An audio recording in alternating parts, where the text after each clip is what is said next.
Good morning, everybody. Welcome back to the second day of this conference. I hope that the night was a good night for you. And,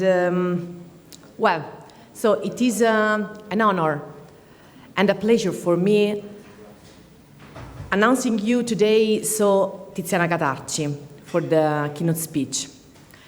Full professor at Computer Science and Engineering at Sapienza University, chairwoman at the Department of Computer, Control and Management Engineering, editor-in-chief of the ACM Journal of Data and Information Quality, founding member and vice president of the Italian Society for the Ethics and Artificial Intelligence, just to cite the current position of Tiziana.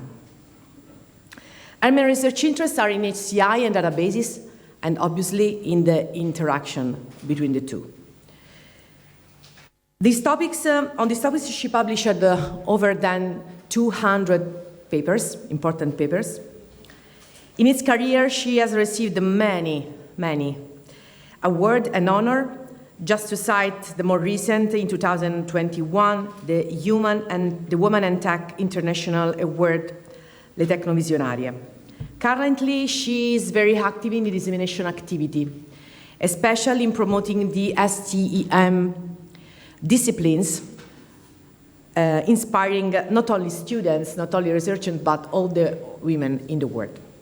Today, she presents a talk, an important talk in my opinion, titled AI for Gods, envisioning the direction in which system must be designed human-centered, which can support human beings and augment their capabilities rather than replace them.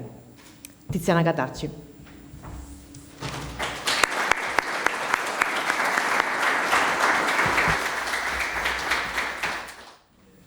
Okay, that's the famous mixed modality. We have Zoom supporting us. We learned how to do this in these 2 years, but I hope we will manage to be in presence in the future without needing Zoom, even if it's...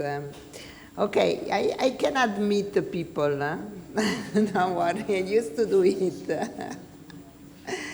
Okay, so this wants to be a multidisciplinary talk, since I can do it. No. Okay. It's like when I give my lessons, especially at the beginning, every 2 seconds you have to admit someone, so it's not a problem. Anyway, this is intended to be a multidisciplinary talk in the sense that will not be a technical talk on AI or in general on digital, but I'll try to cover the impact that in general, the new digital technologies are having on the society, which are the opportunities and which are the many risks. Because I think that since a scientific community, we have to be careful, we have to monitor, and also we have to lead the development of the technologies for the good. So helping the humans and trying to build a better society. So as we all know, we are in a new age. Probably we realized that this before than other people. And this age, we can call it a digital age. Now the question, that's a question that is recurrent since many thousands of years, is this could this be the golden age? Okay, if you read Ovidio in your language, I think it's translated in almost all languages, he describes the golden age, where there is peace, well-being, and so on, and this is created from the advances in the society. Unfortunately, he also says that typically the golden age is ruined by the humans, so that's a pity. So we try to avoid this and really use the technologies to improve the society.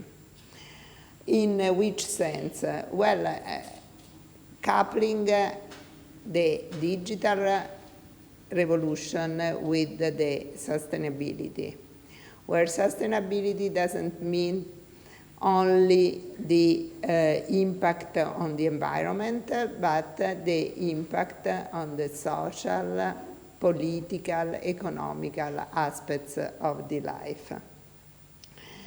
Of course, there are a lot of risks. So what we would like to avoid, and I think we should do our best to avoid, is to have a dark age instead of a golden one. So, which are the most critical risks? Amplifying the inequalities, producing more discriminations, and just to make an example, consuming even more energy.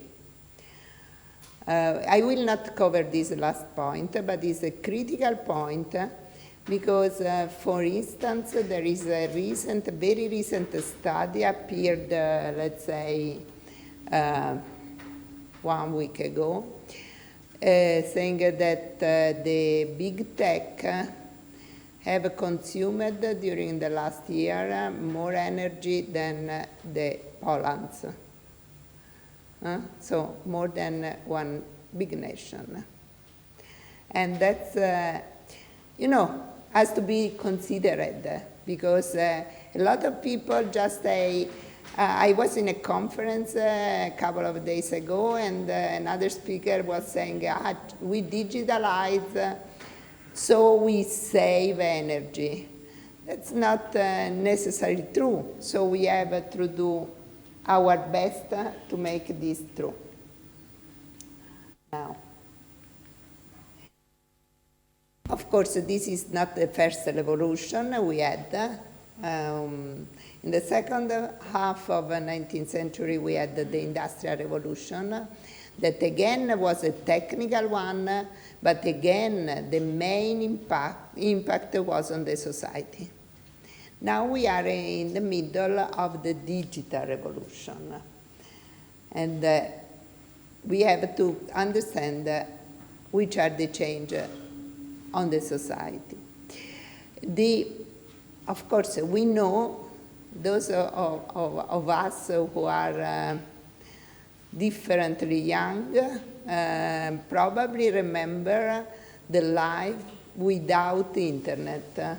How many of you used to do research without internet? So we managed to do it what it was possible. And okay, I may imagine my students without connections, without internet, without a social.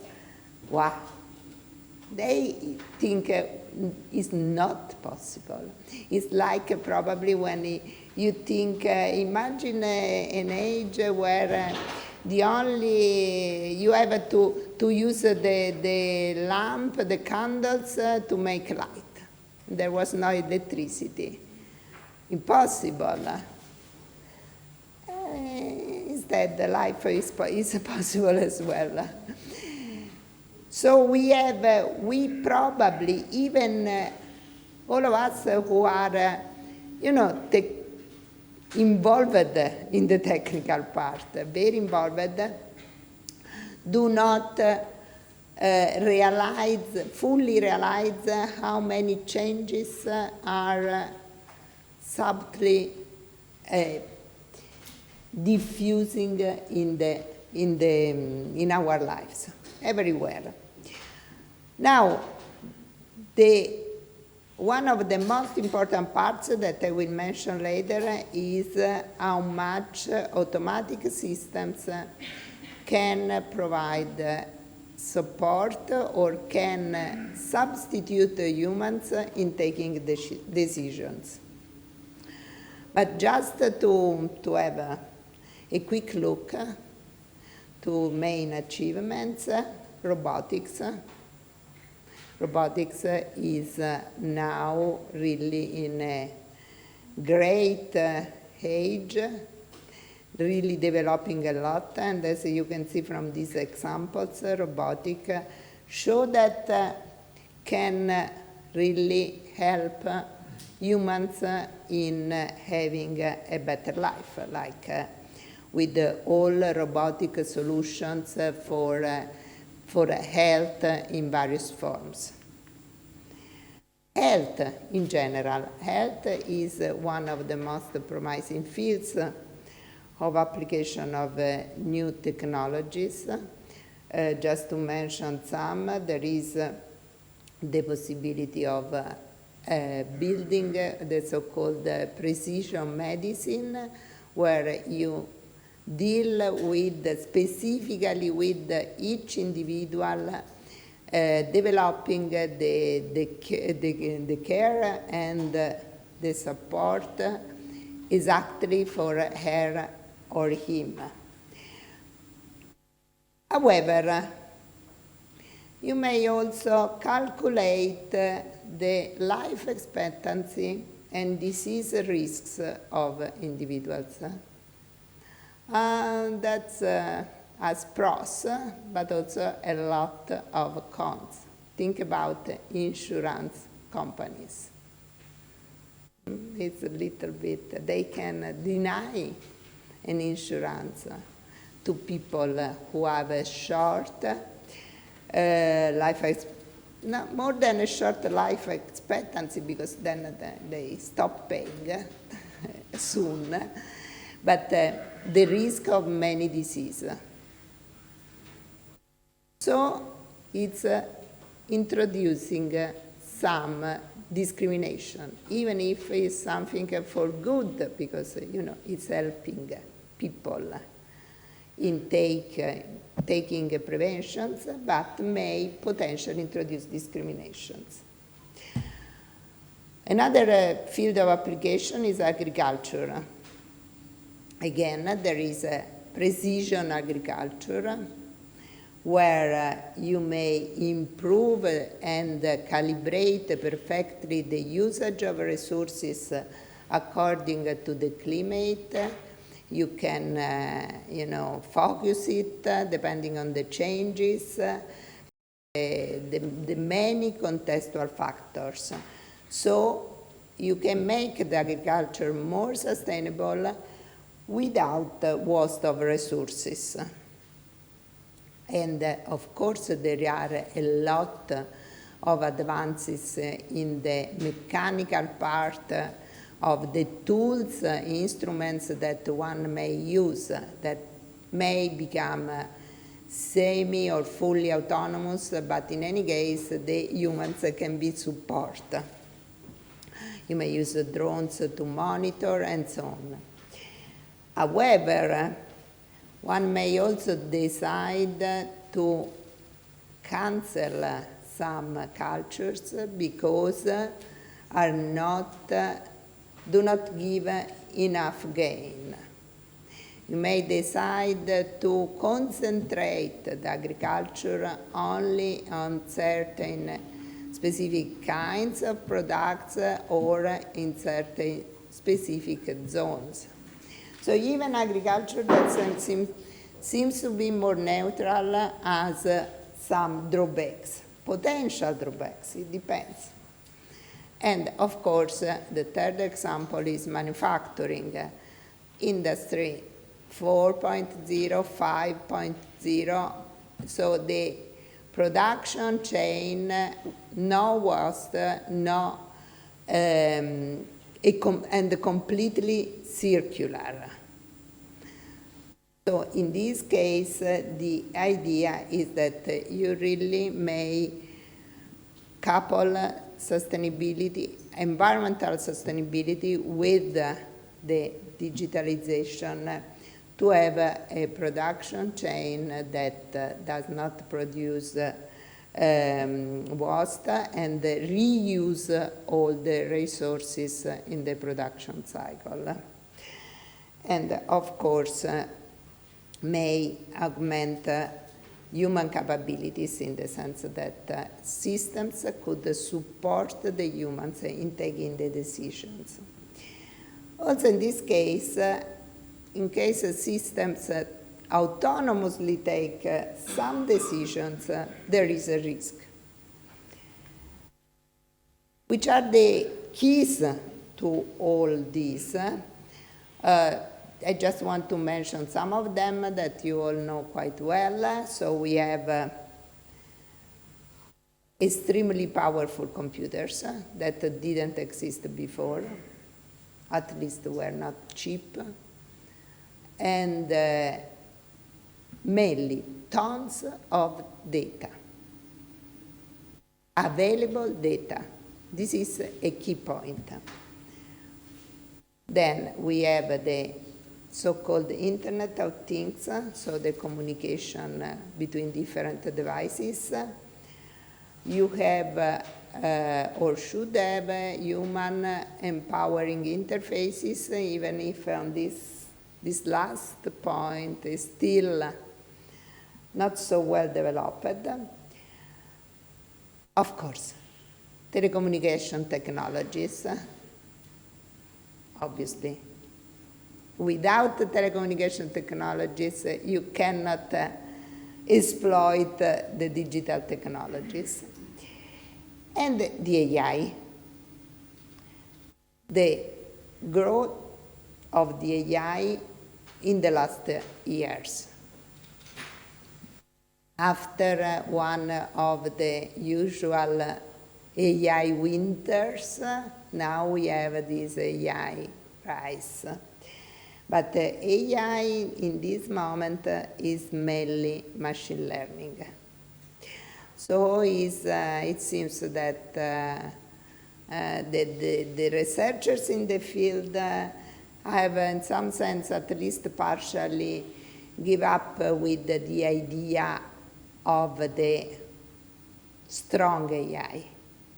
And everybody is concentrating, or if not everybody, a large majority is concentrated on machine learning, because machine learning is producing fast results that are applied in many fields, or basically all the fields I have just described, and even more. So the combination of all these different technologies has created the momentum. We were not ready 10 years ago, 20 years ago, even if many of those technologies were almost ready, but not the combination of them, and there weren't so many data rounds, because the key point is given by the availability of data. And this is the first potential source of concern. Why? As you can see from this figure, that is the growth of the spend in advertisements. Okay? You can see this is what is making richer and richer and richer and so on, the big techs. Advertising. Do not think about complex technologies, complex applications. the large part of the money comes from micro advertisement. That's all. So there is a first potential problem. Well, why? Because you have all this data around, and the human attention is a limited resource. So one, if you want to make a profit out of your ads, you need to attract the human attention. This means that you need to profile humans. No way. This is growing and growing and growing, but it started many years ago without all this rumor. Now there is a lot of rumor around artificial intelligence, but no one spoke about ads and their usage 10 years ago. Now, exploiting the data coming from profiling the users, from just capturing their clicks.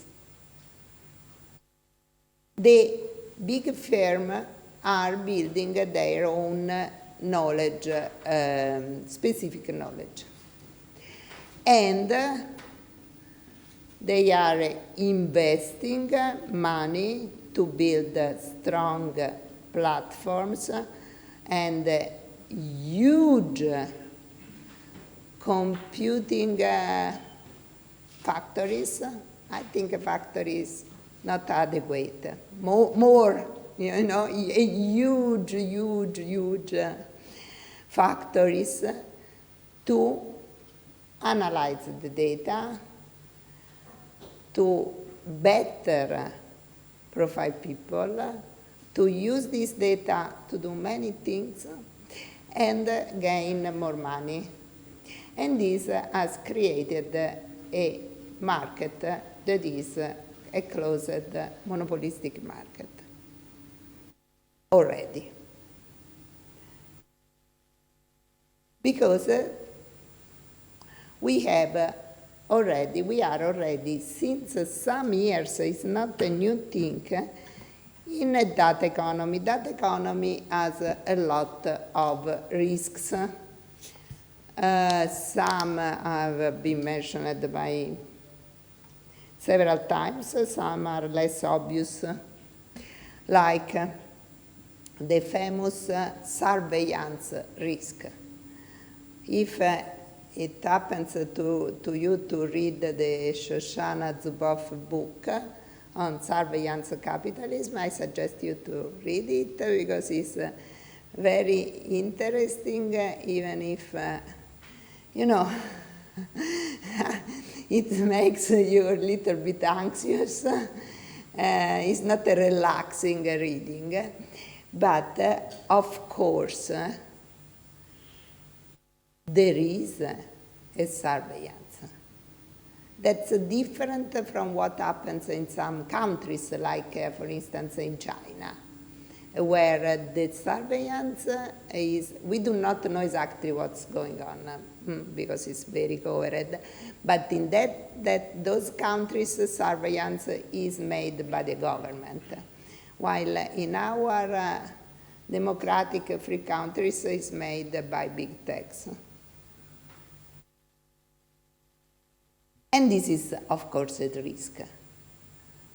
Then there are other risks, like the digital manipulation of people. You know, it happened, you know, the famous case of Cambridge Analytics, the pressure on some political campaign and so on. Of course, it happens. You may create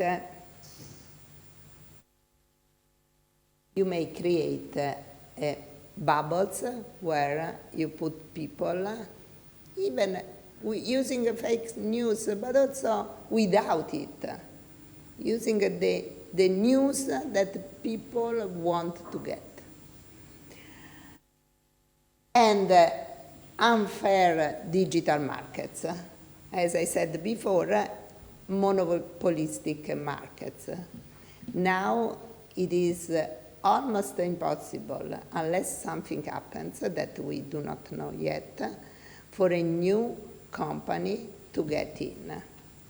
Because the amount of economical power that is needed to reach that level, the level already possessed by big tech, is unrealistic. Either you are a state, so not many states.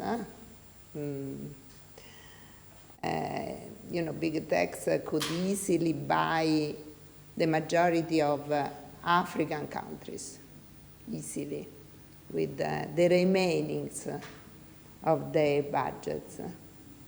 So, but if you are a powerful state, you can, of course, create an alternative. If you are a company, well, need to have a really strong initial investment, and not many companies can do it. Then, these are just examples. Then you may have all ethical implications. And here ethics come into play. Discrimination between people, between products, between countries, and so on. Even what is called phrenology, so the prediction of personality traits based on facial biometrics, that apparently is something that is done already in China. As I said, we do not know exactly what's going on there, but apparently someone is mentioning it. And the fact that the data may be used without consent. Since the data are everywhere, is plenty of free data, every company that has the power, every government that has the power could just steal faces on the web. It's not even stealing, I mean, are there. So, no legal problem. And use them to train facial recognition systems, and so on and so forth. So, as a community, our goal should be to try to avoid the risks and go for the best parts, for the advantages. And a possibility is, as I said at the beginning, this coupling of digital and sustainability. So the idea is that there should be an effort of the research community, the society, people, to exploit the potential of technologies in order to create the so-called socio-ecological value, and coherently a specific economy based on it, for a better future. That should be our goal for our descendants. So not only environmental protection, we have to put attention in not concentrating only on the environment. Of course, the environment is extremely important, but social, economical, and political sustainability is important as well. And we have to be aware of the risks and manage them. Risks are a lot. I mentioned some, I will mention more, but not all of them, not all categories. For instance, I will not talk about the consumption of the metals that are used in the production of technologies, or in the way and in the countries where these metals are extracted, or the control, I will not go in detail on the control of human beings, and so on. But I will talk a little bit about amplification of prejudices and biases.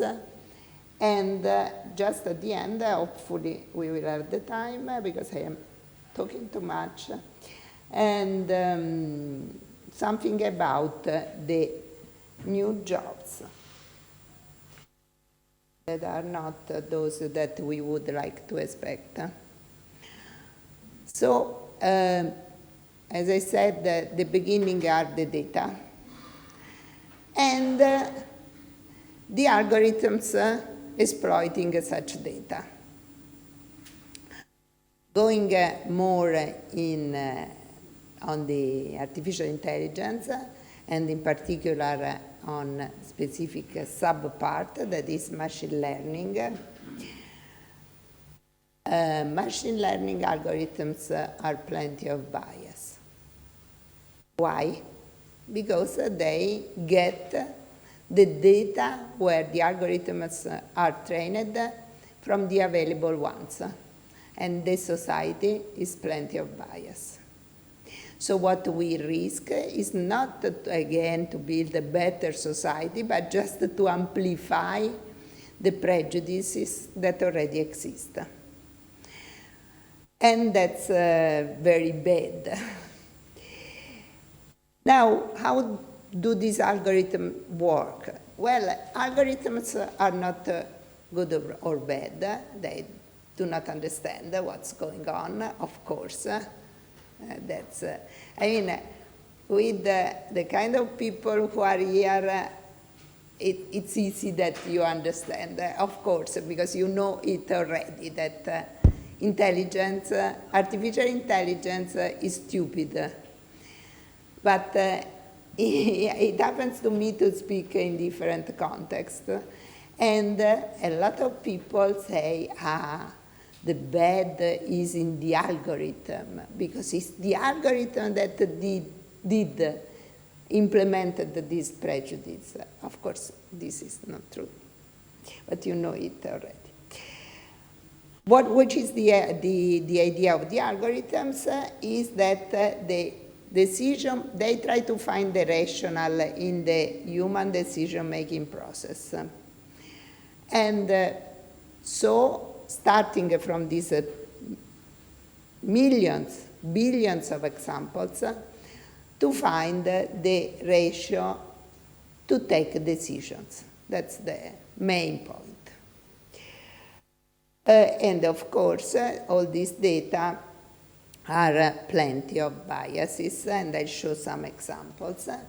And some biases are not so evident as one may imagine.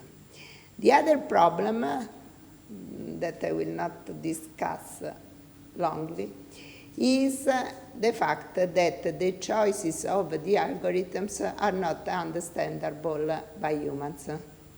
So the well-known problem of unexplainable machine learning, so as opposite the research on explainable AI. That would be a long story because it's a very difficult problem. Let's see some examples quickly. We mentioned before public health, and there is this interesting example on an algorithm that is used, was used in the United States. And the idea is that you may have a recognition, a very early recognition of autism symptoms through facial analysis, okay, that the doctors cannot recognize, and the algorithms, yes.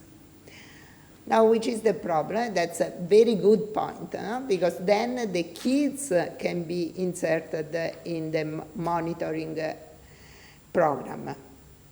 And which is the problem?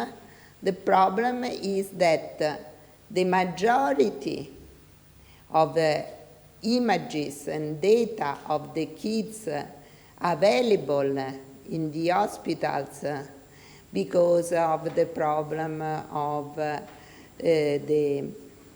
the social security system in the United States, and so for many, again, social reasons, is of children of a certain ethnicity, in particular Caucasian children.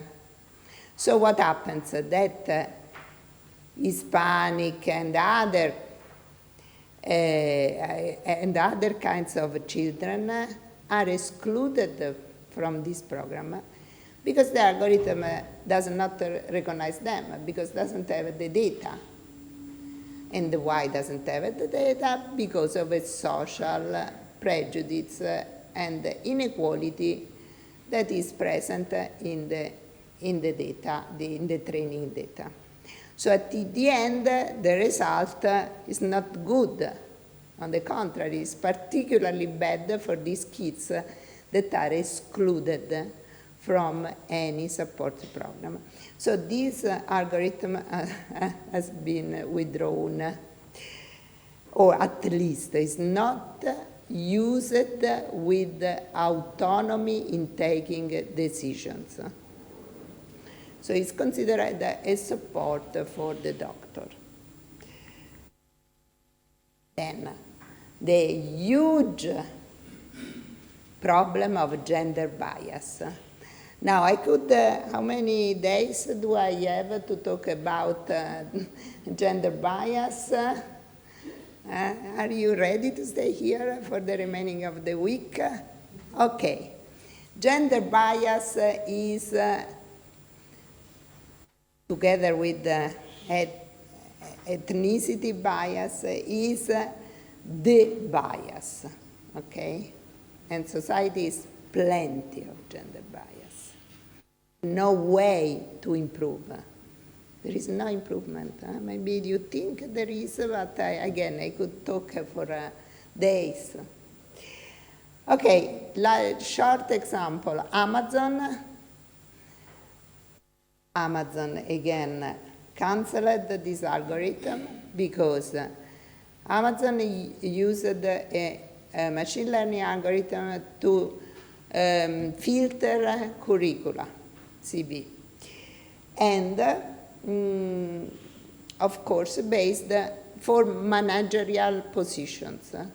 Since 75, more or less, of previous managers that have been selected are male.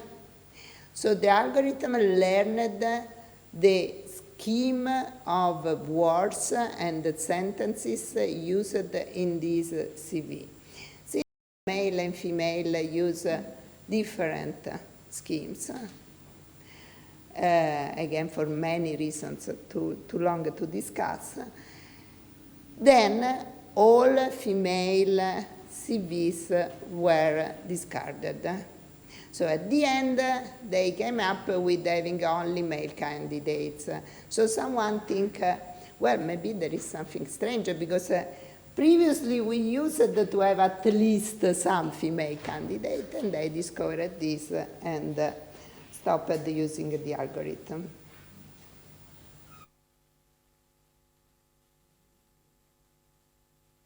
Yes, at least they stop. But there are others that are more difficult to discover. The one about credit. This is also a very famous case that happens. It's a real case.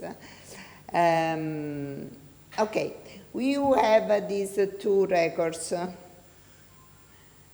One is about, let me see if this is, yes, Jenny Doe, that is a female with a certain high income and so on, and she got her loan request denied. This is John Doe, same data, and they got the loan granted. These are historical data. So the algorithm receives a new request by a female with a high income, and in the process of learning, which is the decision, said, well, why these two people that apparently have the relevant attributes with the same values did get opposite decisions. So which is the discriminating attribute? Of course, the algorithm was not instructed to consider gender the discriminating attribute. But you see, you have a limited set of attributes. Of course, this is a simplified example, but it happened with a more complex set of attributes. At the end, the name probably didn't work. And, scraping other data, the algorithm discovered that maybe it's the gender. So learned that female very difficulty could get a loan, while male easily could do it, even if was not instructed originally to do this. It's something that was in the data. Racism and sexism. Google Translation, this is again a very, very famous case. When translate from languages where there is no gender to other languages, sentences like he is a nurse, she is a doctor, then you do the vice versa, and it comes out that she is a nurse and he is a doctor. That's it. The mother of all bias cases is Compass. Do you know Compass case? Some of you know this case. This is the most famous because this is an algorithm used in the officially used in courts in the United States for bail and sentencing decisions. It's not really something light. So there was a very famous case 5 years ago where ProPublica, that is a social responsibility company, found that the false positive rate for African American defendants was nearly twice as A for white defendants. Okay, so they remained in the jail and white men were released. Then, what else? Of course, other famous examples, facial recognition systems recognize much better white men rather than dark men or dark women. Why? Because there is an incomplete data set of images. So underrepresented or unrepresented groups are not recognized. This is another example where on the left you have a bride, on the right you have a bride, an Indian bride, but is not recognized as a bride. So as you see, there are thousands of bias that are amplified by algorithms. Then there are also personal biases. So related with the single individuals that comes from what these individuals interact with and in which way. So what is presented to them. And they are biased in the sense that to some of them are presented certain concepts, to other concepts, and they interact with certain things rather than others. And they have certain opportunities rather than others. So there are also less evident and considered biases. Of course, I will be shorter. Of course, all these biases and prejudices create huge problems, may create to individuals and to the society as a whole. And these come from leaving the algorithms to completely automatically decide which decision to take. So this should be avoided. You need to have the human in the loop. Now, where do these biases come from? I will skip the details of this slide. Just who is interested, there is the reference to this article showing that the various kinds of biases are present or can arise in the entire pipeline of the machine learning algorithms, from data creation to problem formulation to data analysis to human validation. In all these phases, there are new different kinds of biases that are inserted in the data or in the algorithm or in both, and then are amplified. And of course, the other problem is transparency. So, very often not even the experts, the designers, understand why a certain decision is taken, how does it work, the algorithm. And what is amazing, just to mention this, is that most accurate techniques like deep neural networks are the less interpretable and understandable. And this is another big problem of algorithms. Here there are other examples of risks, more general, not related with the bias, like illegal purposes, unregulated use of neurotechnology, so experiments on people, and which is the idea. The idea is that one should develop a responsible AI. There are a lot of declarations about ethical requirements and principles, and there is a lot of work of organizations, states, United Nations or European Union, about ethical guidelines.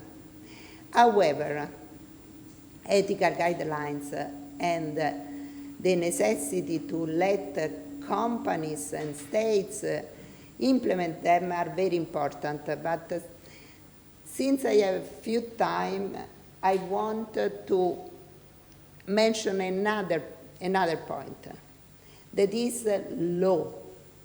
So it is fundamental to have ethics. Here you have the list of guidelines. You have the principles or what is called AI for good, and also the measures that have been proposed. Not that these measures have been formally defined, because this is work coming from the scientific community, so are not just declarations, but you have also methods to implement, for instance, the algorithmic fairness. So you have to have individual-based fairness, and there are techniques already proposed that tell you what this does mean in several specific cases. You have a group-based fairness, so groups must be treated equally. You have the possibility to understand the difference between fairness and equality, so that's a very good, important point. It's very different to consider same treatment respect to give the people same impact of the decisions. Very different. It's the typical story of the stair and the height of individuals. Of course, all this story of bias, inequality, and so on is not a new story, because, for instance, in the United States, there was a decision of the court where a high school diploma was required for unskilled work, so where it was not necessary at all, because this allowed them to exclude black applicants. So that's a very unfair decision. And this was established by the law. Here we arrive at the very last point of my talk, that ethics is not enough. We need law. Okay?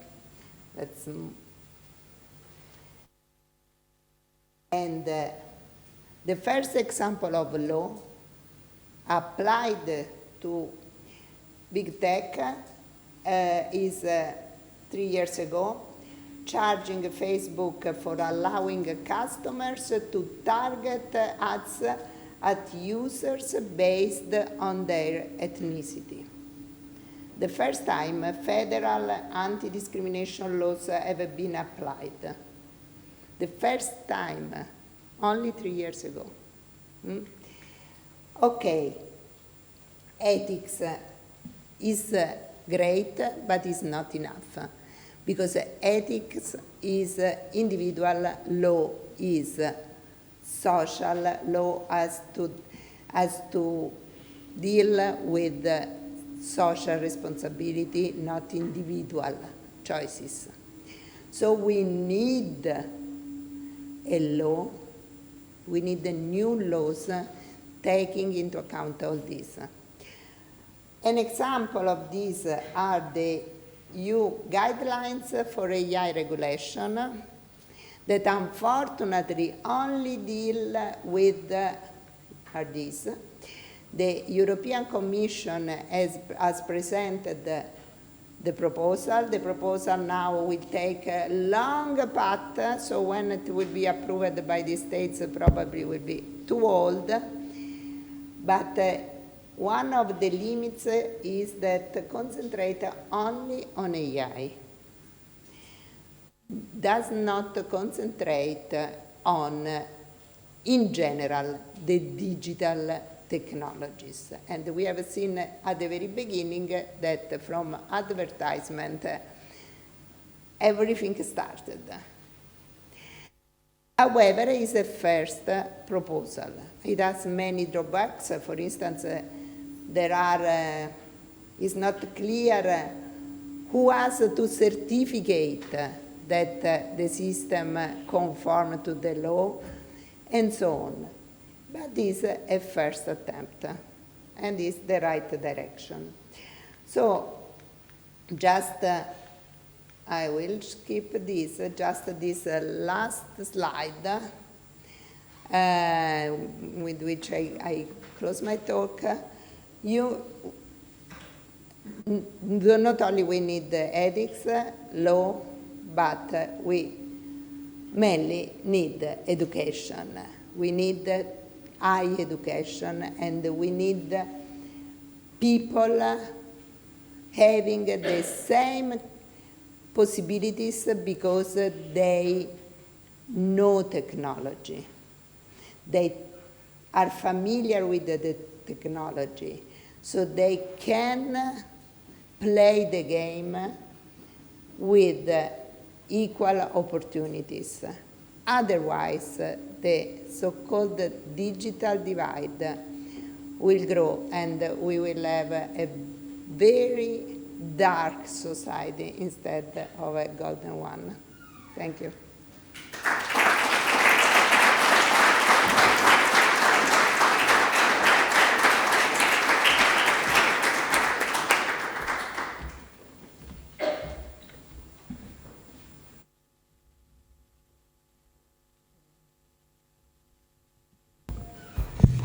Thank you very much, Tiziana, so for this interesting point of view.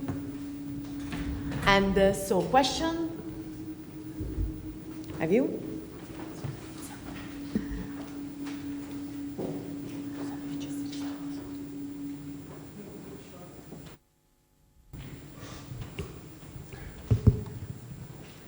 Hello, and thank you for the inspiring presentation.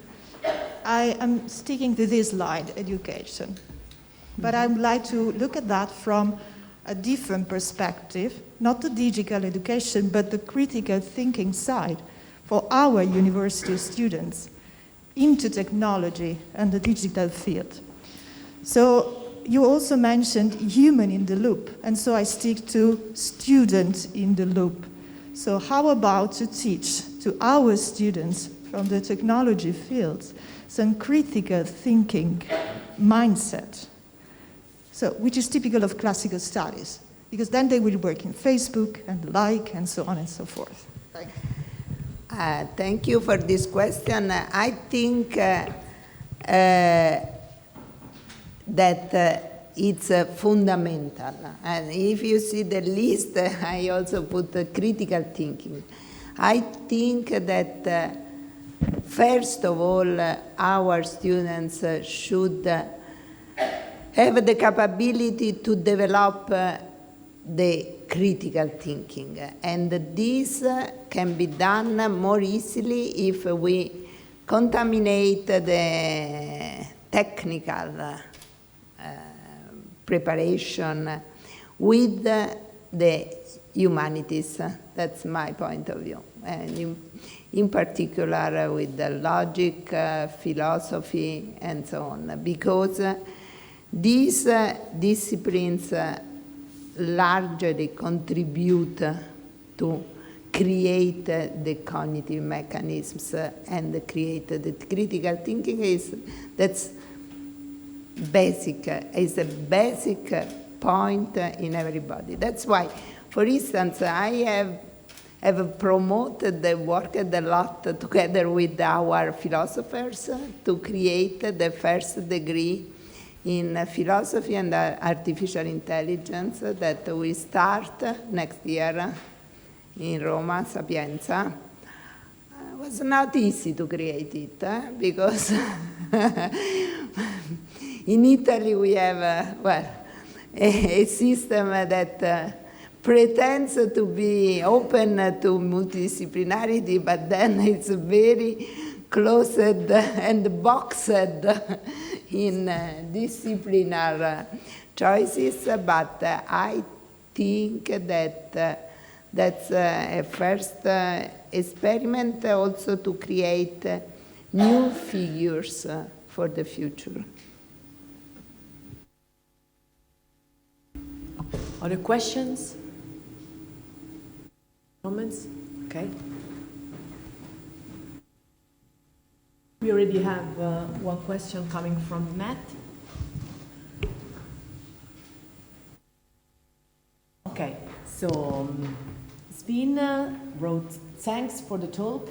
There are also adversarial examples that explicitly try to abuse AI algorithms. Yeah, that's true. There are. But I don't think this is contradictory. Thanks. Two main comments. There is a very famous writer with a background in biology, African and Portuguese fluent, that say that diversity is the key factor for the survival of the human race. Okay? First comment. Second comment is, I come from Portugal, and probably Spain, Italy, and France have the same problem.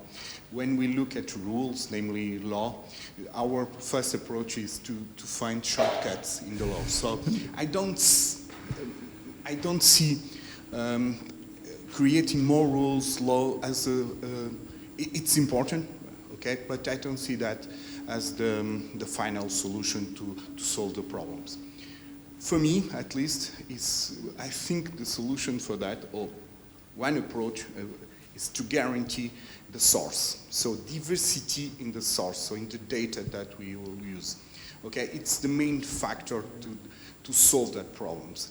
Guarantee, and probably should be the states, the important boards in the world, in companies, in public administration, should guarantee the diversity of the data. If you have diversity in the data, gender, race, religions, I don't know, in the many dimensions of our life, probably most of this problem will be solved automatically, okay? Yeah, I agree totally agree with your comment. I didn't have the time to go more into the composition of the data and the need of diversity. Of course, when I mentioned that the images, the problem in images come also from the fact that you do not have a diversity, because 90% of images, for instance, in ImageNet, come from certain countries and certain groups. The problem is, however, sort of circular problem, and I agree with that. We have to try to cut it. But the problem is that this training data come from what is available. And what is available is not diverse. Because for many historical reasons, we could discuss the various cases for long. The data available are of certain types, groups, representing certain realities. And I agree with you that this should be stopped, but doesn't stop by itself. I mean, there is the need to do something.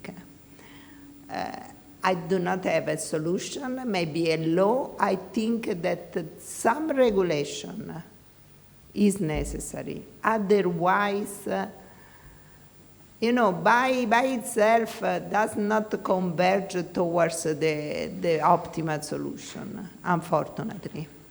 Or maybe it will do it, but it will take too many years.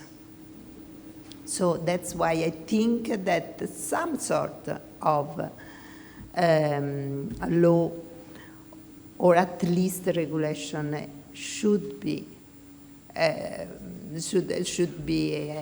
adopted. But another point is that it should be adopted worldwide.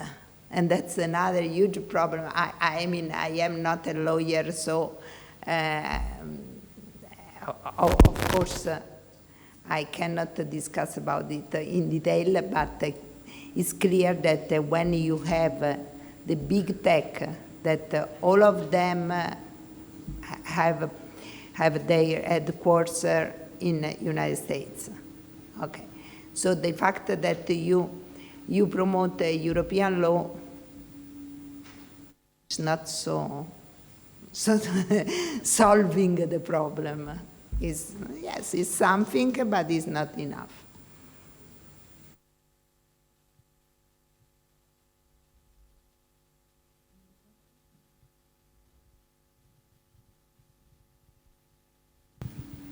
Yeah, thank you for your talk. Very interesting. What do you personally think, will we be able to solve all these questions? Are you optimistic that humanity will manage to slow down AI into some limits? Okay, I am always optimist. As, you know, that's my personal trait. Of course, in this historical moment, that is not the best to be optimistic if we look around what's going on. So there is a war, so if humans are not able to avoid the war in the year 2022, how could they avoid the propagation of biases?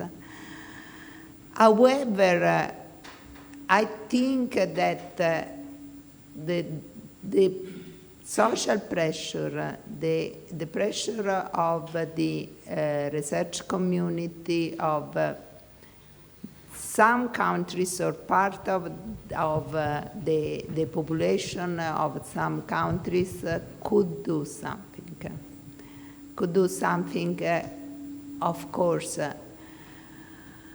We have to consider that the situation has evolved already a lot. So probably all this should have been started before, but we didn't understand. We didn't realize.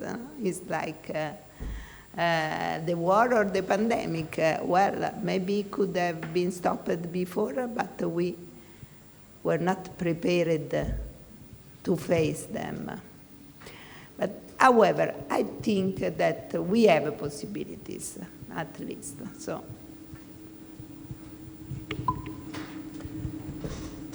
So thank you very much, Tiziana, for your important talk. So thank you so much to all of you. So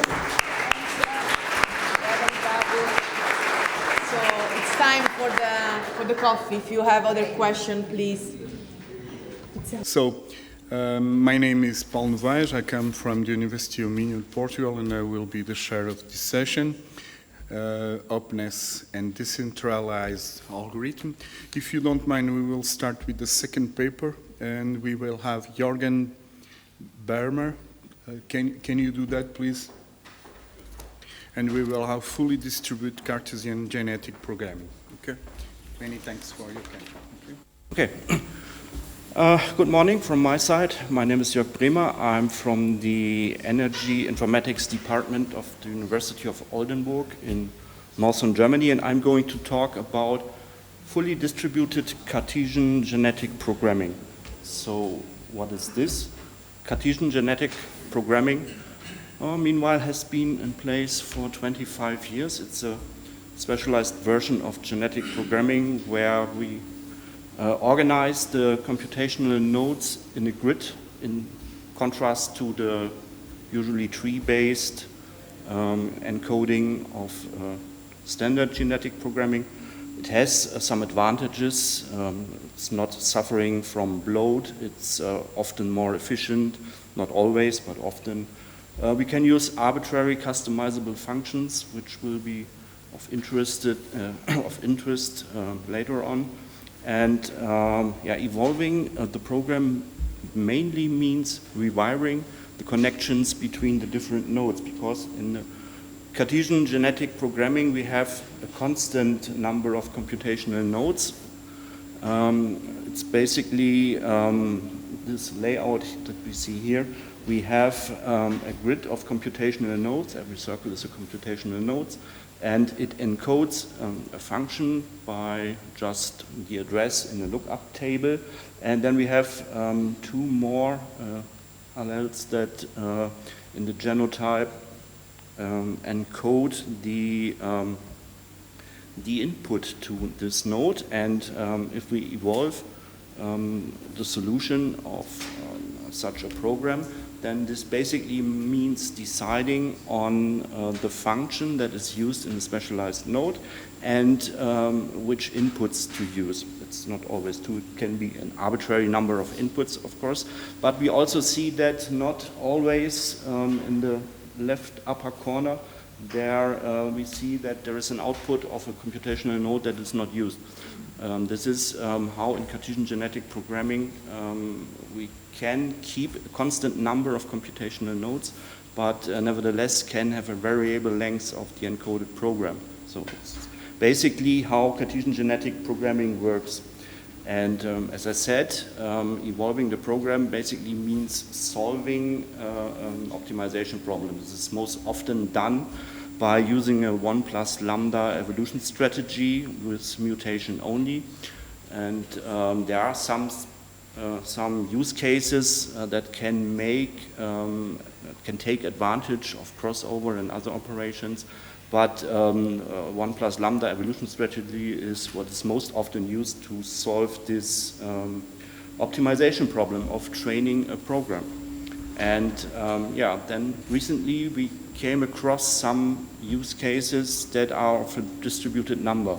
One example is we wanted Cartesian genetic programming to evolve a program for particles in a swarm that solve an optimization program, most like particle swarm optimization.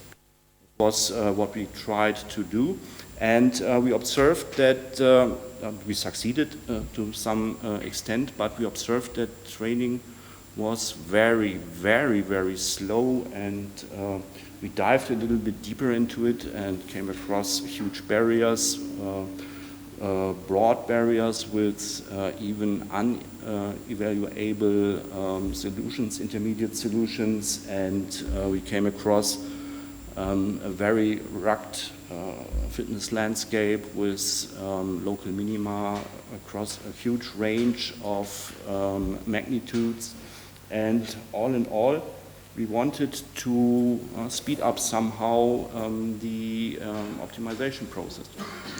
And then we thought, why not go with a parallel version? There are parallel versions for standard genetic programming, but not for Cartesian genetic programming. And as we thought about this idea, we came across some more ideas. And meanwhile, we have more than just this intention of speeding up the training process. What we are meanwhile also thinking about is, as I said, I'm from the Energy Informatics department. We are concerned with control and optimization algorithms of a distributed nature in the future smart grid. And basically working on multi-agent systems that solve all these controls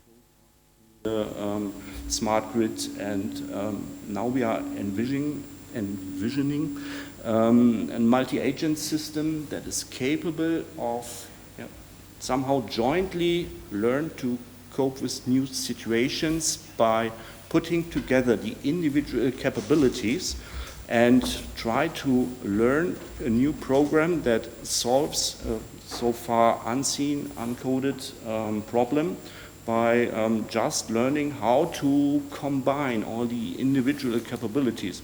For example, imagine there's a fault in the energy system and there's a subgrid that has to be separated. Then we have a microgrid, and now the agents have to somehow do a voltage control in the microgrid.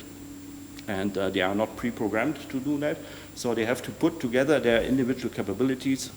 All these agents control different types of energy resources, and all these different energy resources could do different things to solve the problem.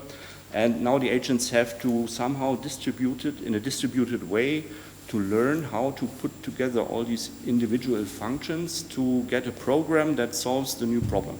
So this is basically the vision that we have at the moment, but that's for the remote future.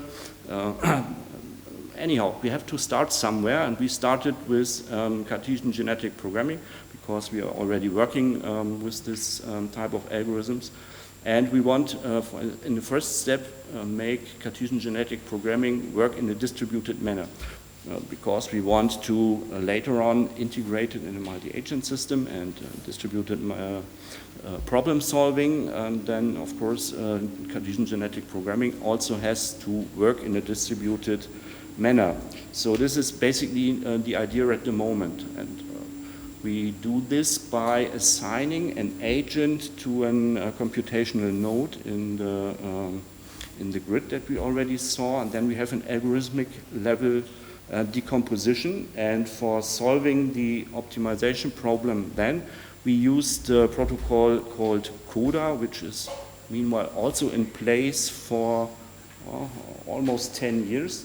And it's the combinatorial optimization heuristics for distributed agents called CODA, and originally has been invented for solving the predictive scheduling problem. It's a fully decentralized approach. It's working with asynchronously communicating agents via a small world, overlay networks, and it's quite robust. Convergence and all this has been formally proven, and it's a quite mature approach meanwhile, so we used it. And also we used it because it fits onto the Cartesian genetic programming solving, and yeah, that's the reason why we choose CODA to solve Cartesian genetic programming in a fully distributed manner. As I said, the original use case of CODA, and for a moment I have to go into the energy domain for a little moment to better understand the other explanations. And the original use case of CODA was distributed energy balancing, also predictive scheduling named. And in this use case, each agent controls a distributed energy resource, for example, a cogeneration plant, a PV plant, a battery, or whatsoever. And the task is to assign production scheme or a consumption scheme of energy to each energy resource in a way that the sum, the aggregation of all these production schemes and consumption schemes fit some wanted energy schedule as close as possible. So that was the basic idea. And of course, the algorithm needs to know the individual constraints that have to be met. And the algorithm then works like this.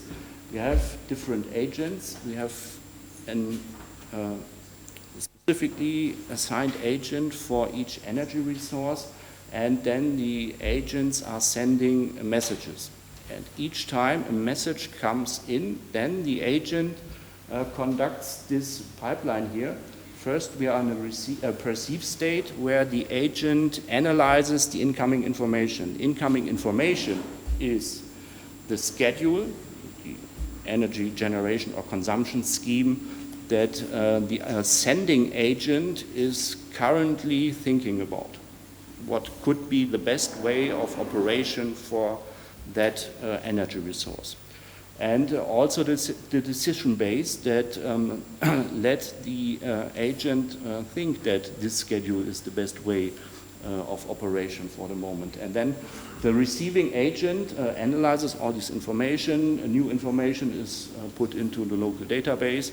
Probably outdated information is updated in the local database, and then the agent gains some sort of belief what all the other agents are going to do. And then we are going to the decide phase, where the receiving agent has to think about what could be the best schedule for my energy resource that puts forward the group as best as possible. Then this is a local optimization problem. Just find the best schedule for my energy resource, given that all the others are doing what currently fits my belief in the local database. And if a schedule has been found that's new and puts forward the group as a whole. Then this new schedule is sent with all the other aggregated information to some other agents, and then the other agents are conducting the same pipeline, and so on and so on. And then after some time, no agent will be able to find another best schedule, and then the whole process ceases, and all agents in the end know the schedules of all other agents, and then the this is finished, and we have found an assignment for each energy resource, and all agents know the same final solution. So this is the basic property of this CODA scheme. This original use case has been adapted to many other use cases. Just to give you 4 examples, to game theoretical surplus distribution, to global optimization in general, to multi-air vehicle trajectory planning, swarms of drones. It's one of the newest adaptations to sorting. Well, sorting is more of a teaching thingy of mine, just to make my students adapt CODA to sorting, but hey, it works, and we can see it can be adapted to many, many different problems. And now we are going to adapt this CODA approach to the evolution of Cartesian genetic programs. And it's quite straightforward. And now we assign an agent to each computation node in the grid, and each time as a message comes in, then it contains information about what are the other nodes are going to compute and what are the connections in between the other nodes. And then with this information, the local agent can decide on what function to use in the own node and what are the best possible connections. And then we have a local optimization problem that can be solved by some arbitrary local optimization approach. And then if we go back to the example from the beginning, now we see that if an agent is going to decide on the own local node, then the agent already knows what the other nodes are going to compute and what are the connections in between. And the agent only has to do a local optimization, finding a function for the own computation node and the best combination of function for the own computational node and the best possible inputs. And in this way tries to make the program do what it's supposed to as best as possible, at least with the restricted versions that the local agent can do. And then this local solution is sent to some other agents. They are doing the same, and the process goes on and iterates until no agent is able to do any further improvement, and the process ceases. And in the end, each agent knows the best program that has been found so far. Okay, so that was the way we adapted CODA to Cartesian genetic programming.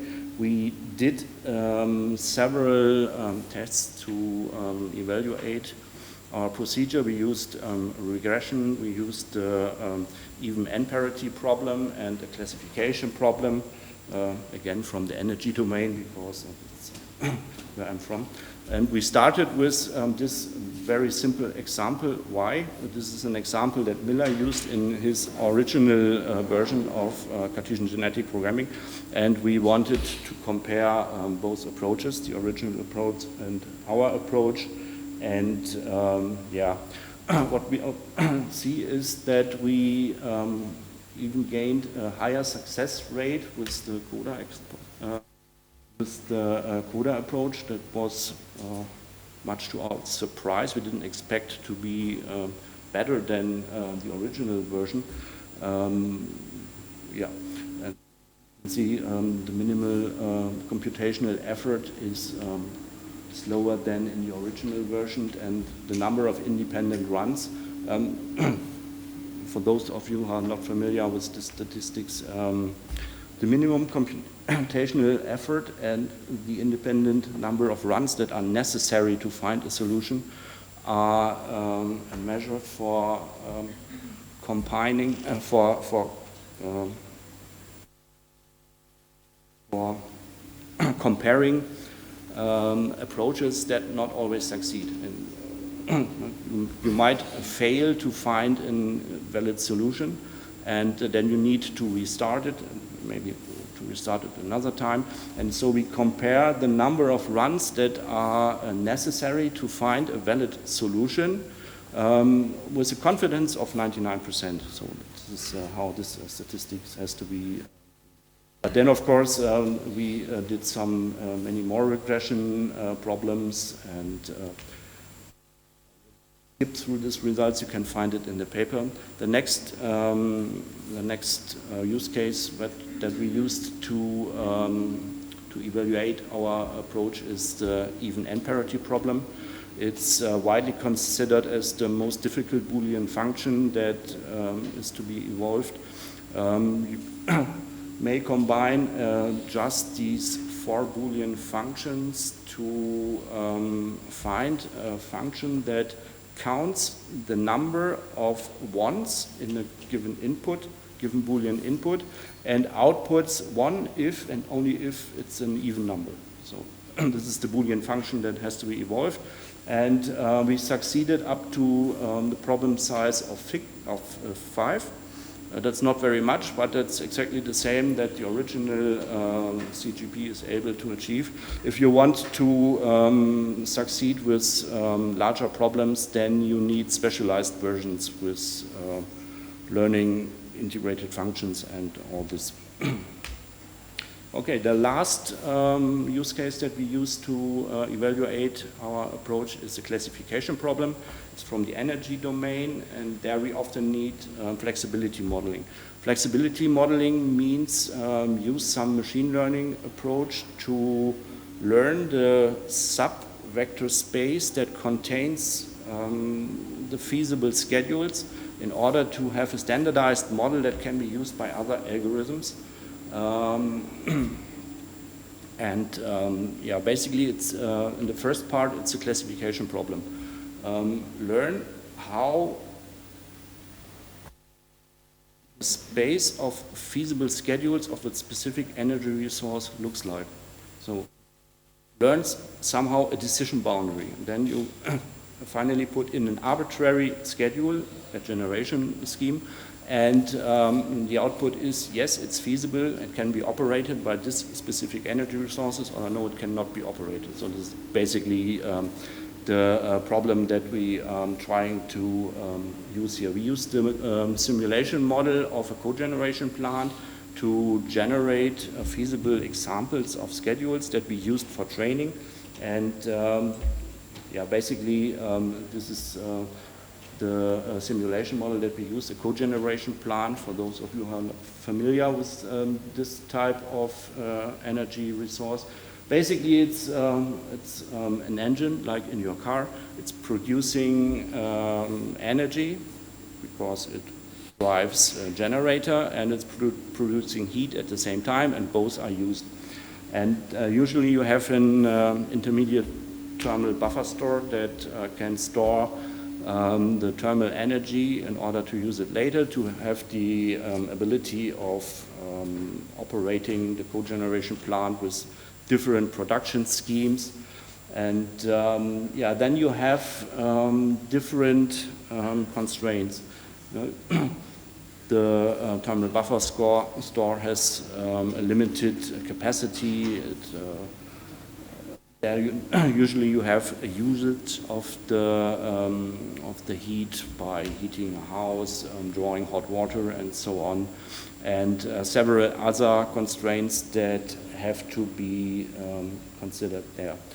Okay, we used a simulation model to generate 1,000 feasible instances, and CGP program, we have to divide it into feasible and infeasible instances, because we compared it with the one-class support vector machine. A one-class support vector machine only takes feasible instances, and with the CGP program, we needed to learn a two-class classifier. So this is the reason why we have to use feasible instances only for the support vector machine and feasible and infeasible instances for the CGP program. And if we compare the results, then we see that the accuracy after training, this is not the accuracy that is achieved during training with the fixed 1,000 feasible instances, because for comparison, we later on used newly generated schedules from the simulation model that are so far unseen and have not been used for the training. And this is the accuracy on the unseen schedules. It's comparably good to the support vector approach, but that's even already more than we ever expected to achieve with our approach. Yeah, so that was it from my talk. We find a way to solve Cartesian genetic programming in a distributed manner with a multi-agent system, and already evaluated it with several problems, but that's only the beginning of our agenda. It's only the start. We have to do many more research, and yeah, maybe come back later, next or the other year, and can report on some more achievements of our approach. And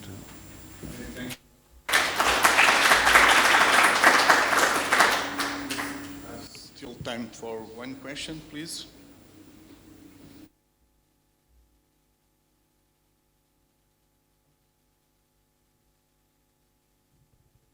I'm not sure I've understood, maybe on slide number 11.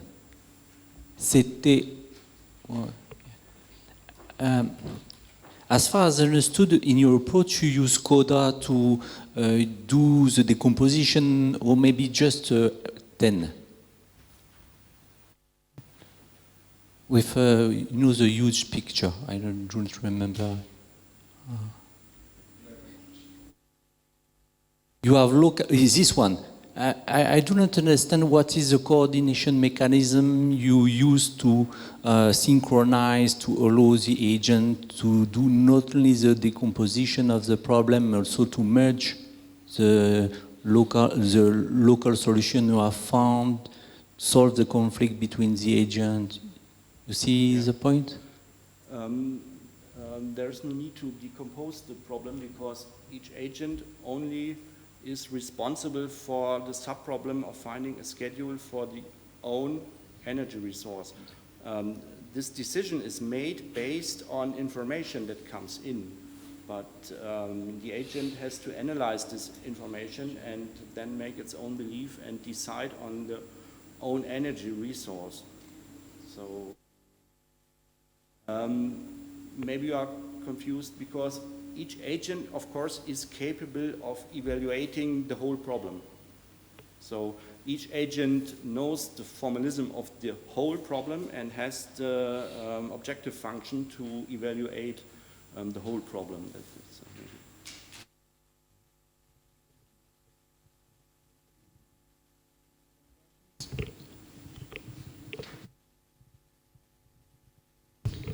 Thank you for the nice presentation that you had.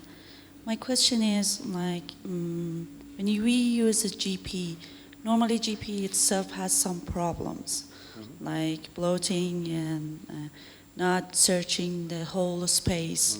So how do you solve this problem with using the GP with multi-agent system? CGP is already known to not suffer from bloat. A known issue, but we did not do anything to avoid the bloat. It's already done by Cartesian genetic programming.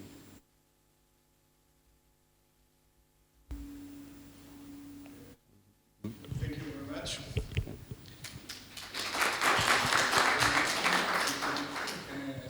So what I'm going to share with you is a practical application of our digital twin technology. So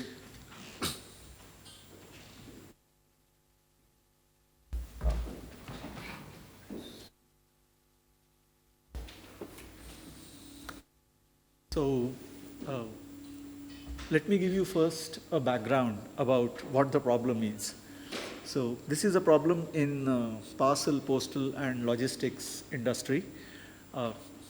Just to give you that this is a booming industry, the volume of parcel that it needs to handle seems to be growing 20% year on year, largely because of the growth in e-commerce. And the COVID pandemic seems to have made this industry even more important. Customers are becoming more wanting, so the delivery time, they expect it to be shorter and shorter, and there is increased competition. Earlier, postal agencies and a few logistic players were the only dominant players, but now the competition is really stiff. And what we have addressed is one small but a key component in this problem, which is a sorting terminal. I'm not sure how many of you have seen the Men in Black, but my idea of a sorting terminal was a big table with a lot of parcels kept in between and people trying to sort out what is the destination for which parcel. And if you have seen Men in Black 2, they were these aliens who were doing a really great job of sorting. Of course, that's great imagination. In reality, the sorting terminal is a very sophisticated cyber-physical system. It has things called as infeeds. Think of it as escalators which put the material on a sorting belt. And there are sophisticated cameras which scan the address and figure out which zone is this particular package destined for.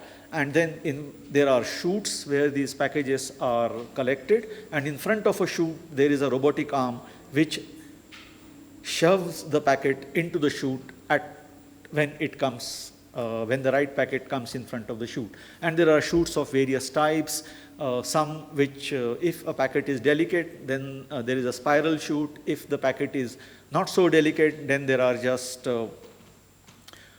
big beans into which this package is put. So it's a fairly complex system which has the parameters of the following types. What are the number and types of chutes? What is the sorter speed? And what should be the maximum rotation count that a package should stay on the sorter? And if it is not reclaimed, then it is left for a human being to deal with that package. Another parameter is how many people should we assign to a particular chute. The third parameter is as you have, as the load at a chute is going to be varying over a shift, you now need to assign different people to these chutes over a period of time. So there is a intra-shift switching of manpower assigned to a chute also. And the name of the game is maximizing the throughput. So the question is, if we have to maximize the throughput, then these are the 4 key tenets. I should get the configuration of the sorter right. The packet should spend as less time on the sorter as possible. The chute should be cleared as quickly as possible, and no package should remain unassigned. So if we meet these 4 criteria, then our throughput is maximized.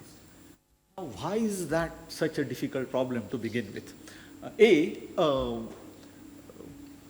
The quantum of the shift load is unknown, or rather it is unknowable. Second, the destination-wise distribution of the shift load is also unknown. And third, the temporal distribution of how the packages are going to arrive, in which order, meant for which destination, that is also unknown. And even though you may have a lot of data about how the past shifts have performed, unfortunately, future is rarely a linear extrapolation of the past. So just relying on the past never helps. So today what happens is, it is being treated as a planning task in the light of what we have seen so far. So there is a sorting planner who looks at what sort of sorting terminal configurations have worked well, and then he kind of takes a guess, and I shouldn't say he, she then takes a guess and sets up a configuration appropriately. Then a workforce planner then takes into consideration, okay, if this is the configuration of the sorting terminal and this is the likely workload, then I'm going to assign so many people to so many shoots, etc., etc.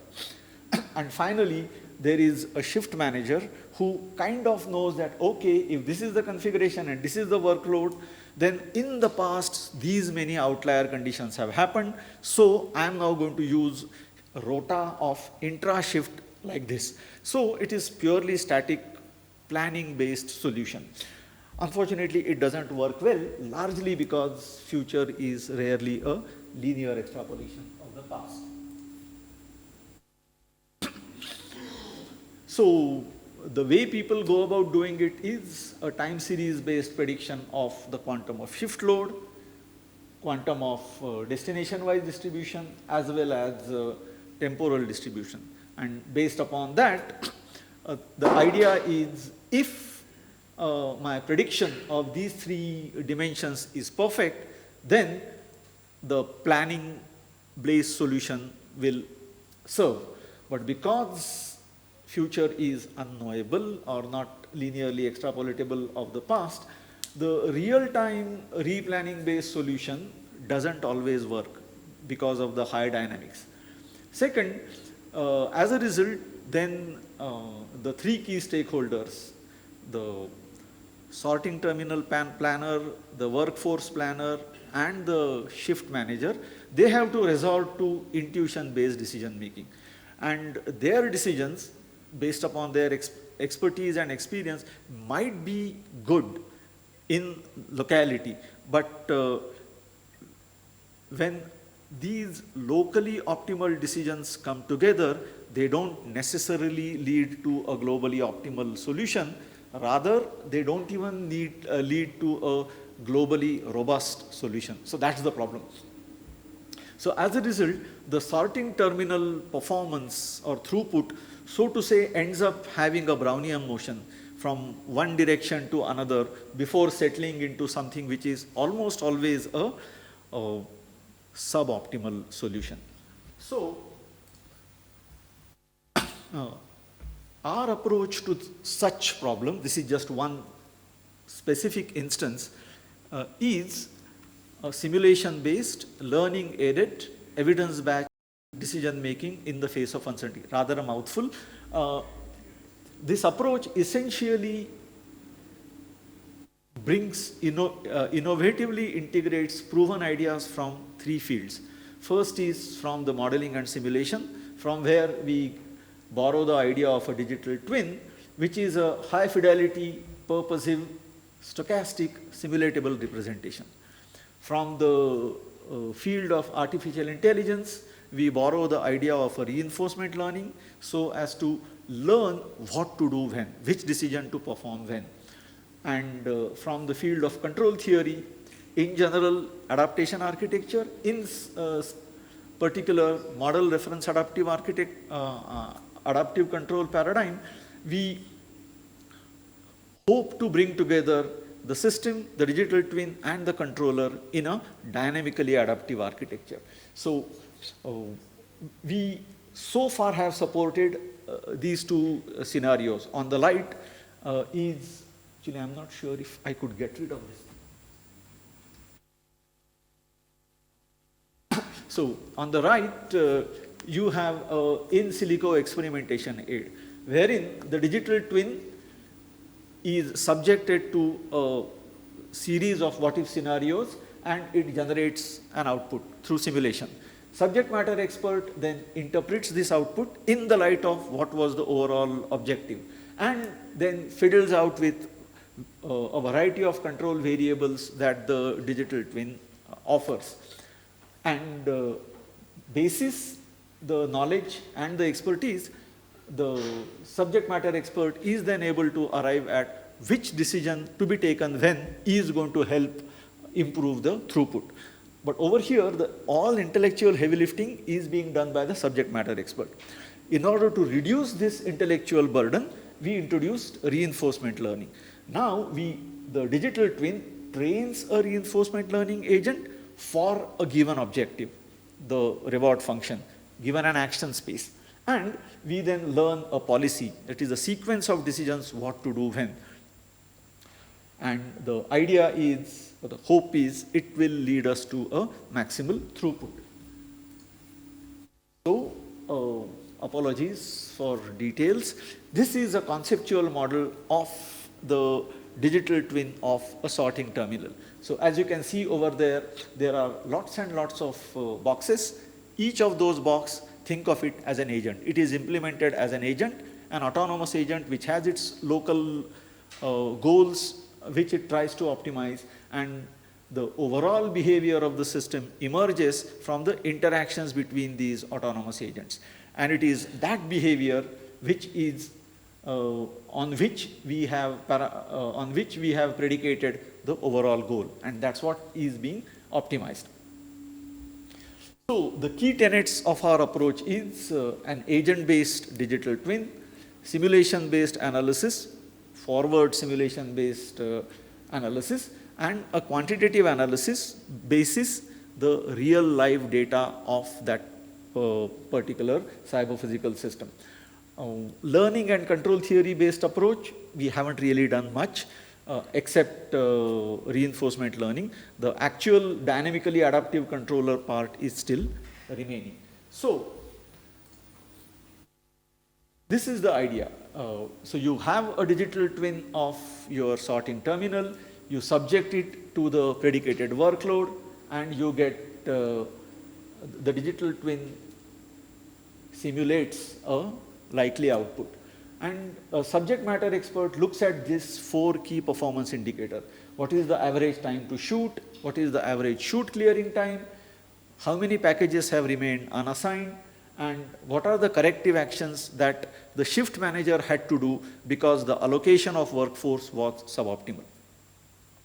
Now, in the light of that, as an experimentation aid, now you are able to tweak. Should my resource allocation be different, in which way? And how should my software sorter configuration change, in which way? So that way, through forward what-if simulation, a subject matter expert is then able to arrive at, if this is the predicated workload, these are the strategies. So in other words, we are forearming ourselves through simulation. That's the essential idea. And later on, if we generate enough, if we cover enough of possible solution space, then all these experiments can feed into a machine learning algorithm which will help us do even better of the predicting a workload. So that way we will be closing the loop. So that's what we have done. And just to tell you that the devil is always in the details. So here are the various kinds of parameters which you can tweak when it comes to the sorter, like how many tilt trays, how many number of infeeds, number of zones, etc., etc. And these parameters are ranges.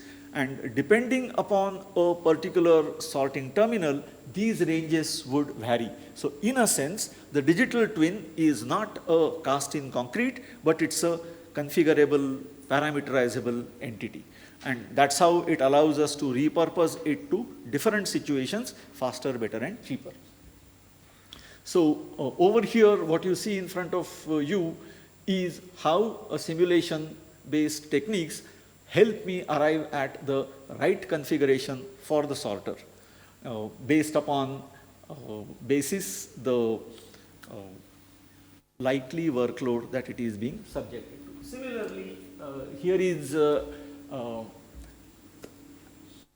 simulation which says that what if my parcel inflow rate is now going to be 1.5 times what it used to be earlier. And over here, the simulation tells us that all is fine, your infeeds is the bottleneck. So you need to fix the infeeds, sorting terminal per se is okay. There is another situation wherein it says that what happens if I reduce the maximum circulation count from 5 to 3? Will I still be able to catch most of my packages, or there will be an overload? So as you can see over here that circulation count 3 seems to be optimal. Now please note over here, I don't know that circulation count 3 is good. I'm just doing a what if simulation which hopefully is knowledge guided. But it is completely based upon the expertise and experience of a human being that these simulations are being performed. And similarly for a sorting logic. So you get an idea. So I was given 22 minutes, I have just 2 minutes left. So what we have seen, what we have delivered so far is an experimentation aid which subject matter experts are able to do a fairly good job. And this particular solution has worked in almost all European countries. So it does work on ground. However, the quality of the overall solution is a function of the expertise. So we are now trying to reduce that dependence, sole dependence on experts by bringing in reinforcement learning. And over there, we have discovered very many challenges, like how do I know when you are simulating, you also need to simulate that a chute is full. Now, chute is full is a fairly complex thing because you now need to worry about geometry. So now you have either a cylinder, and into that cylinder, different geometric shapes are filling in. So how do you know that a chute is full means volumetric composition now becomes very difficult. Now that is a function of what is the angle with which that package is being dropped, what is the weight of the drop, in which way will it, is it likely to change its axis of orientation. So it really becomes fairly complex problem of 3D modeling. So it is no longer an reinforcement learning problem, it is actually a geometric filling problem which we now need to solve. Then the next problem which we want to solve is how do we bring in this reinforcement, this digital twin, real system, and the RL agent together in the form of a model reference adaptive control. We have some ideas, but they still need to be delivered on ground. Most of the reinforcement learning which exists out over there is stateless. The reinforcement learning algorithms don't necessarily know what has happened earlier. So we are trying to see if how can we leverage prior knowledge so as to improve reinforcement learning algorithms. So kind of pre-training, one-shot learning, those kinds of ideas into the reinforcement learning. And finally, probably the biggest challenge for us is, I mean, when something is working, people want to use it everywhere. And one of the problems that now we have is, today we have a solution for sorting terminals in parcel industry. So the domain is parcel industry. The problem is maximizing throughput. And there are so many posts, just if you think of posts in Europe. Now, for all those postal departments, the problem is same, but the context is different. The way posts function and the way they go about doing their business in Scandinavian countries is quite different in mainland Europe. So I now want to deliver or repurpose a solution which was delivered for one country or one context to other context. How do I do it in an automated manner instead of, currently all that we do is editor inheritance. Control C, Control V, change whatever you want to do. Instead, can we now come up with a method which will help you build a family of such solutions, which then you can select in a best fit manner. So that's what we intend to do right now. So with that, I come to an end. If there are any questions, I'll try to answer them.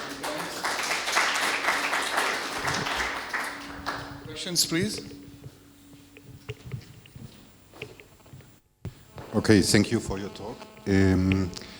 If you use a simulated environment somehow in order to predict something in the real world, as you do, then it strongly depends on how good is your simulation, so how realistic is your simulation. Did you analyze the influence of more or less correct or realistic simulations in the results, the robustness in a certain sense?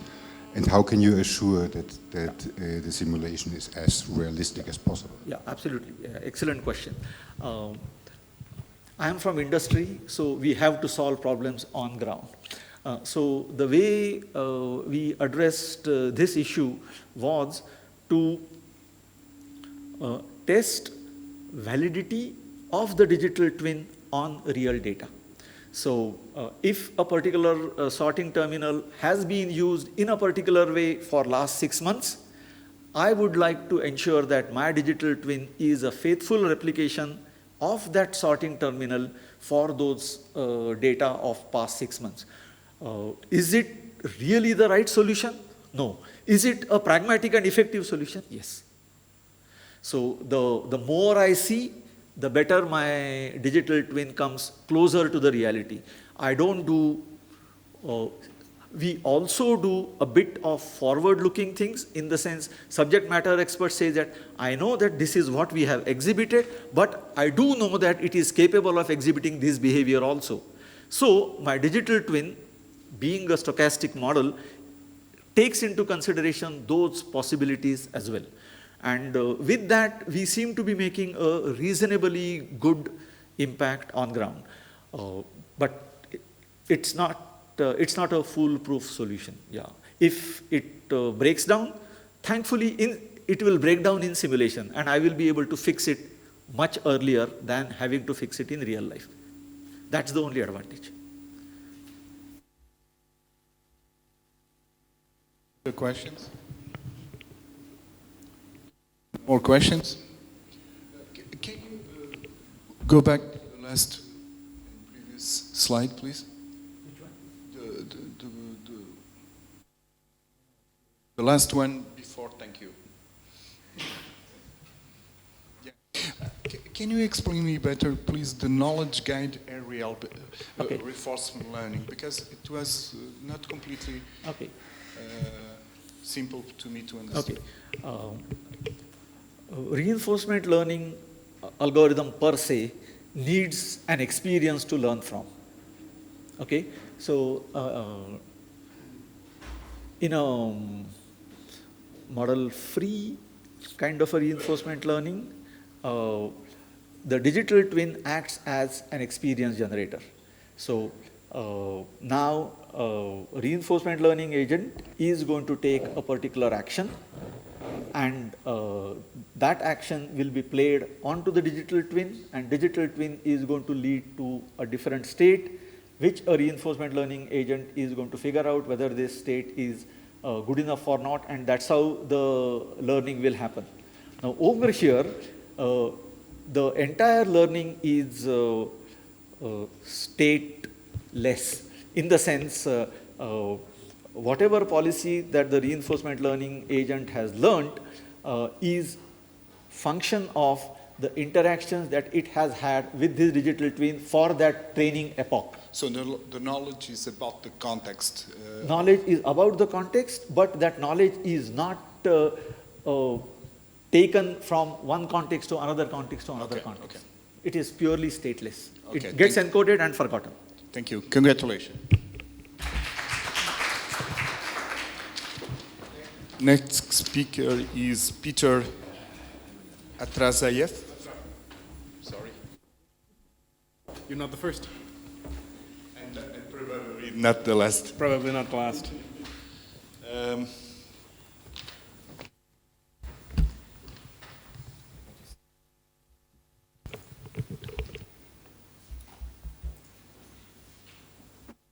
Okay.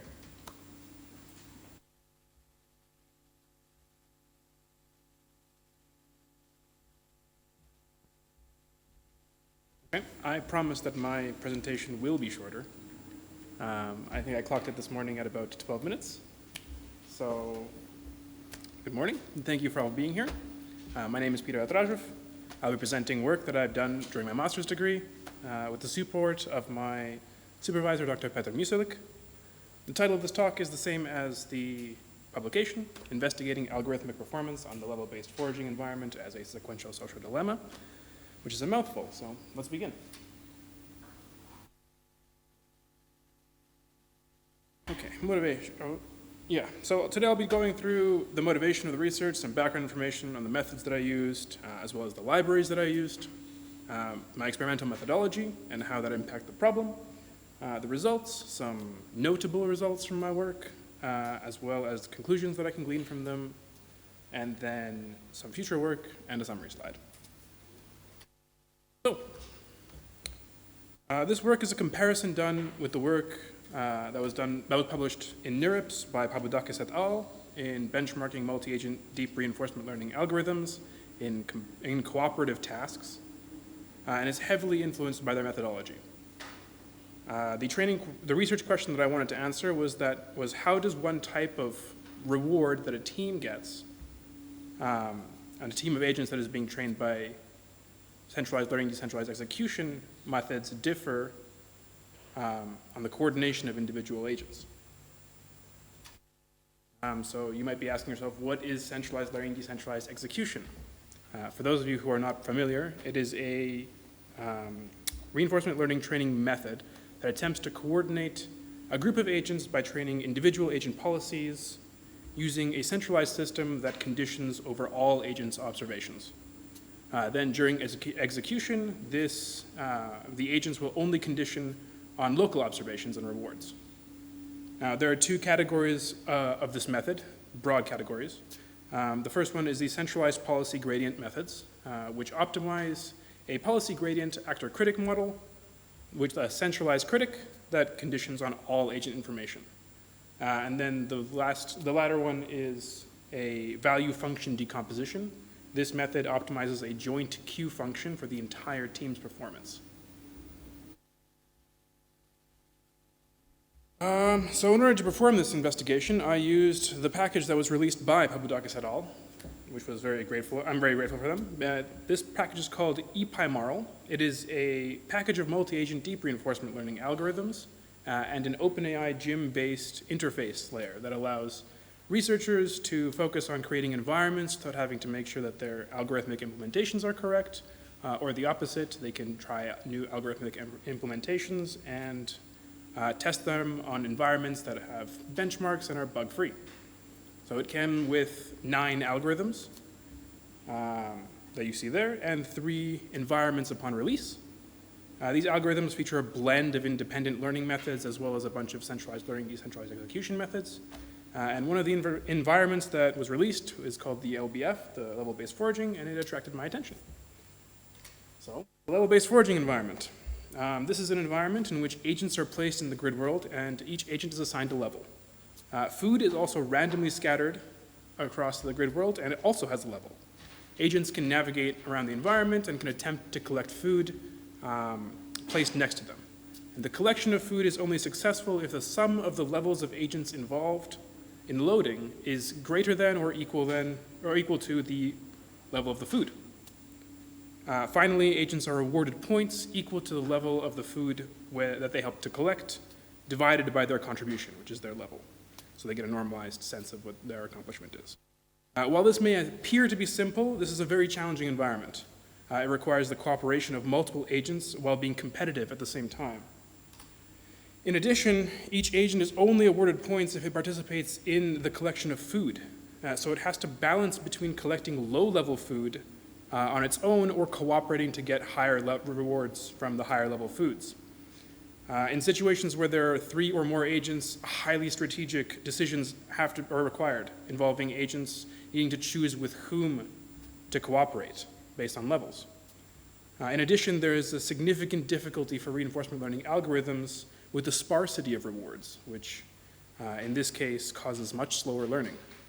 And to complicate an already complex problem, there's also the possibility of introducing partial observability into this scenario by limiting the agent's observations with certain radii. Now, this work focused on the first challenge, which is coordinating competing agents. The focus of this work is a very small change in the reward structure that has a profound consequence on the way the problem is formulated. I changed the reward from being a joint reward that all agents receive at any given reward event to an individual-based merit reward in which agents are only rewarded for participating in a reward event. So if you were there for loading the food, you got reward. If you weren't, tough luck. This turns the LBF environment from a fully cooperative environment task to a sequential social dilemma of the stag hunt variety. When this happens, we can expect that the team performance, i.e. the return, G, will be lower because agents are now more incentivized to be greedy and work for their own sake rather than prioritize the whole team.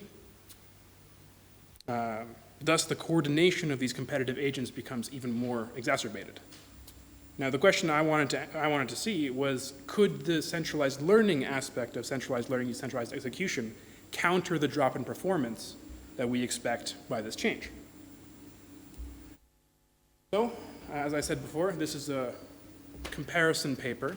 On the left, I have the experimental methodology of Papadakis et al., and on the right is my experimental methodology. I'm going to go into a bit of nomenclature very quickly. So the grid world size is given by the 2 numbers at the beginning of the name. So 8 by 8, 10 by 10 gives you the grid world size. The number of players is denoted by the number followed by the letter P. The number of food in the environment is denoted by a number and then the F. Partial observability is denoted by the letter S, and the number in front of it indicates the radii of observation distance. And then there's a forced cooperation that can be caused by the co-op flag. And in this mode, all agents who are in the game must be present in order for a reward event to occur. So the differences, I'll now explain why I omitted some of them. So the 15 by 15s, even in the study by Papadakis et al., there was no agent that was able to successfully navigate this environment. They are too large, so I just got rid of them. My results were also just negatives. I also omitted the MADDPG and COMA algorithms because they too, in my studies as well as Papadakis's, were the least well-performing algorithms. They were unable to get anything done anyway, so they don't bring any new information. For experimental integrity, I used the same hyperparameters that were reported by Papadakis et al. And the number of runs was exactly the same too, so 2 million time steps for on-policy algorithms and 20 million time steps for off-policy algorithms. This also is dictated by Papadakis et al. So here are my results. Each trace represents a mean over 5 runs with a 95% band confidence interval. I'm going to focus on a couple notable results for the sake of the presentation, and you can take a look at the full results in the publication. So I'm going to break the left-right that I've established. So on the top are my results, on the bottom are the results of Papadakis et al. I would like to bring your attention to the following traces. The yellow diamonds and the light blue Y shape. These algorithms are value function decomposition, centralized learning, decentralized execution algorithms. So the second class of centralized learning, decentralized execution algorithms called VDN and QMix, respectively. In both of these algorithms, it seems that there's a reduction of at least 250,000 time steps for convergence. And in certain cases, this decrease in convergence instance is about 500,000 time steps. My theory is that this is a result of the action of each agent being more weighted by the learning algorithm than in the centralized learning or the centralized policy gradient methods. This inclusion of action creates a more salient link between reward events and the agent policies that were leading up to them, which in turn increases the coordination and speeds up learning. Now, there's a huge caveat to these results, if you've been paying attention. There's no statistical significance, and that is because I was unable to get the raw data from Papadakis et al. In time for the publication. So I tried to rerun their experiments using their hyperparameters and was also unable to get their results. My results were also different. So even when I increased these number of samples to 30 to be statistically significant, I was unable to replicate their results. Therefore, I can't make any statistically significant claims yet. I can only say these are preliminary results, but that gives me some future work.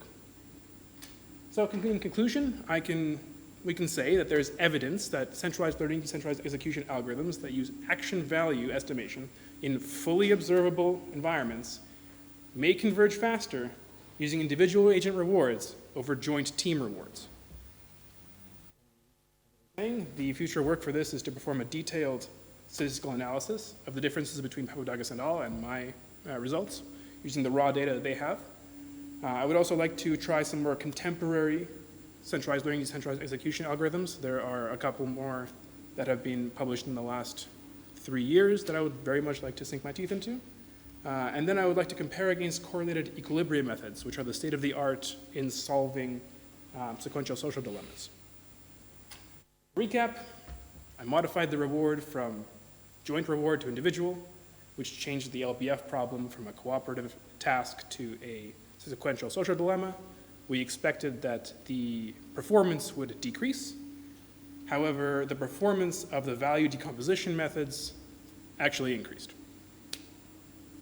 Thank you for paying attention, and I'll take questions.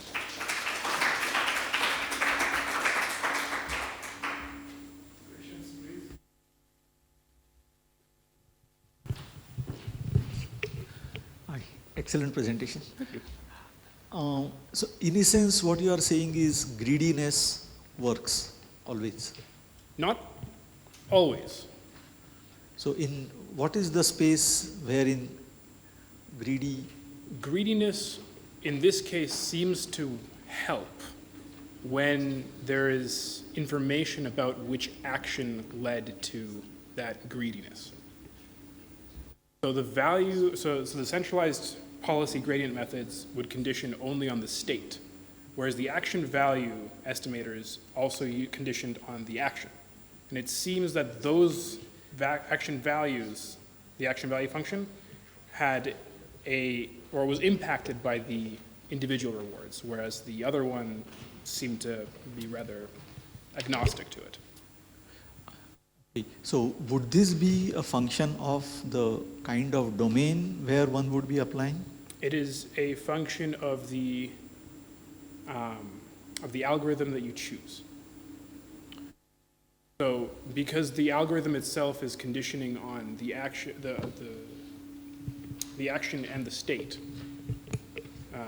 rather than just the state, it knows more about which action, the salient link there between the action and the results, the reward that it got. I believe that information is what causes the increase in convergence. Okay, thanks. Okay, thanks. More questions? No? Many thanks. You're welcome. The next presentation is online. Rafael. Hello, good morning. Can I share my screen? Hi everyone, I will present the work called Using Institutional Purposes to Enhance Openness of Mutation Systems. My name is Rafael Cunha. This work is also offered by Professors João Hubner and Michael de Brito. We are from Federal University of Santa Catarina in Brazil. Software agents may pursue the same goals in the different available social network systems. Existing proposals for interacting between agents and social networks adopt ad hoc solutions that require that the developer knows which social network and implements the necessary actions for the agent to reach its goal in these systems. To understand it, consider that the agent Bob is programmed to achieve its goal of published information by sending a text through a method called tweet on the social network Twitter. Also consider that Bobby has an anti-goal of fake news spread. There are some problems that can happen in this example. Suppose that the new actions become available or existing ones are modified. The developer needs to know about these new methods or modifications and change Bob's program to keep it working on these systems. Suppose the other actions produce similar effects in the system. For example, consider that for some reason the social network Twitter is currently unavailable. To achieve its goal, Bobby could publish this information on another social network, for example, Instagram. However, the developer didn't specify in Bob's program that a similar action performed on another social network produced similar practical effects. To handle the situation, the developer has to know the practical effects of actions and program Bob to act on different systems, or the different systems have to be comparable with Bob's specification. Suppose that actions programmed into the agent's program bring unwanted effects to the system. For example, consider that the action tweet produced two effects on the system. It published information, there is Bob's goal, but it spread fake news, there is Bob's anti-goal. The developer needs to know all the effects of the actions and evaluate whether or not to program the agent to perform the action to achieve the agent's goal. Therefore, the main drawback of this approach is that the developer needs to know the peculiarities of each social network application and program the agents with the necessary actions to interact with each one. The developer must record the agent so that it works on new systems. Or, the second option, each particular system needs to be programmed in a way that is comparable with the agent's specifications. It may be impossible to adapt the system to all agents that will act in the system if it's open, and consequently, not all agents are known in design time. Consider these limitations, we propose a solution that instruments the system to solve the problems discussed earlier, which is based on social concepts already proposed in the literature, which are institutions and purposes. Both concepts, when combined, allow the system to make explicit to the agents what are the facts in the environment of performing certain actions in the system. The agents can then relate these effects to their goals or anti-goals. In this paper, we illustrate this approach through a practical example, which supports a discussion about the advantages and disadvantages of this program model. Now, I will present the model on which the proposed solution is based. The essential elements of the proposed model are agents, states, institutions, and purposes.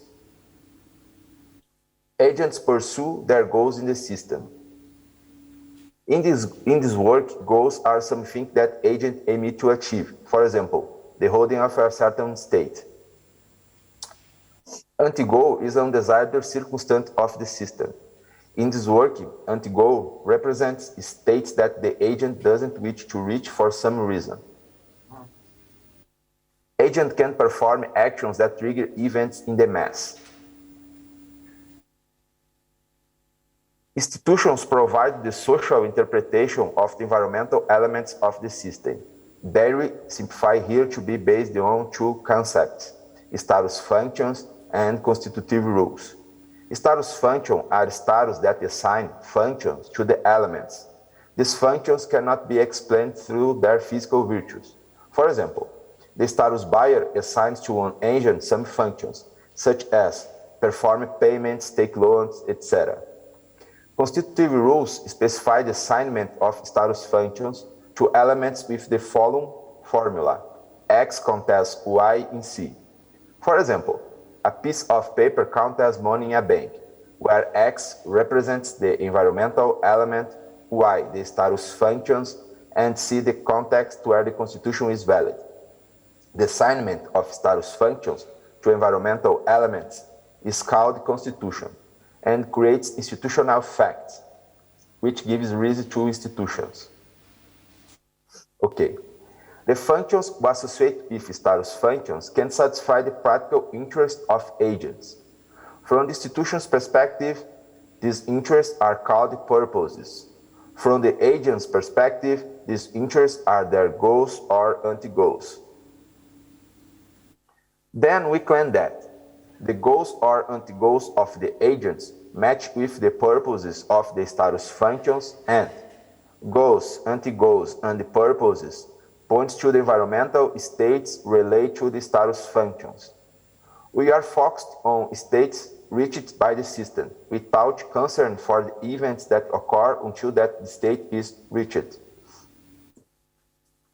Surely, this model provides two relationships between purposes and status functions, and between purposes and agents' goals and anti-goals.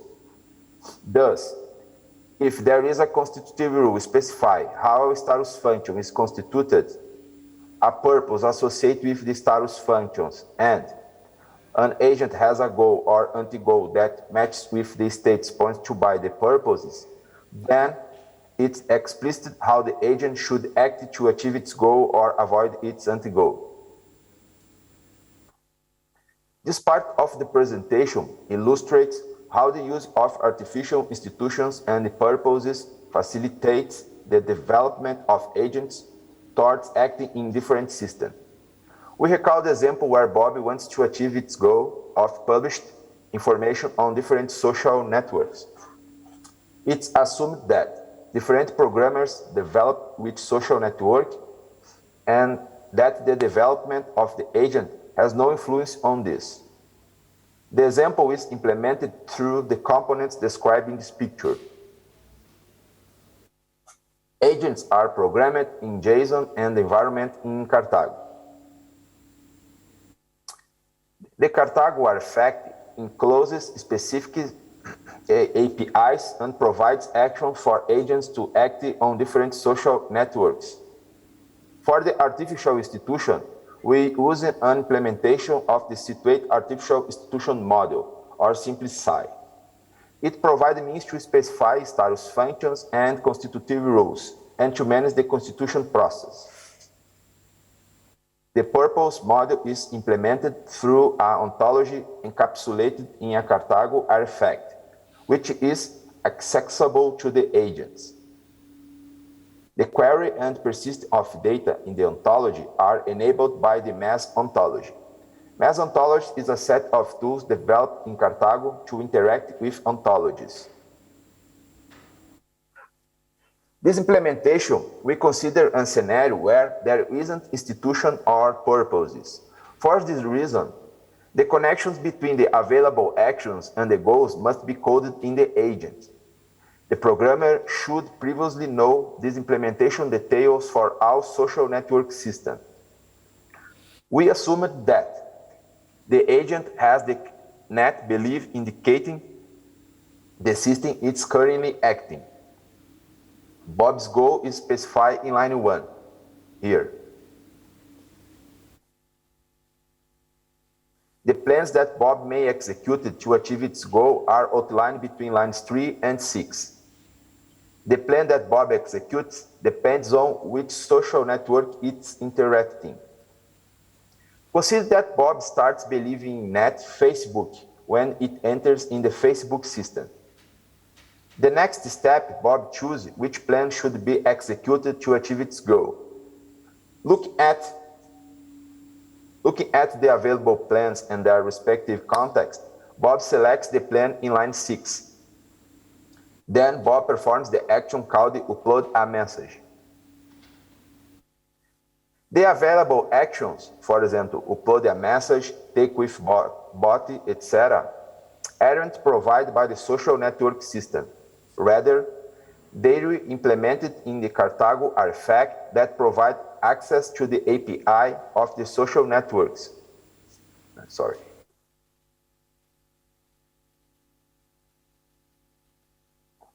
This action causes some consequence in the system, including switching the system to a new state where Bob achieves its goal of published information.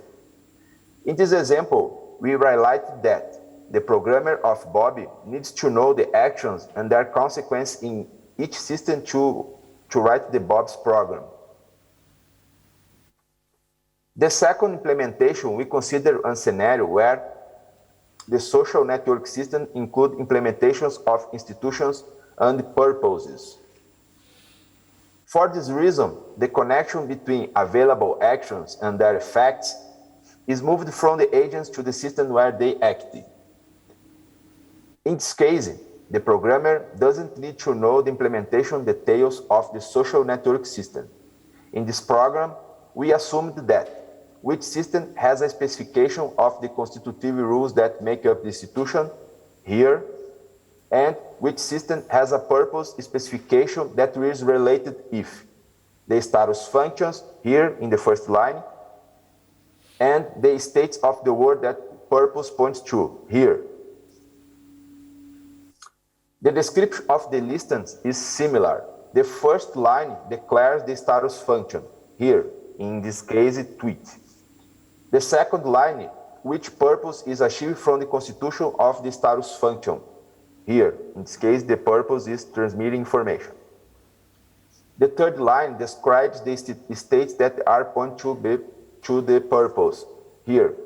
The state is information published. The last line, here, describes the constitutive rule that contains the actions can be constitute the status function.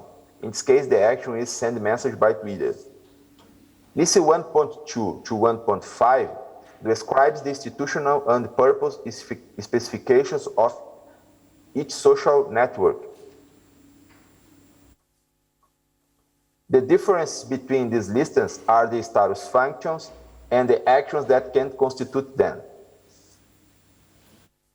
Which list is used in which social network. List 1.2 illustrates Bob's program. Bob's goal is specified on line 1.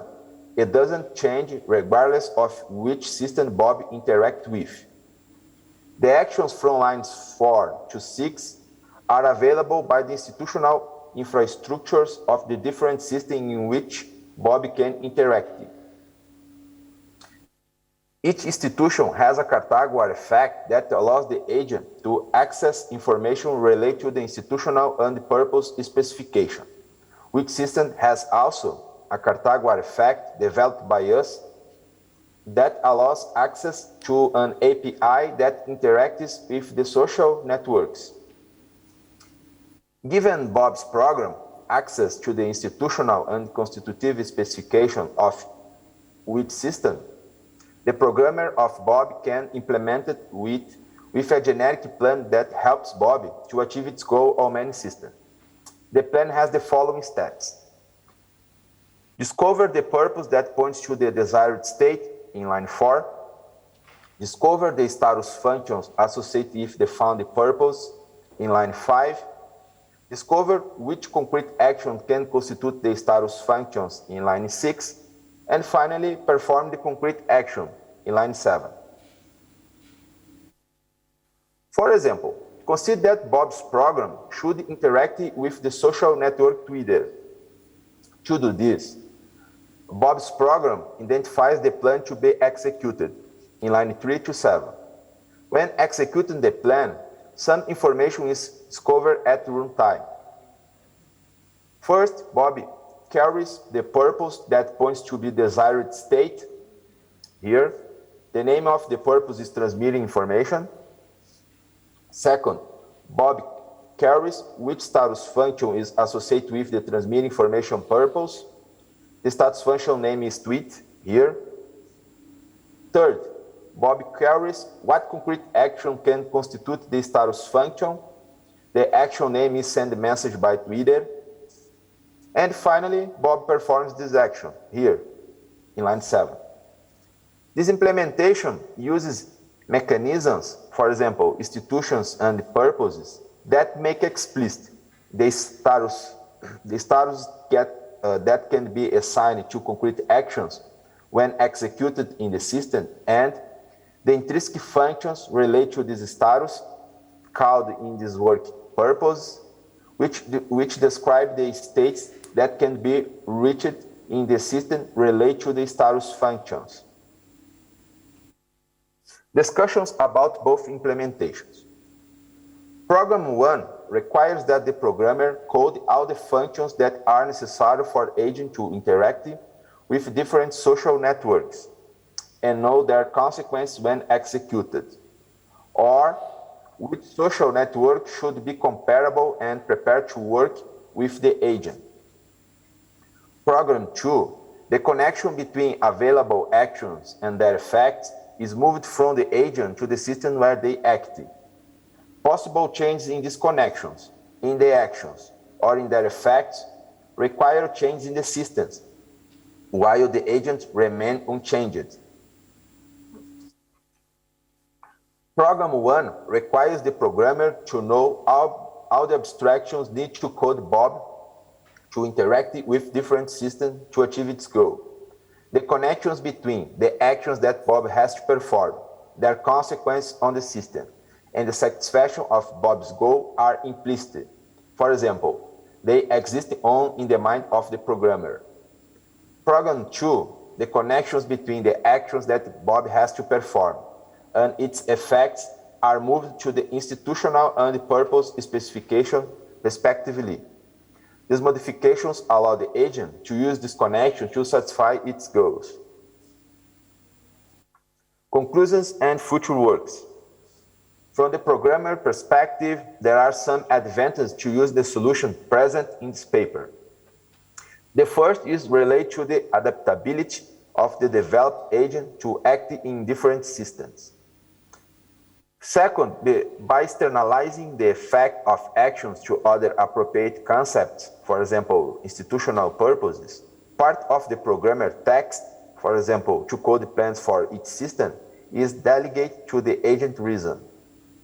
If the program is designed to discover which purposes match the agent's goal, and then which status functions that when constituted creates the possibility of states pointed out by the purposes, the agent's program keeps working on any system that provides this information, as long as the purposes related to the status functions match to states of the environmental desired by the agents.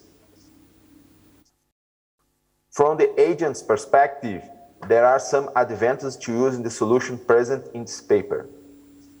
One of them is the improvement in the agent's decision-making, since it has more information available to help it to decide whether to achieve its goal or avoid its anti-goals. Agents can access and reason about the environmental states pointed to by the purposes and adapt themselves to different scenarios.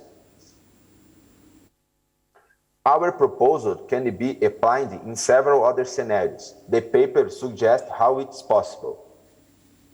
As future work, we plan to explore some aspects related to the proposal, such as the relation between purposes and the values of the agents, discover the learning curve for the programmer to use the purpose model, investigate additional advantages of the use of the purpose model, and assess whether the design of the complete system becomes more dynamic or prolonged it, if it externalizes the concepts that make the necessary connections to make the program more flexible. Thank you.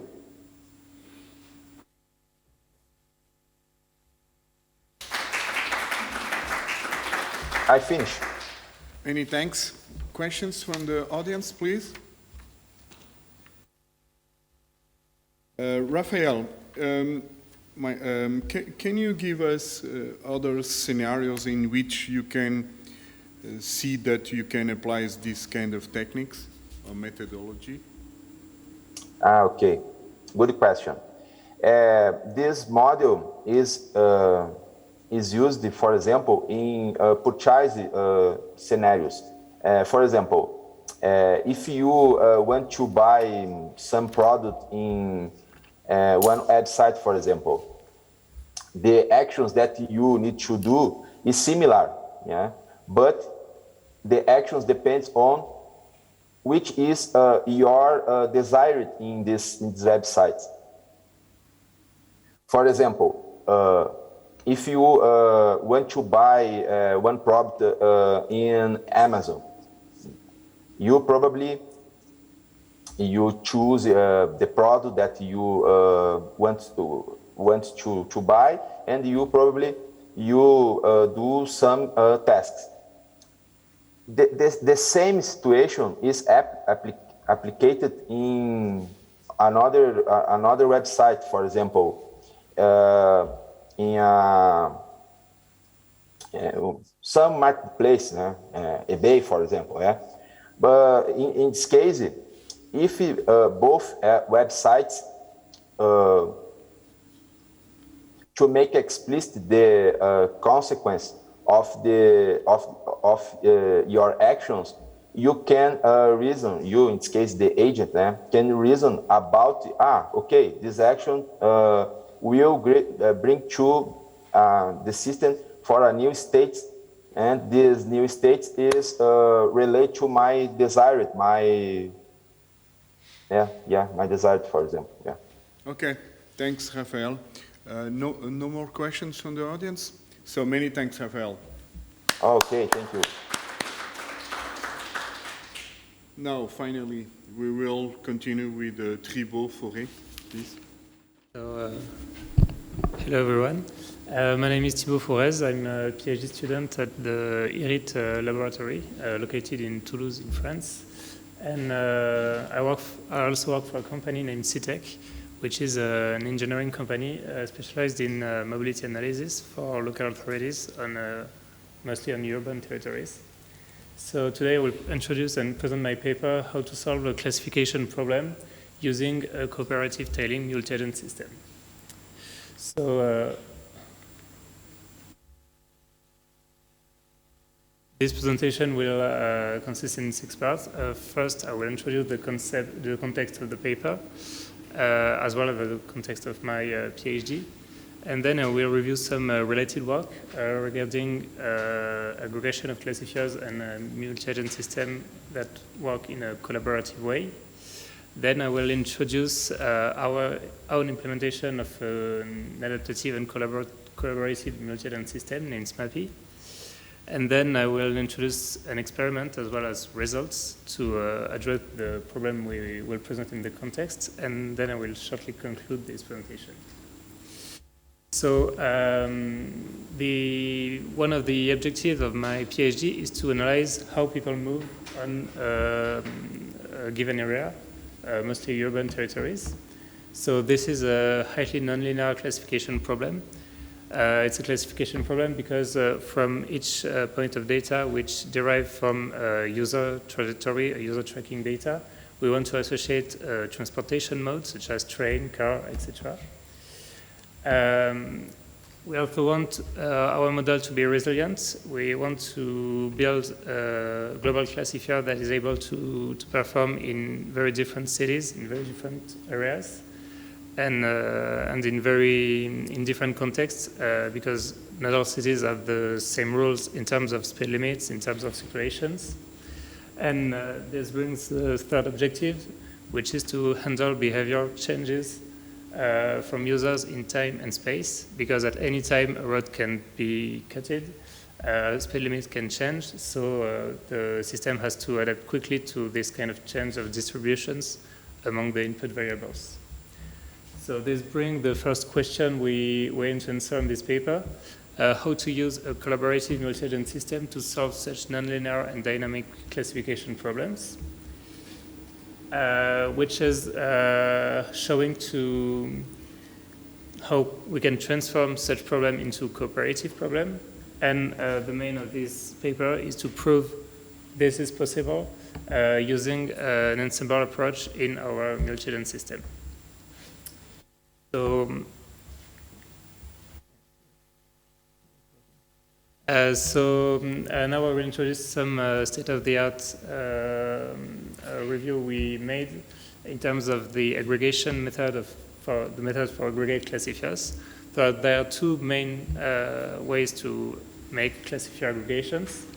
First, the so-called connectionist way, which is basically the deep learning and the artificial neural networks. We define a series of classifiers which are chained, and from the data to the oracle, and then the feedback is sent, the bug propagated through these classifiers in the opposite way. This is one of the most popular techniques in machine learning and in deep learning. One of the drawbacks is that it demands a lot of data to tune all of the classifiers, but this is one of the most popular approaches. And then there's the Ensemble Approach, which is similar to a parallel electrical circuit. We have many branches, each one with one classifier. The classifier can be independent, which aims to avoid overfitting, training each one with a different extract of the data.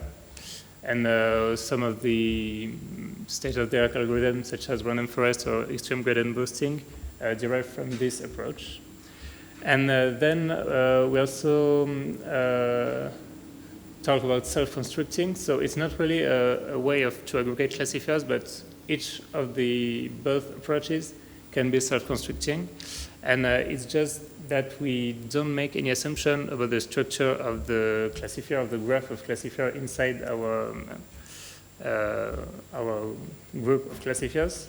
And we can find approaches, connections approaches with self-constructing neural networks, as well as a Mutagen system, which work at an ensemble of classifiers such as ELSA, which I will introduce a little bit later. So to talk a little more about the Mutagen system, and especially in the AMA theory, so the adaptive Mutagen system theory, which, to make it short, is the Mutagen system in which the agents interact with each other in a cooperative way, so no concurrence here. And the self-adaptative context learning framework, which is a sub-part of the AMA theory. As you can see on this figure, the input variable of the problem define input variable space. Each new point of data is just a point in this space. And the aim is to instantiate independent agents called context agents around new points, and making the assumption that in the future, when new points of data will appear in the same area of this input variable space, the former context agent will be used to make a proposal to the global system. And then the global system will send a feedback to all of the activated agents. And then the activated agents will cooperate in such a way to have a clever tailing of the space of input variables. But I will explain this a little bit later. Because now we introduce our implementation of Mutagen system called SMAPI. So this is a context learning Mutagen system in Python. It lies at the intersection of ensemble learning, because all of the context agents will be embedded with a classifier, an online classifier, and it's also self-constructing. As you can see on this animation, this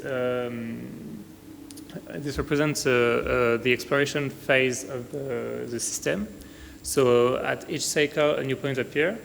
Eventually, if the point doesn't activate any agent, some context agent will be instantiated around these points. And then the collaboration phase, the cooperation phase, where each of the context agents will adapt its own boundaries in order to not be concurrent or not enter conflict with other agents. So to focus more about the context agents, at each cycle there are 4 phases for the context agents. First, it can be activated. So for instance, on this illustration, 2 agents, the one and the third one has been activated by the new points. Then the activated agents will propose a label to the head agents, so they will make a proposal for the global prediction, and they will receive feedback from the oracle, the head agents, that can increase or decrease its own confidence level, and its score, which is just a normalization of the confidence level. And then in the final phase, the cooperation. So I will talk a little bit later about this, but the agent will adapt themselves to make the optimal tiling of space. So the feedback, they can be positive if the prediction is good. The confidence level will be increased, and the agent will expand itself by a factor which is a hyperparameter of the system. And the internal classifier of the agent will be tuned with the last point, because it's an online classifier. In case of bad prediction, the confidence level will decrease, and either the agent will retract itself, or there's an option in the Mutagen system that can force the agent to exclude the last point, which means that it will retract itself until the last point is totally outside of the activation zone. When the agents are interacting with each other in a non-cooperative way, we say that we are in the non-cooperative situations. So there are three kinds of NCS. First, the conflicts, when two activated agents made opposite predictions.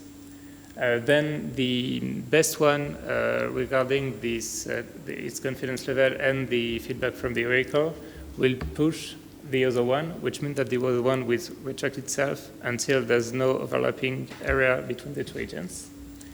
In case of competition, where the two agents has made the same prediction, but they cover the same zone, either the one can push the best one can push the bad one, or if the overlapping area is too big, the best agent will just absorb the other one, because for generalization purpose, we think that it would have been better that just one agent covered the full area. And the last non-cooperative situation is the incompetence, where a new point appears and there is no agent around this point. So in this case, we will just instantiate a new context agent. So this is how the system built itself at the beginning. And in the prediction phase, in the exploitation phase, we will just choose the best agents regarding the score at each step. And in case of incompetence, we'll activate the closest agents from the new point.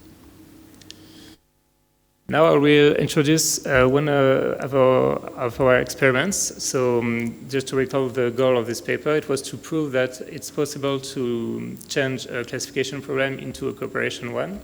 So to show this, we will use three very simple data sets that are embedded in scikit-learn in Python. So the three data sets are more or less linearly separable. The third one is totally linearly separable. It means that the two classes can be separated by the hyperplane. And the circles is the least linearly separable, as you will see later. And to show that using the same classifying technology, we can transform a nonlinear classification program in a cooperation program. We'll embed only linear classifiers in our agents at this time. So we will work with 4 classifiers, the logistic regression, the linear SVM, and 2 variants of the passive-aggressive algorithms. So the experimental protocol is in 2 steps. First, we will find the best combination of the internal classifiers using a grid search cross-validation with the parameter grids. And then we will freeze the best combination for each linear classifier and use it as the parameter for our SMAPI instances. And we will repeat the process to find the best combination of the parameters in the Mutagen system. As a result, we will look at the classification accuracy. So as you can see, in most of cases, the prediction is better with the Mutagen system approach, especially with the circles dataset, which was the least linearly separable. And as expected, for the third dataset, which is already linearly separable, we obtain similar accuracies between just the linear classifiers alone and the Mutagen system approach. And to illustrate how our Mutagen system can find non-linear boundaries, we also display the decision boundaries for each of the classifiers. And we see in the middle line, which is the circles dataset, so the least linearly separable one, we see that the MAS approach can build quadratic boundaries, while its internal classifiers are just linear ones. So to conclude, we aim to show in this paper that it is possible to transform a nonlinear classification problem into a cooperation problem using an adaptive multi system approach. As future work, we will compare our approach to other ensemble methods, such as random forest or extreme gradient boosting. We also aim to integrate different types of classifier in the same instance of Smarty, so in different context agents. It's already technically possible to do it, but we are looking for a criterion to choose which type of classifier instantiates in which zone of space. So we are studying some criterion based on the convex hull of points to identify the least linearly separable areas in the space. And finally, we want to add a generalization term in the score formula. So it will not only depend on the confidence level, but also of the volume of the agents in order to avoid tiny agents and overfitting. So this is the end of the presentation. Thank you for listening.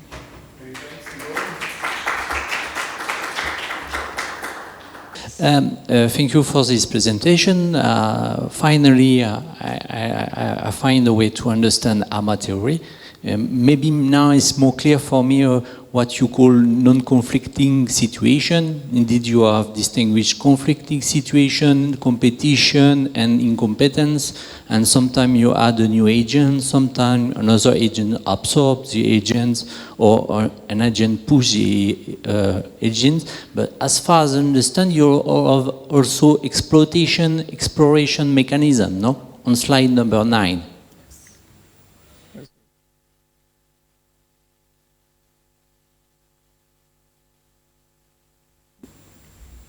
Just after this? Yeah, can you explain what you mean by exploitation?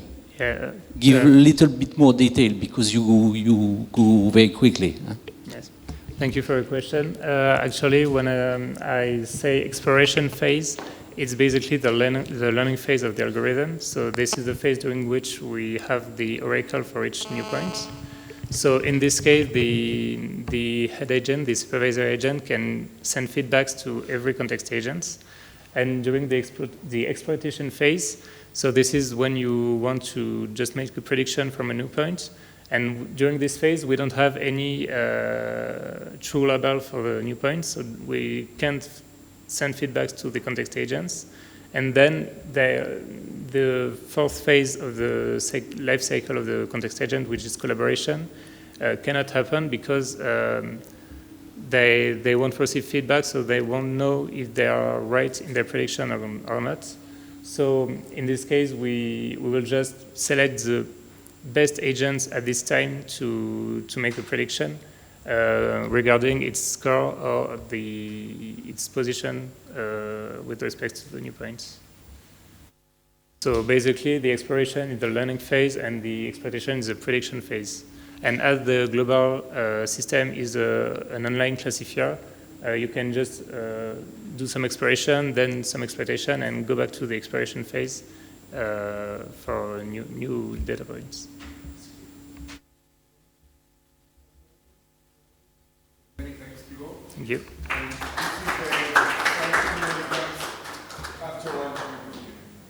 Okay, hello. Thank you to be here. We are going to start this session, that is the workshop on adaptive smart areas and intelligent agents, ASIA. We have, I suppose that we have seven presentations, so we have a very short period of time for each presentation, more or less 15 minutes. As you can see, we have 7 presentations, but the first one is not ready at this moment, so we can start with the second one, okay? And as I commented, we have a very short period of time, 15 minutes, so please, to authors take care with the time, okay? And I hope that we can end on time to the coffee break.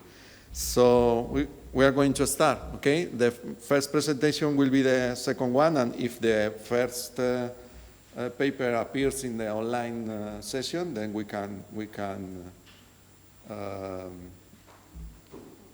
give time to this presentation. So the first one is towards semantic modeling on the edge cloud continuum, and will be presented by Alberto Fernandez. As you know, you have 15 minutes. So thank you for having here, for listening to this session, the Asia workshop. I present my paper, which is titled Towards Semantic Modeling of Edge Cloud Continuum. So I suppose we all know what cloud computing is and what edge computing is. The idea of edge computing is to put the processing tasks near to the IoT devices, so we don't need to send all the information that the sensors are generating to the cloud. Instead of that, some tasks are carried out in the edge devices, so less communication is needed and so on. So sometimes the notion of fog computing is also included between the edge and the cloud, depending the authors or depending the context. No? But the basic idea is that there are different types of devices. Usually the higher levels contains more computing capabilities, more memory processing capabilities, while in lower layers we have more limited devices. So the idea of computing continuum concept is to be able to run software services in a transparent manner. This means that if the computing context changes for some maybe unforeseen reasons, processing tasks could be moved to another devices in this somewhere, anywhere in between the edge and the cloud. At some point in some devices could be executed. That's the basic idea. So for doing this, we need decide or identify potential problems and to be able to, and also capabilities of devices to decide where a task can be carried out. So for this, we need to model the context, the computing context for these tasks. So we propose using ontologies for representing the context and for reasoning with this information. And this is the main goal of this paper. Okay, this is an example of the type of systems at which we are focusing. Is adaptive smart areas, and we aim at systems, at areas where there are complex and hard environments where we have devices there, but these devices, edge devices, are dispersed geographically, and some connectivity problems, for example, can be frequent. So the communication is not as easy, and for example, in a big city, but we are, for example, in a rural area and in agriculture context where you have sensors and actuators spread in the system, but for some reasons you could lose connection or something happens. Maybe there's a cloud that it's in some devices gets energy from the sun, and there's a cloudy day, or some animal appears there, or some problems. There could be a lot of potential problems that may appear, and so the idea is how we could dynamically carry out some tasks, for example, in a different device. So this is the basic idea of the context in which we are working on in this work. So this is an example of architecture where we can see, for example, there are, let's see if this works. Okay, there are several sensors. This would be the edge devices, which contains sensors, and they are running services in these devices, and we include here what we call local agent, which are in charge of monitoring the computing status of these devices. What's the CPU, for example, CPU load or the availability of memory at that moment. And we have these devices. These devices can be connected through different possible different connectivity technologies to other nodes, for example, in the fog, or finally in the cloud. And in these nodes also we have local agents, again, that are aware of the computing context, but they can also include control agents which are in charge of monitoring the activity of other local agents as you can see here. There are control agents can monitor these edge devices and could take decisions about when some tasks have to be changed somehow, and when they foresee some potential problems in the near future, for example. So this is the basic context. We have the cloud here, so these are services that can be run in different devices at some point. Okay. So as I mentioned before, we propose using ontologies for representing all this context and to be able to reason with that and identify potential problems and decide strategies for taking actions to reduce the problems. So as is typically in ontology development methodologies, we don't create an ontology from the scratch, but you try to reuse existing ontologies. So in this case, there are several ontologies for representing IoT and sensor networks, for example, measures by sensors and so on. There are less ontologies or less works in the upper layers of this architecture. So at the end, we have seen some ontologies, and we have reused this one. SEAS ontology is shown in green color here. So this is the main concepts and properties of the proposed ontology. Basically, we can specify systems that have different components and connections among these components. And we have different types of softwares, for example, application services middleware, and applications, for example, is composed of services. We assume that an application can be composed of several services. Services can be deployed in some middleware where they are running and so on. We added several properties. I won't actually, in my presentation, I won't go into details about ontology. I am basically presenting the context and the potential use of the ontology. This is an ongoing work.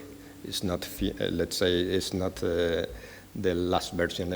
We are working on this project and actually improving the ontology that I'm presenting here. This is, I don't know, maybe you can't read this because it's too small, but this is how the architecture that example of architecture that I presented before could be represented using the ontology. For example, just to mention some parts, as I said, applications can be composed of several services. Services, for example, may have some requirements of disk space or processing necessities. For example, services are deployed in middlewares, for example, in this middleware, which in turn is deployed in some node, computing node. This node could be several characteristics like current available memory or disk space and so on. And there are systems composed of nodes and connections and so on. So the idea is to use this representation for identifying, for example, if a connection is broken, which services and which applications could be affected by a connection, for example, for that broken connection. So the idea is to use, as I mentioned, this ontology for identifying in this continuum, edge cloud continuum, identifying problems or potential problems and possible actions. So example for related to the problem identification, this could be done by each device or let's say by each local agent that is in the lower part of the architecture. They could realize that, they could anticipate potential problems, analyzing the computing status or the evolution of the computing status at a given time. For example, it could be realized that there's a low battery and because of a cloudy day and in the near, in next hours, the system, the device could be off in this case. And it could be detected also by other agents, in this case, control agents. Of course, if a device is off because of an energy problem, it can be detected by other agents, not by the problematic device itself. And the type of techniques that we are using for this is using, for example, Sparkle queries. Sparkle is a query language for ADF ontologies, is the standard language for representing the ontologies. You can see, if you are interested in the paper, some examples like identifying nodes that are overloaded. We also plan to use complex event processing for analyzing sequences or streams of data and identifying by rules which, for example, if in the last 10 minutes the CPU load was higher than 90%, then potentially there will be a problem. And you can see also examples in the paper. And then related to corrective actions, this could be decided by the local agents. For example, if they identify that the battery is low, maybe they could modify the behavior. Instead of, imagine you have a field and you have an agent that is in charge with a camera to send pictures of the field every minute. So maybe the agent could decide, okay, instead of sending every minute a picture, I could send a picture every 15 minutes or in a lower quality. And this could be an option. Another option is to move the task to another agent. So they could be decided that this task is carried out by other agent. For example, there's another device with a camera that is, for example, a mobile camera and could be directed to the same field, and instead of the other agent, then the new one can carry out that task. These kind of things could be done. And well, finally, just a short summary. This edge cloud continuum is important in some systems, especially in systems where the conditions are complex and difficult, hard, and for implementing this continuum, it's important to have a context model, a description of the context, so different actions can be taken. So as a feature line, we have many feature lines. I wrote here some of them. For example, how to estimate which resources a task need to be executed. We could more or less know how much memory is needed, but for example, there's CPU requirements, maybe it's not that easy, but how to learn that information. Or we are extending this ontology for representing problems and actions, not only the context, but also the problems and possible actions. And another open issue is how to keep all that information in different parts of the system, because of course we cannot send everything, we could send everything to the cloud and decide there, but of course you need to take decisions at the edge, fog, or at different levels, so we need to keep updated information in different nodes. Okay? So, and that's all for the moment. If you have any questions, I'm happy to. Funciona? Runs? Okay. Okay, questions? Okay, I just Everything I have just one question, it's a curiosity. Are you working in a specific problem to apply the ontology? A specific problem, for instance, in a rural area, in a specific problem for this kind of You mean specific areas? rural area? Yeah. Some kind of problem specific? I mean, at this moment, no. Let's say the agriculture and rural areas, but we are still and not specific city or town or something. But the idea is to apply it for agriculture and rural areas, and this is the idea. Okay. Any question? No more questions? Okay. Maybe the audience? I mean, online. No, Any question from online?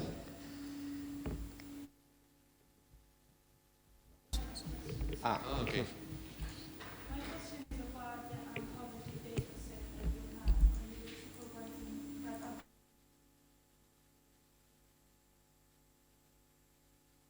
No, we created the instances. You mean if we took a data set and converted it into the ontology?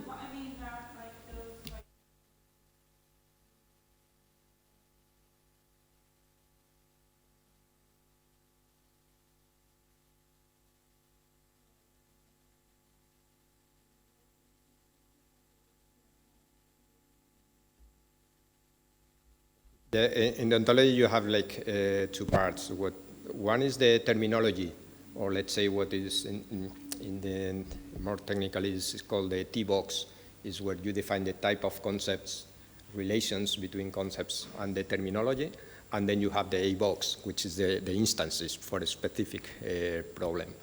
I couldn't go back. I don't know if the focus was lost there, and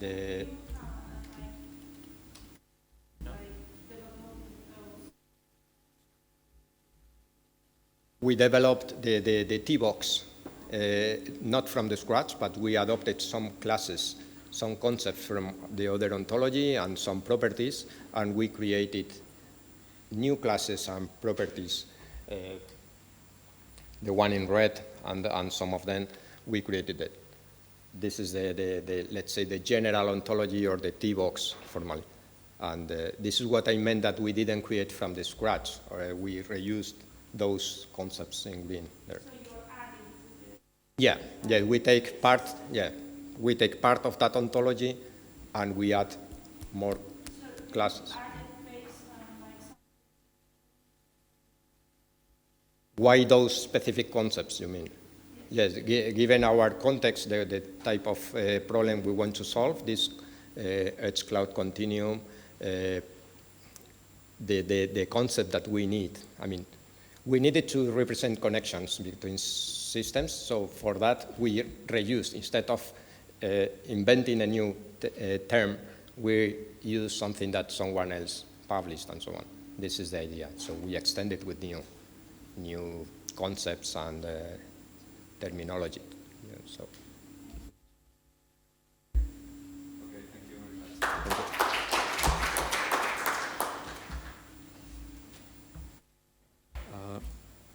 I think the first presentation is online. Okay, perfect. So we're going to go with the first one.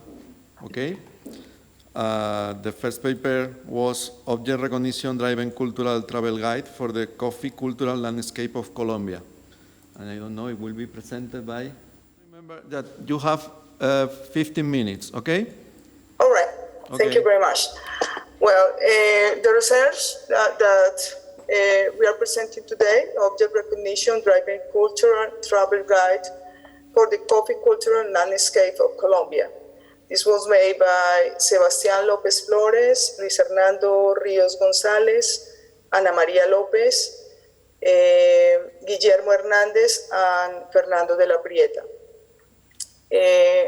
As agenda, we have an introduction, related work, methodology, results, conclusions, future work, and references.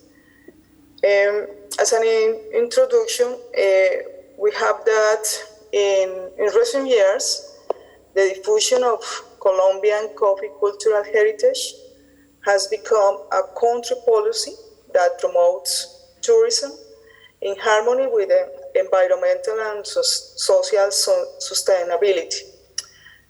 Among the different types of tourism that currently exist, there is no technological component based on the Colombian coffee cultural heritage that articulates the necessary policies that make possible to take the advantages of the social, cultural, and historical richness of the coffee region of the country.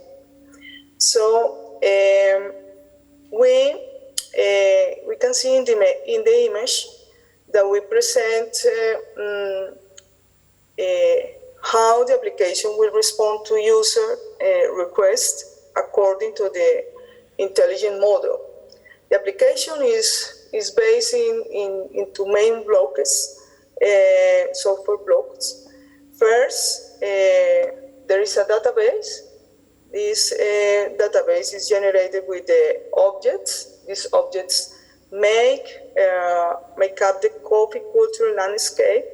These objects were declared immemorial heritage, of which some are protected by the Constitution. And in order to make to generate a richer database, we also include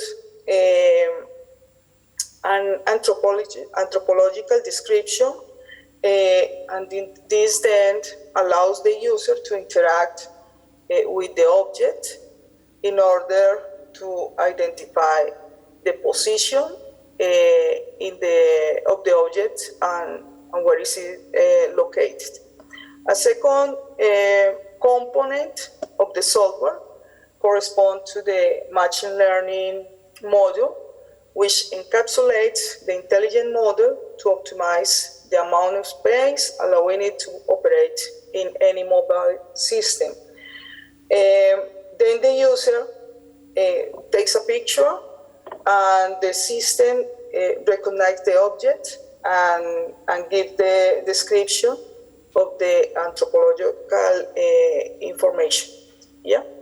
Then we can pass to the related works. We will show here two specific work related. One of them is about exim recognition. The approach is a tourist information access system to provide a description of the exim based on an image taken from the exim. Some of the advantages that we found in this research is that tourist diffusion based on automats and low power consumption and a small size, easy to use by multiple users. And we found some disadvantages that are model based on detectors and descriptors, possible failures in scale and luminosity due to the little generalization of feature-based models. The other research we took into account was about audio guide. The problem they treated was automatic museum audio guide, and the advantages they had is low power consumption and a small size, easy to use for multiple users, audible description, and the disadvantages are more or less the same that the research we talked before.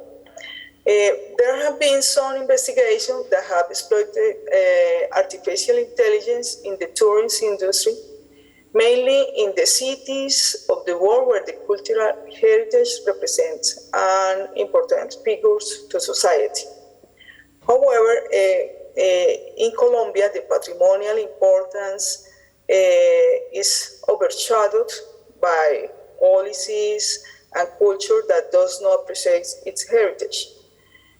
So in the implementation, unlike the SPOS application, it is based on neural networks as an intelligent model that interprets the objects of the Colombian coffee cultural heritage. And these networks are based on handmade features, which are subject to not generalizing well by changing lighting, perspective, and scale. Now, I would like to speak a little bit about the methodology. We use 3 principal steps: pre-processing, construction of the data set, and a single-shot detector convolutional network. We did the pre-processing in order to get the database, and the database is a collection of objects of the Colombian coffee cultural heritage, a segment of history that evoke traditions, culture, and ancestral society inherited by the Antiochians and transformed by coffee, along with an anthropological description. That's what we have in the database.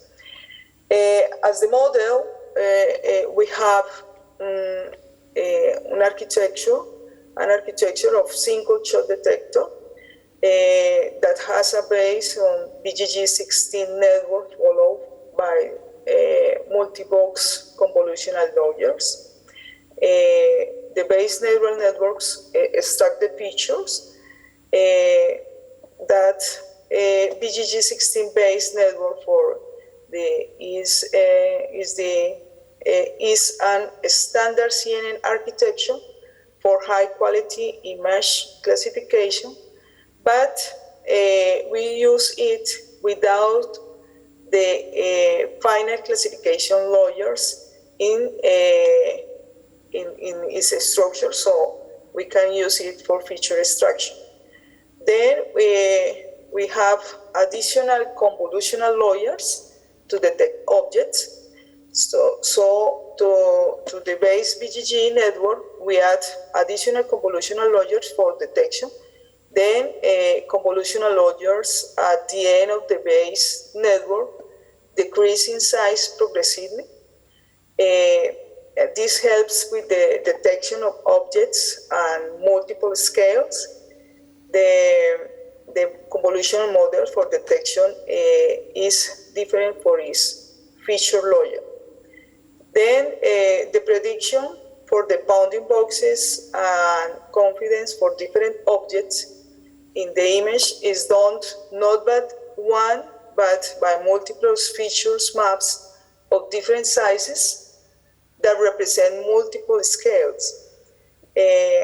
Progressively decreasing convolutional layers decreases the feature map size and increases the depth. The depth layers cover larger receptive fields and construct more abstract representation. So this helps in the detection of larger objects. And initial convolutional layers cover smaller received fields and are helpful in detecting smaller objects that are present in the object. Then we have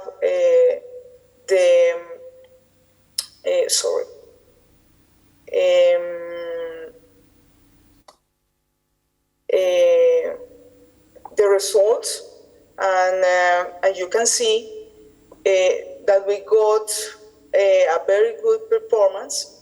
This is due to the type of objects, because the objects are objects exhibited on walls or with very recognizable conditions. The way to measure the effectiveness of the detection is from the mean average precision metric, and for the function of the application, is taking an image process to identify it, to then generate an anthropological description of the object. So that's what the system does. We take the picture, then it is identified, and we get an anthropological description. 5 minutes. 5 minutes left. All right, almost finished. As conclusion, we can see that this article presented the multidisciplinary work that exploit artificial intelligence technologies for the recognition of objects of the coffee cultural Colombian heritage that have been declared conservation pieces because they evoke the culture and the ancestral past that gave rise to the entrepreneurial coffee society inherited by Antiochian immigrants. Access to anthropological information in the use of the application is characterized by implementation of a deep learning model that provides the decision of textual reproduction according to the object. As future work, we think we will analyze the possibility of the generalization of the model to objects that have a simile in everyday life.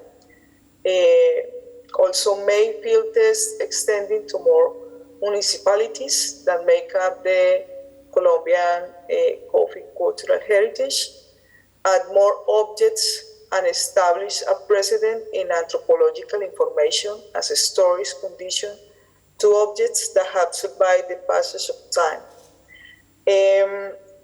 These are some references that we use. And if you have any question, general questions are very welcome, and I will be able to answer. If you have any technical question, please send to the email sebastian.lopez-at utp.edu.co.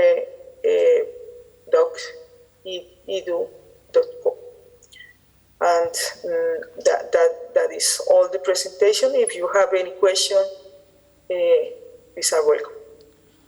Okay, thank you. So you have a general question?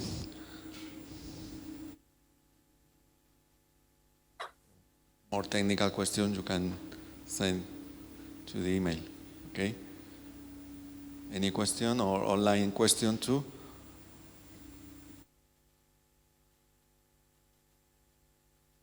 Well, I just have a curiosity. Which is the situation of the system? Is deployed? Is just a prototype? Well, at the moment, it's a prototype that is working. We have to send some tests in the field, but we expect to develop a device that is able to do it in a mobile way. Yeah. Thank you very much. Thank you to you.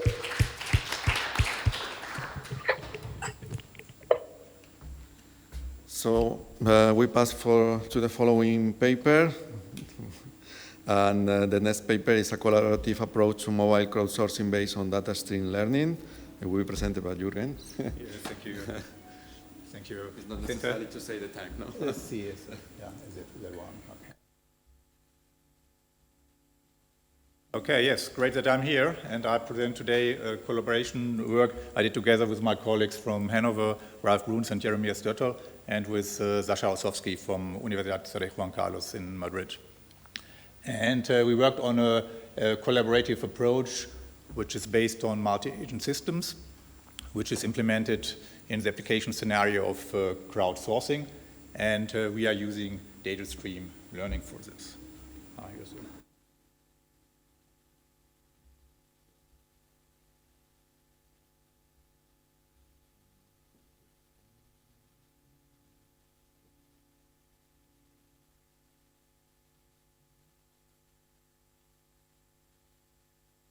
Doesn't work. I do it with...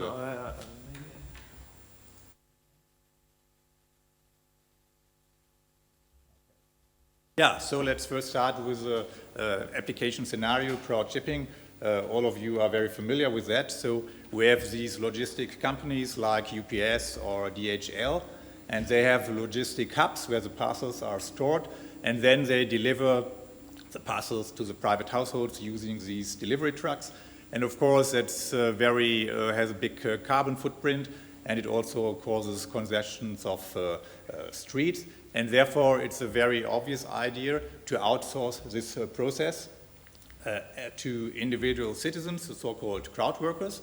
And the crowd workers, they have their normal movements in the city, and they piggyback the thing and carry these parcels around, and on their normal daily work, they also deliver the packages. And of course, what is necessary that this approach works, there must be some kind of an agreement between the logistic companies and the crowd workers. They must guarantee in some sense that they deliver the packages in time. Usually the packages have a deadline. They should be delivered in the same day or the second day or something like that. Of course, that seems to be very attractive. It is a very environmentally friendly solution of the last mile problem, and it is more cost-effective, and perhaps it's also even a little bit faster. But of course, it has also some drawbacks, because it often happens that the crowd workers are running into some problems and cannot deliver the packages in time. There are many reasons for that. So first of all, it could be some kind of misjudgment of the crowd workers. Some other task could have come up which prevents them on delivering the package, or of course there might happen some unexpected situations. So first of all, there could be traffic jams which slow down the delivery if they use a car, or there could be bad weather conditions if they wanted to go by bike and we have heavy rain or thunderstorms, then they don't want to do this. And the very obvious approach to this, of course, is if a crowd worker is running into some problems in delivering the package, then it is transferred to another crowd worker which is better suited. A little bit as what also Alberto told in the first talk, if something is becoming difficult, you've tried to find somebody else who deals with the problem. Okay, let's look in some more details on our approach. First of all, we assume that all the crowd workers are autonomous software agents. That means each crowd worker has a mobile phone running a software agent, and this software agent is used for communication between the different crowd workers and also to implement the protocol which I will introduce on the next slides. So let's first look into one example. So here we have a crowd worker, a courier, who is carrying a package, and he thinks that he's running in some problem in delivering the package in time. So he has service quality which is not that good. And what could he do? He can look in his vicinity if there are other crowd workers. Here there are 3 of them, and he can ask all these other crowd workers what service quality they could offer when they would take over this parcel. And these different crowd workers, depending on their things they have to do, they can offer different service quality, which might be worse or better than the crowd worker C who just has a package. And here in my example, crowd worker I, the above one, seems to have the best service quality, and therefore, of course, the package is passed to this crowd worker. So that's a very obvious idea. Parcels are transferred to crowd workers which you meet, which you encounter, which can offer better service quality, a very simple idea. What we have to discuss now is what is service quality. Of course, we can define service quality in very different ways. So the first one, very obvious one, is that we consider the delivery success. That is the probability that a crowd worker can meet the deadline, that he delivers a package fast enough. Another thing we can consider that the carbon footprint is as small as possible. Another thing could be that we are interested in producing short detours for the crowd workers, because of course if a crowd worker carries the package, then he has to change his normal routine work, and he has to make a short detour. And that is also not that convenient for the crowd workers, so we can focus on produce very short detours. And of course, another thing is we could be interested that the delivery times in total should be as small as possible. The problem with the service quality, of course, is that we don't know the service quality in advance. So they can encounter a lot of things, traffic situation can change, and therefore we are forced to predict the service quality. We don't know it, we can only predict it. And the way we can predict it, of course, depends strongly on the data we have. So if we have suitable data, then probably we can predict very precisely what the service quality might be. Unfortunately, in this small project, we have a lack of real data. We have some real data, but not the data we really want. So we enhance the data with the mean of a simulation. So I will, on this slide, shortly introduce a simulator we implemented. First of all, we used as a roadmap the roadmap of the city of Madrid, but we need also some kind of traffic situation. And what we did, we put a layer of grid cells onto the map of Madrid, and each cell we assume could have one of three traffic states, which could be we have normal traffic, we have slow traffic, or we have traffic jams. We have also the most simple model you can imagine to change the traffic situation. We just applied a time-discrete Markov chain, which is continuously changing the state of these cells. Then we have crowd workers. We distinguish three different types of crowd workers. We have people who walk, people who go by bike, and people who use a motorbike. And the velocity of these three crowd worker types, they depend, of course, on the type of the crowd workers, but also on the state, on the traffic state on the map. And each crowd worker has predefined routes, which has a starting point with an arrival time and a destination location, and also some stopover points. These routes should simulate the normal everyday workload a crowd worker has to do, making some things, buying things, going to school or whatever. These dates we took from real-world data. We used the data from a bicycle sharing system, BC Mud, which is in Madrid and is open source, and that's the data we used. Okay, finally, our simulator needs a model for the parcels. We generated randomly parcels with a pickup and a delivery location, and also with a deadline when the parcel must have to delivered.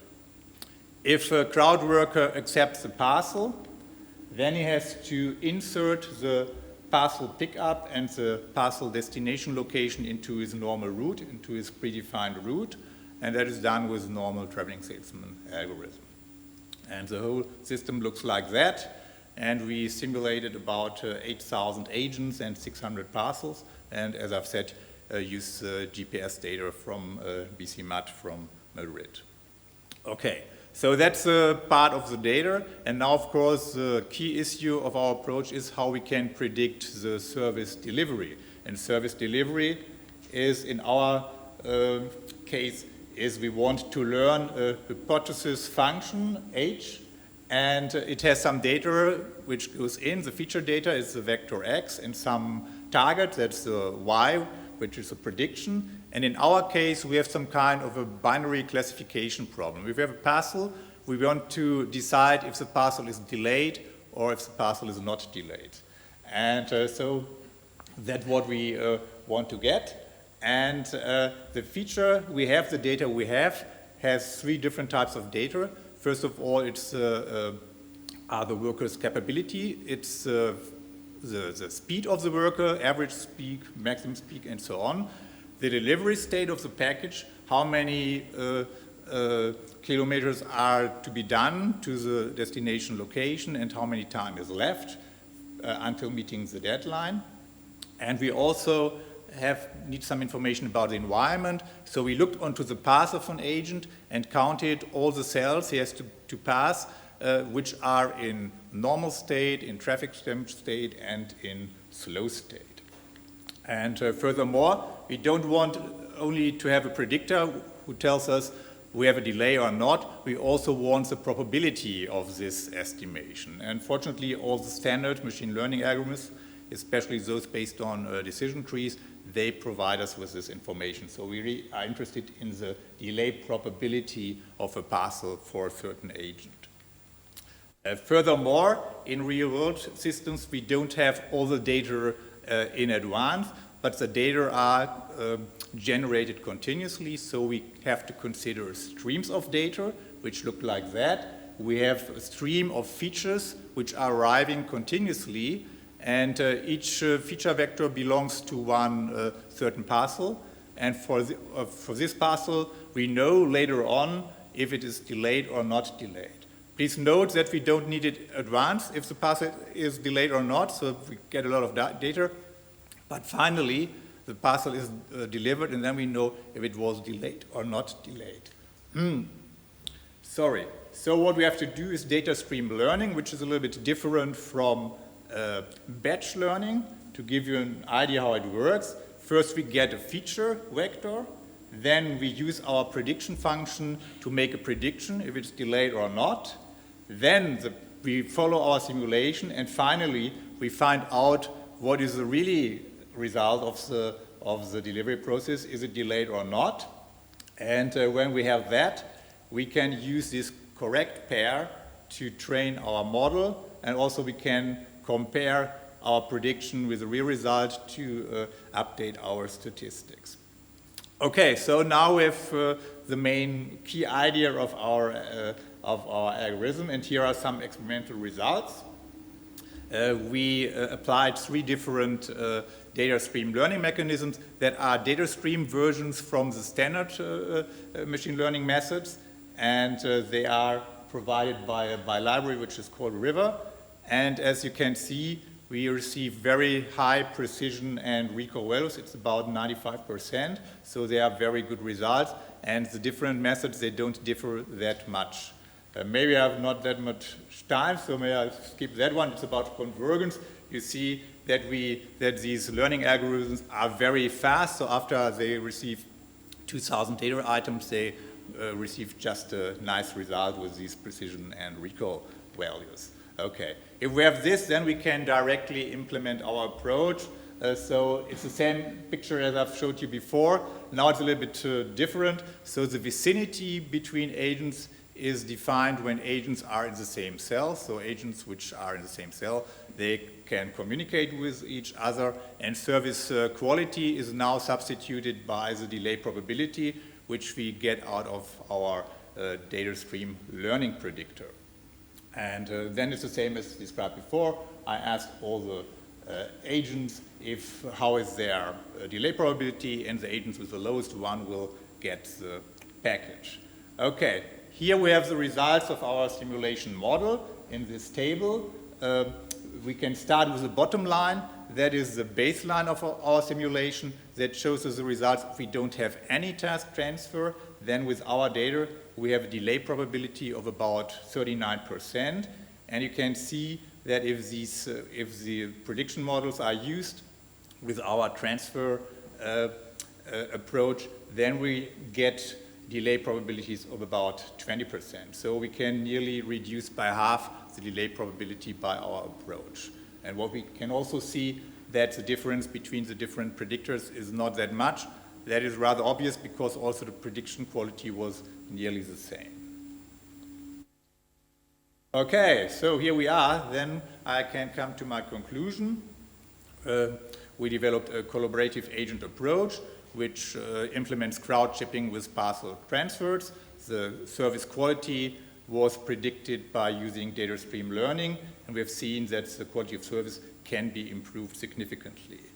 Yeah, future lines of research, that's only the first step. So we have not discussed many things you could do, of course. It's a very simple model I've presented so far. So we haven't addressed rewards and penalties. Usually the crowd workers suffer some detours, and that are usually compensated with rewards. And if they don't meet the deadline, they have to pay some penalties, so that's what we didn't consider.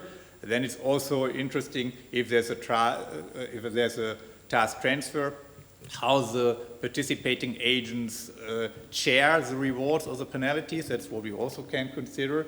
And of course, we also assumed that it doesn't cost anything to make a transfer, so it's immediately, and so we could also, of course, put costs into our approach, and so there are many lines of future research. Okay, so I was very fast, but I hope in time. Many thanks for your attention. And okay, thank you very much. Okay, we have time, more or less, 1 or 2 questions.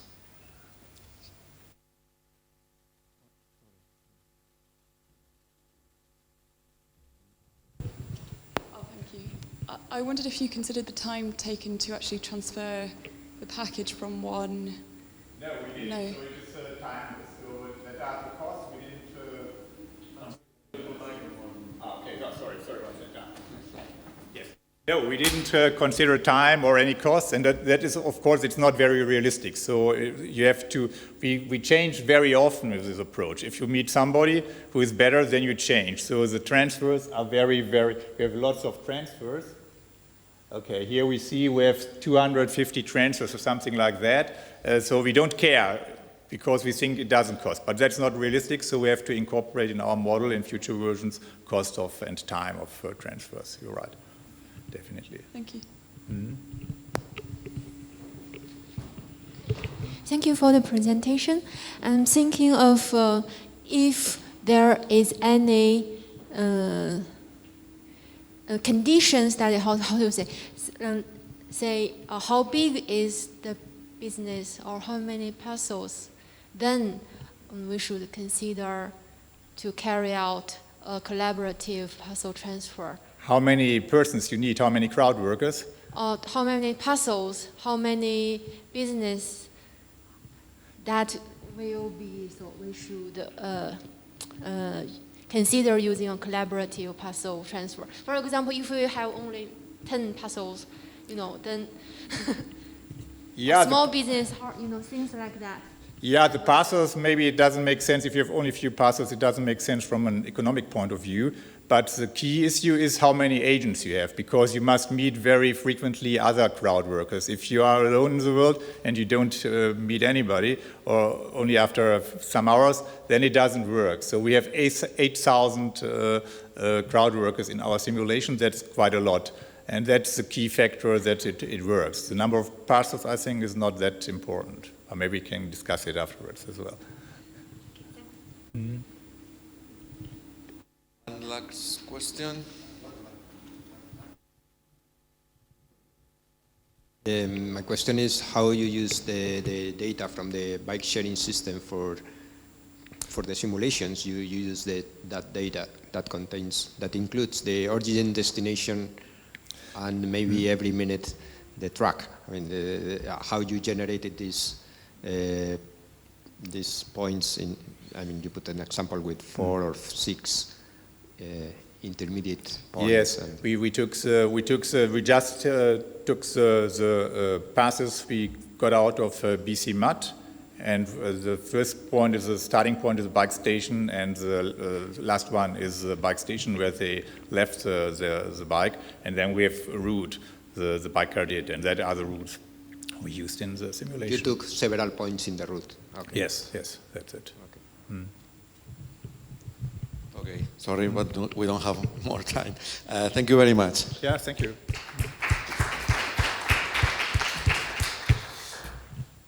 Okay, we follow with the next presentation. The title is Balancing Fairness and Efficiency of Task Assignment in Agent Societies, and it will be presented by Kendall Cozy. Okay, as you know, 15 minutes.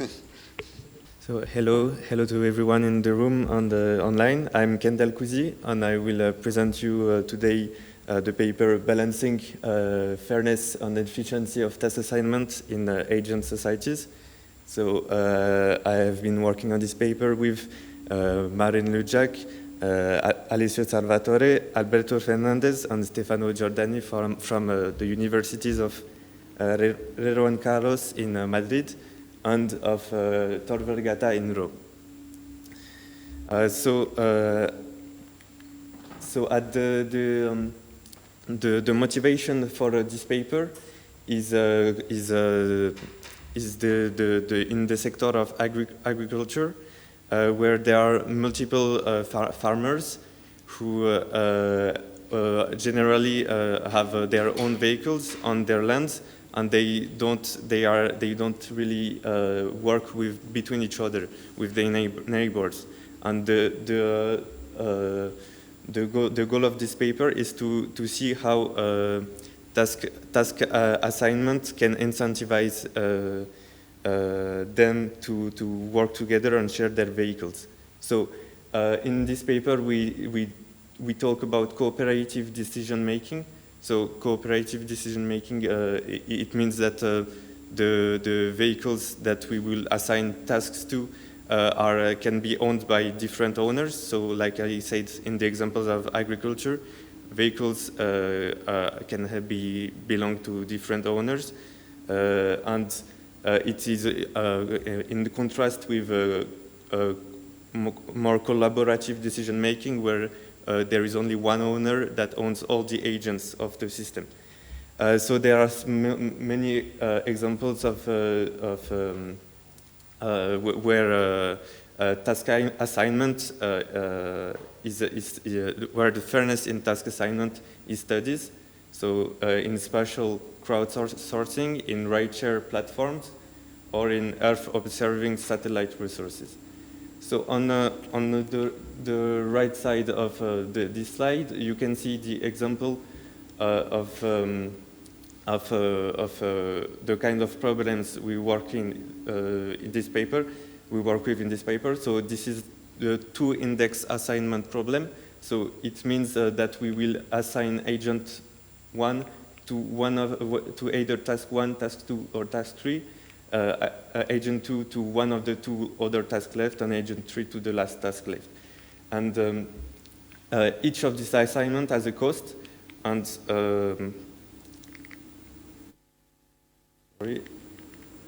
here is the mathematical formulation for this. So this is the objective function. This is what we want to minimize. So this term is the cost of the assignment. And we use the utilitarian social welfare function here, which means we want to sum the costs, and we want to minimize the sum of this cost.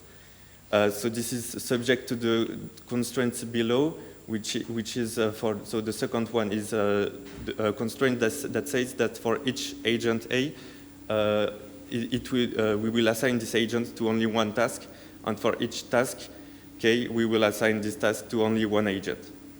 So this is one-on-one assignment. So X is our decision variable. So XAK is equal to 1 if we assign agent A to task K, or 0 otherwise.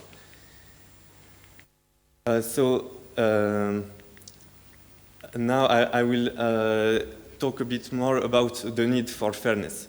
So we saw this cost matrix here, and we want to see how we can assign the agents to the task. And the first way to do it is to try to optimize the cost, to minimize the cost. So if we do that, we have this on the left result that gives us a global cost of 89. And now we want to think about is that a fair assignment? And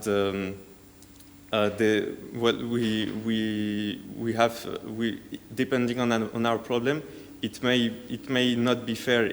For example, agent 1, let's say the farmer our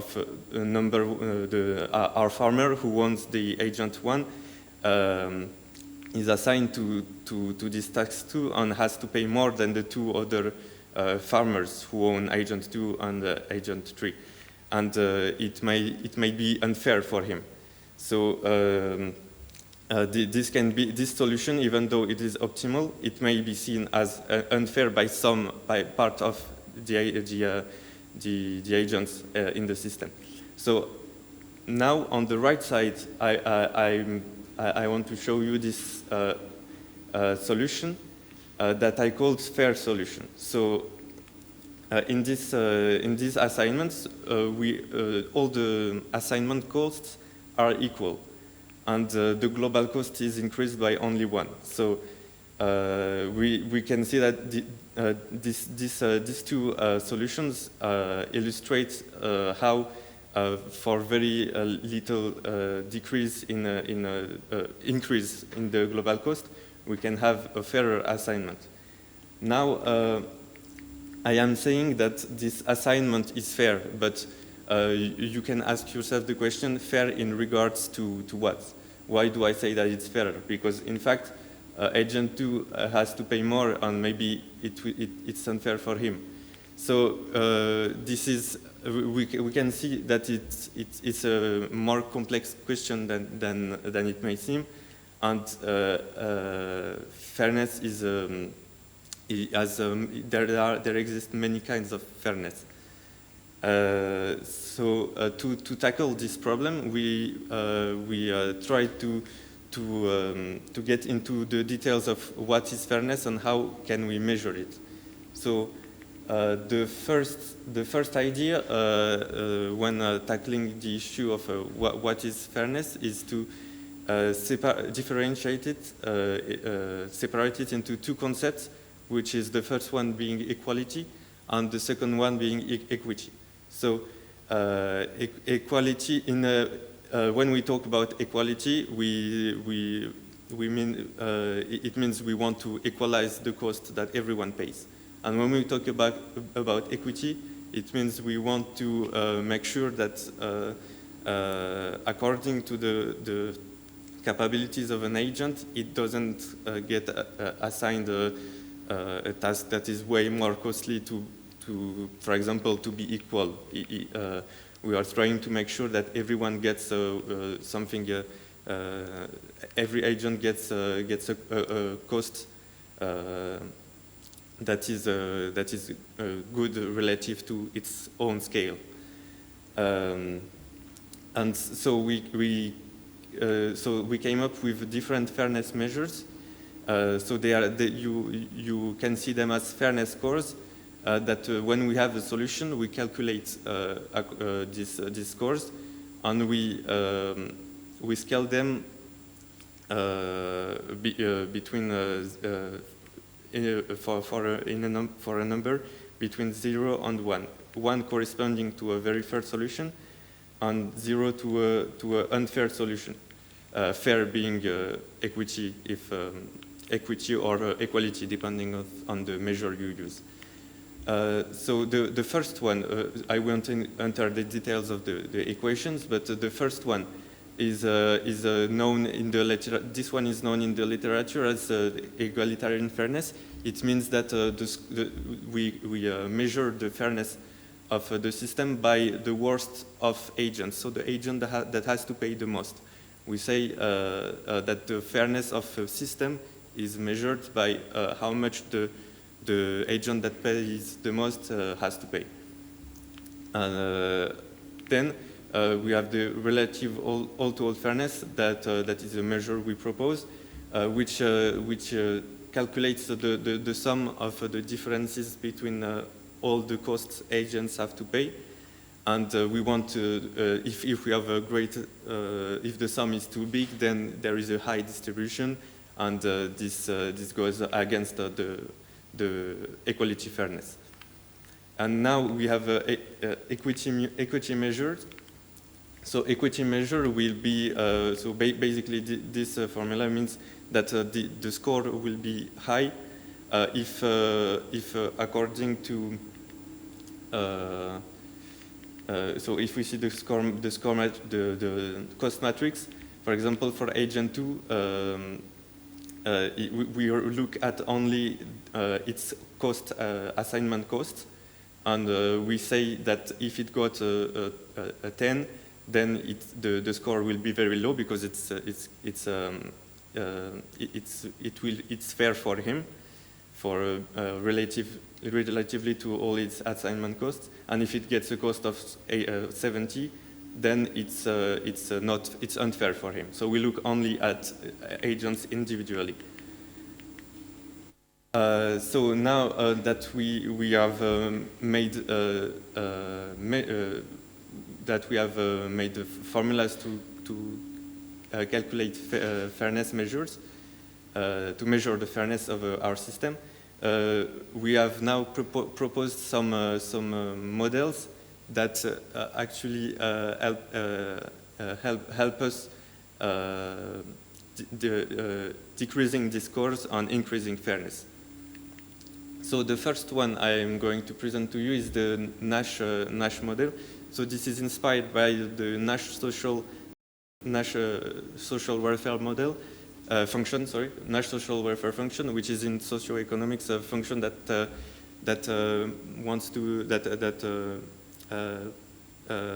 multiplies the utilities of all the agents of a system. So, for example, if an agent has if an agent has an utility of 1 and the second agent has an utility of 10, the Nash function will be 1 times 10. It will be 10, and if the two agents have 5, it will be 5 times 5. It will be 25. So it will be better in terms of utility. In the literature, it's not cost but utility. So. Basically, we inspired ourselves from the Nash social welfare function because by multiplying the utilities, we made the hypothesis that it would also increase fairness. So from this objective, we managed to linearize it to this objective function, which is maximizing this sum, with m being a value larger than all the costs in the system. So by using exponential and logarithm, we can linearize our objective function to this under the same constraints as before. And so this is our first proposal. Then we have a second model to propose, which is the NV-free utilitarian social welfare model. So this is inspired by the first model that I presented to you in the beginning. So this is the utilitarian social welfare function. So just summing the costs and trying to minimize this. And this is this term. So summing the costs and trying to minimize them. But this time we had a weight, and we have a new factor fu, and alpha. The term alpha is a value between 0 and 1.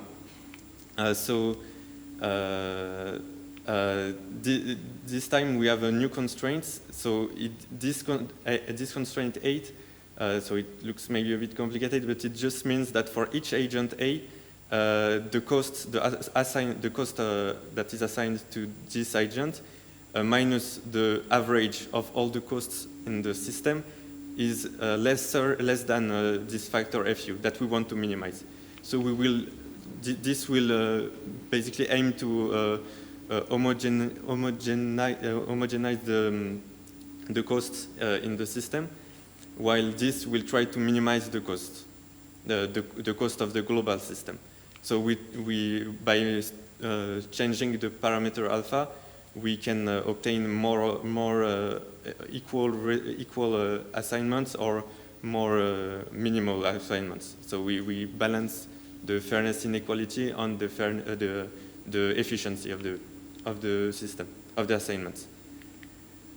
So now I'm going to present to you the results of the tests we made, and just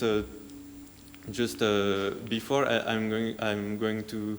So this is efficiency indicator that we use for the test, and it is bound between 0 and 1, and it is a value that will be close to 1 if the system is as efficient, as optimal as possible, and close to 0 if it's not optimal.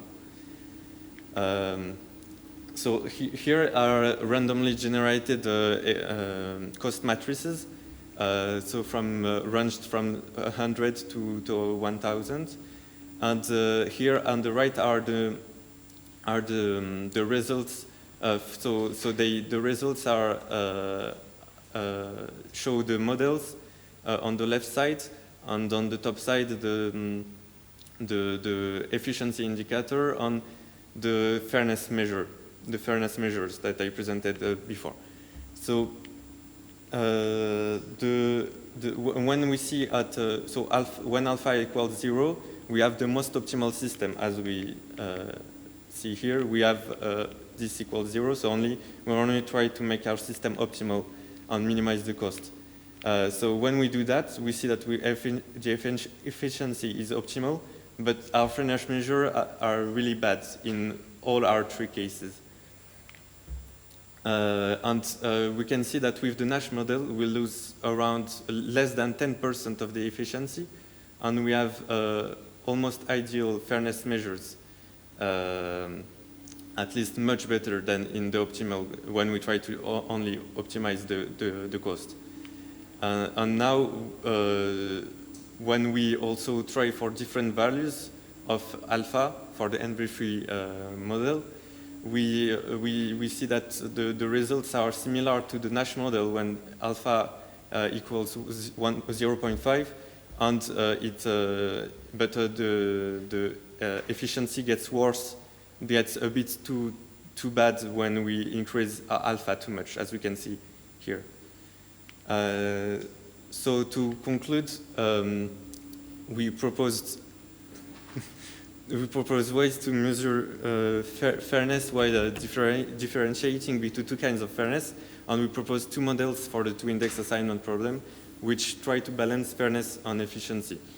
We tested our models on three randomly generated examples that I showed you, that I just showed you. And so for the future, there are more elaborate tests could be made to prove the relevancy of the models with different kinds of generated data.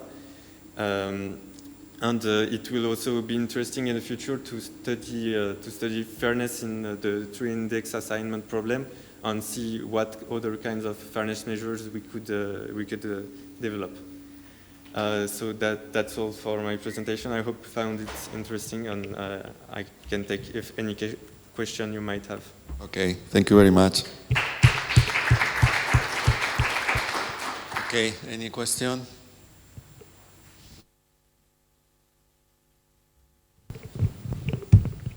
So what type of farming tasks are you planning to apply this to? And have you spoken to any farmers and gathered their opinion on this method?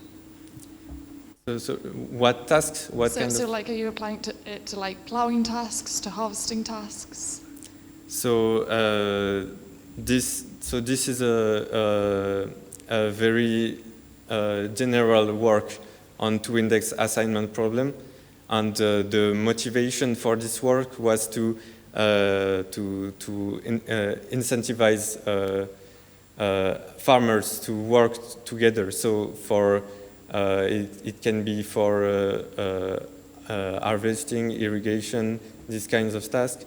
The goal of the work is to incentivize them to work together and make sure that not one of the farmers is paying more or getting his tasks done in more time than it would without sharing his resources. So what do farmers think of that? Because surely if you're the farmer that's doing it really efficiently, you do want to give your resources over and your profits over to a different farm. Yes, yeah, exactly. Thank you. One more question, just one more.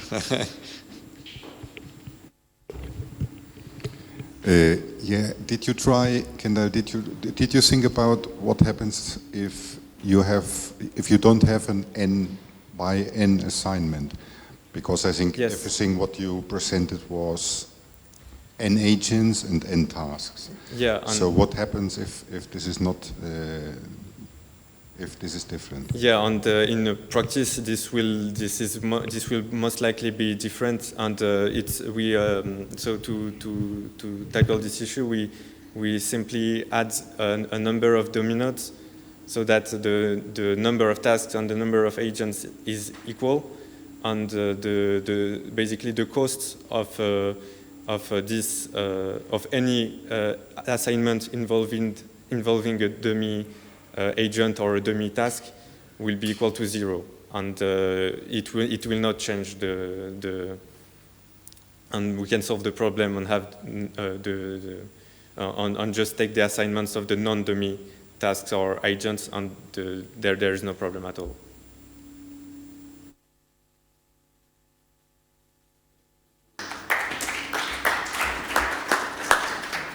I'm sorry, I suppose that we have more questions, but it's not possible. Okay, the next presentation will be online, and the title of the presentation is Plant Disease Detection and HA Proposal. And I don't know if Cedric is ready. Yes, I'm here now. Yes? You can start. Okay, thank you. So good afternoon, I'm Cedric Marco-Dechar, and I'm going to present the work Plant Disease Detection on Edge AI proposal that we have done with Jaime Andrés Rincón, Vicente Julián, and Carlos Carrascosa, always from the Valencian Research Institute for Artificial Intelligence. So we have a little brief introduction, what is an explanation, what is the proposal we have done, and finally some results and conclusion and future research. So, go to interaction.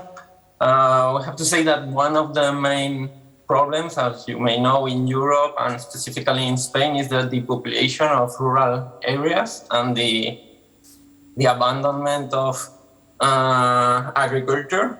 And one of the main problems in agriculture is the plant disease detection, which is a hard task that have economical and social consequences, and this is one of the reasons that why people abandon agriculture and rural areas. And we think that nowadays with AI has a crucial role to play in agriculture in this specific task of early plant disease detection, and to make agriculture more sustainable. For example, to avoid the massive use of chemicals, to focusing what chemical to use on what part of the field.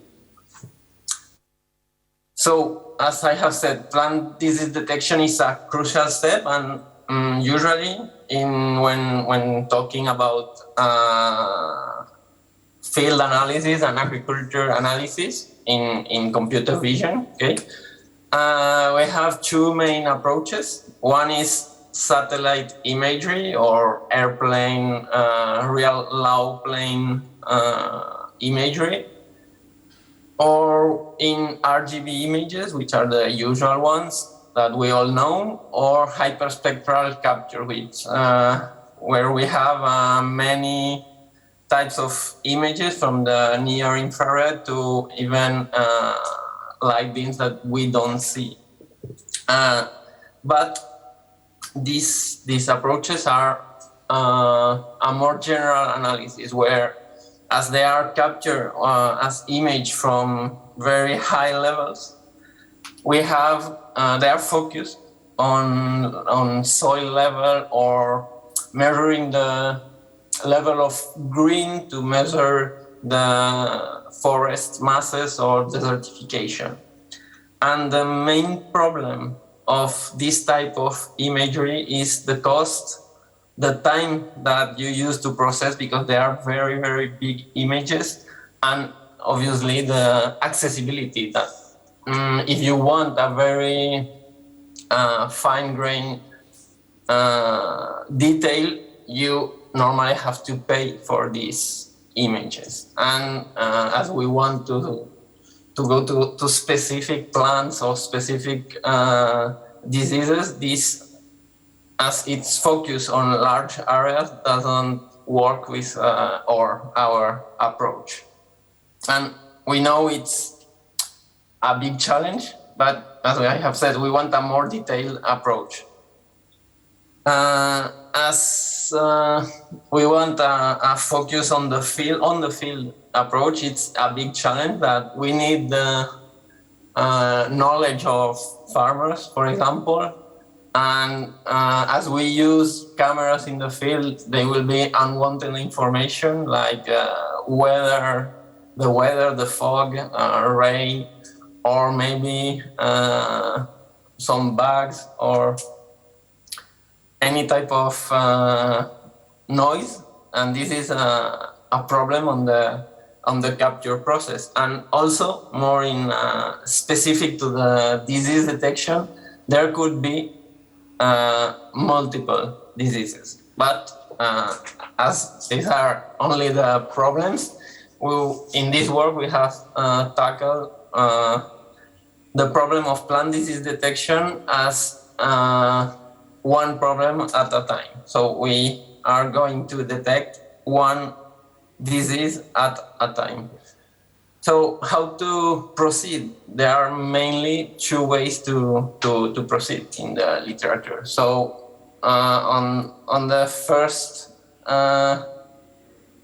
one is to extract manual feature with the knowledge of farmers, as I have said, and they will guide you to know what to search, and for example, extract possible features that respond to some type of color or response to one specific values in the RGB images, and then classify these features with the usual classical classification that we know, like means, random forest, and all these type of algorithms. No? And the other one is to use convolutional neural networks or deep learning models. So as we want to embed our system in an edge device, we are taking the second path with neural nets, and we are training a selected architecture over this dataset, which is named Plant Village dataset, where 87,000 RGB image from 38 different classes are labeled as there are some healthy healthy plants and affected crops of all these different types of plants. For example, here you have 4 different varieties of plants with some type of specific disease to this type of plant. So you have different diseases for different plants and also healthy plants. But they are all mixed, and every plant plus disease or healthy is one class. So you only have to detect one of the 38 different classes. So the system that we have built and that we propose is, as I have said, to train a deep learning model that will be embedded in an edge device as a file, specific file, as a TFLite. We're using TensorFlow, okay? And we embed it in we have chosen the Raspberry Pi Zero as a low-cost computer because it's economical and you can put any type of of sensor and additional stuff. So here you have the schematics. So you have at the center the Raspberry Pi 0, which can connect to update itself, and I've put a camera and a screen, so the camera can capture on the field the images from the plants where you have put it, and then it will classify this and say to the user, maybe through the screen or sending a notification to the user to say, hey, we are detecting some disease here, maybe take a look or confirm it, or maybe use some solution. Here is the system. As you can see, it's very simple, small, can be put everywhere on any field. So we have chosen the MobileNet version 2 of the many architectures that there are on the literature, with a fixed number of epochs of 7 to not overfit the system, and a fixed learning rate. And what we have modified to obtain the 4 combination is we have activated or combined transfer learning and data augmentation to see the results and the response to this dataset.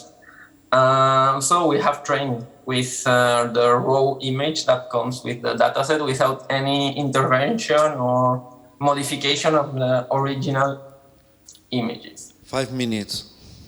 Okay. So as usual, we have divided for training in these 3 types of sub-datasets. And finally, we have tested one strain with 150 images per class over the Raspberry Pi device, and tested with these usual metrics. So as you can see, the training and the validation increases as they are stable, more or less stable in the 7th epoch. And as you can see, the first combination without any data augmentation or transfer learning is the most stable. And talking about the final test performance, we can see that the first one, and without any modification, is the best one in terms of F measure, and the second best one is the one that doesn't use transfer learning, the third one, but uses data augmentation. So in this case, transfer learning is not beneficial for this type of task. We have also measured the time, the cost of the time used for the model trained with these 150 images, and comparing the execution on a PC and on the Raspberry Pi. As you can see, obviously the Raspberry Pi is a low-cost computer, but 90 milliseconds, we are great with that because of the price of this little computer. And as you can see, S1, which is the best performer, is the one that obtains this higher level of time, because there is no data augmentation or transfer learning, so it's trained from scratch. And as a conclusion and future research, as we have said, we have presented a low-cost device for plant disease detection with a deep learning model. And the interesting thing is the adaptability of this approach, which could be mounted on a drone or a robot to be independent, or in agricultural equipment while the farmer is on the field. This device could send and notify him if he hasn't seen something. And this will make or avoid maybe chemical use or too much chemical use. And as it is not connected, this can be used in remote areas. You don't need internet once trained.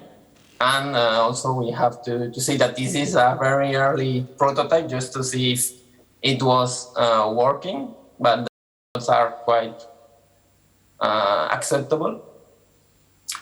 And for future research, maybe one of the several ideas are to make this or have a time evolving capture where you can see the evolution of the disease, very, very early detection, maybe even before the human eye sees the very early symptoms. This could be very beneficial. Or in addition to this, to notify the degree of the disease, or as I have said, we are detecting independent diseases. So maybe one interesting thing would be to detect multiple diseases on one plant, because it can occur. Also, as here we have stick to one model with one architecture, but in the future we are evaluating to train multiple models to see and compare them and see why or whether one are more robust to others, and also in real field images. And maybe also one other thing to take into account would be to have multiple edge devices planted on a field, and so they can communicate between them and have conclusions. So thanks, and okay. If you have... Okay, Cedric, thank you very much.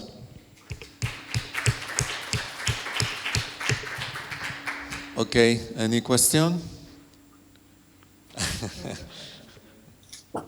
Yeah. Maybe I have one question. I didn't get it, I think. You used transfer learning. What kind of data did you used for pre-learning? Can you tell us something about that?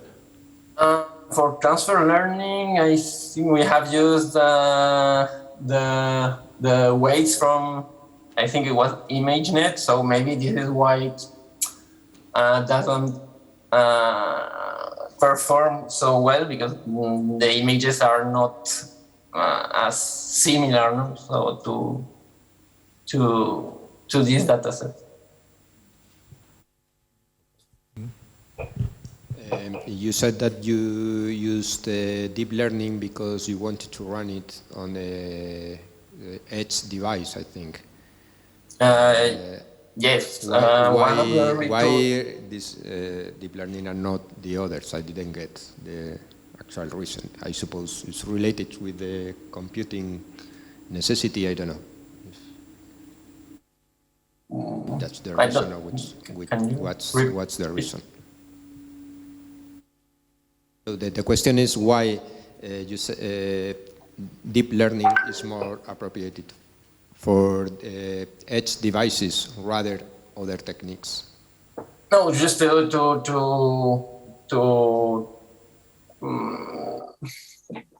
train this. We wanted to use specifically deep learning and in this work.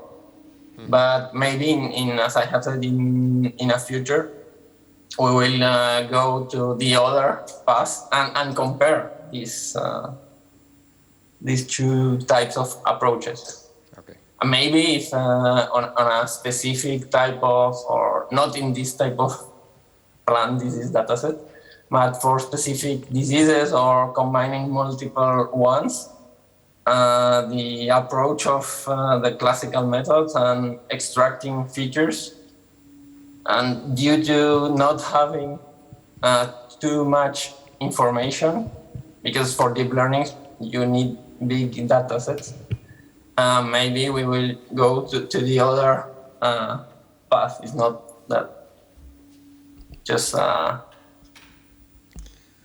Okay, Cedric, thank you very much. The next one is online also. The title is Machine Learning for the Analysis of Vegetation in the Heritage City of Salamanca. And I think that it will be presented by Raúl López. Yes. Raúl, are you okay? Perfect. So you can share your presentation. Yeah. Perfect. It is seen. You have, if we put, it can be less than 15 minutes, please. Okay, I'm going to try it. Hello, everybody. Thanks for attending. My name is Raúl López Blanco. I'm going to present the paper Machine Learning for the Analysis of Vegetation in the Heritage City of Salamanca. This paper has been done with the support of the Visitor Research Group and the AIR Institute, that is the coordinator of the IoT Digital Innovation Hub, and the Life Via de la Plata project. Okay, first of all, I will explain a little about the contents of the presentation, which will have an introductory section with a summary of the article. After this, I'm going to make a description of the problem where the issue to be solved is explained in depth. And in the section of the requirements to meet the needs of smart cities, we summarize the architecture of the platform that we use in the work. In the sections K-means and KNN for vegetation classifications, I describe the method used during the study, and finally we will explain a conclusion and future work. As we know, pollution is a very real problem that greatly affects in city inhabitants and is intensifying as the population of the cities grows. Nowadays, data is a very important because all of the amount data that we are able to capture in the information and the informations it provides. Cities have come to real data collection centers thanks to the new technologies such as Internet of Things, IoT, big data, and artificial intelligence techniques such as machine learning. The application of unsupervised automatic machine learning techniques allows us to give extra information to be obtained from all the data collected from the city. These models serve as knowledge base to characterize the vegetation areas of Salamanca in this case and present the results of the general public through visualizations. Passing to the description of the problem, climate change is a global problem, as we know, that has led more than 90% of the population begin concerned about it. This problem is also to blame for increasing levels of anxiety, already known as climate anxiety. The new smart cities can help to mitigate this anxiety through their availability to collect data using new technologies. This data will help to create models to reduce the impact of climate change. These processes are at the core of the European LIFE projects that it is. In the related work section, we have focused on reviewing those that we have carried out studies related to smart cities and climate change that determine that all the technologies applied in this can help to combat climate change. In addition, we have reviewed two other articles that improve the quality of life through machine learning models. And finally, other studies have been reviewed that only use K-means as a working basis, which is where we also use supervised learning techniques that can add value to the proposal. Well, continuing with the requirements to meet the needs of smart cities, we can see that we have been used a platform that that has a modular architecture. Okay, the platform is relies in a modular architecture based on data processing layers These layers are described below in these transparencies to understand the importance of a modular architecture. These layers are the ingestion layer, that the sources are in the unit of the chairs for collecting information from different origins, and the management layer data, that is a layer that can be processed data in different ways thanks to the platform options. Other two layers are the analysis layer, that has options to process data through supervised and unsupervised learning, and the visualization layer, that helps to make visualizations understandable for all users through graphics of different types of colors.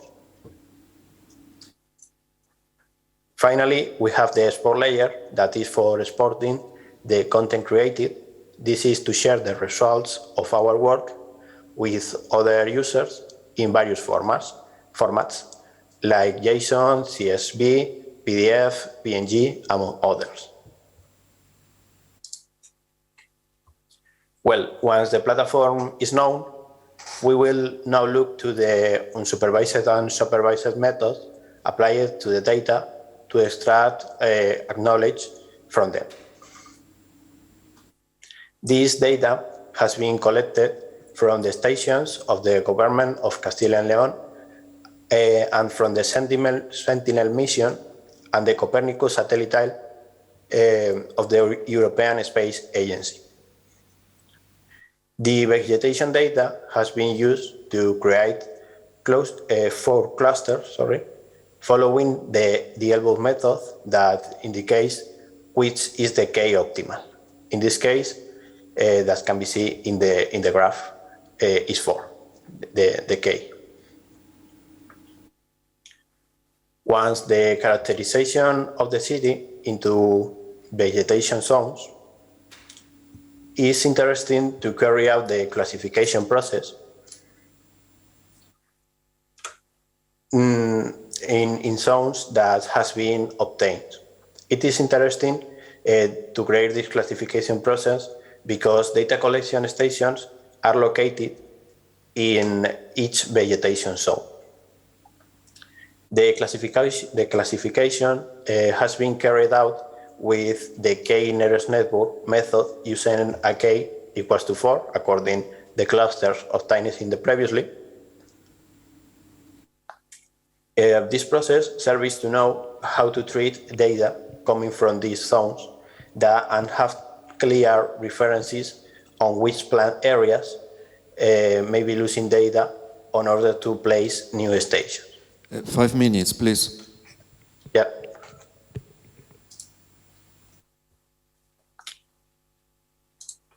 Passing now to the conclusion and future work. In this section of conclusions, we remark that we have data collected from IoT sensors, and open data sources do not guarantee the results, and they are not intervened through a data manager as the platform showed. The result of the analysis processes has managed to characterize the city of Salamanca through its vegetation levels. It is provide a baseline to know where local actions may become more necessary. The visualizations provide value to citizens in understanding the actions of their governments. To data science too, for saying their results, and local authorities themselves for informing of their decisions. Finally, taking a look for future works, we have 2 points, that is new data, that we want to collect new data from other sources to complete the analysis performed and presented in this study, taking advantage to the data ingestion versatility of the platform. And the other point is have more machine learning in the future work, because the application of the machine learning techniques, both supervised and unsupervised, to check the data to behave with new models that can improve the machine learning process performance so far. And this is all. Thank you all. And if there are some questions. Okay, thank you very much. Okay, we have very short time. Any question?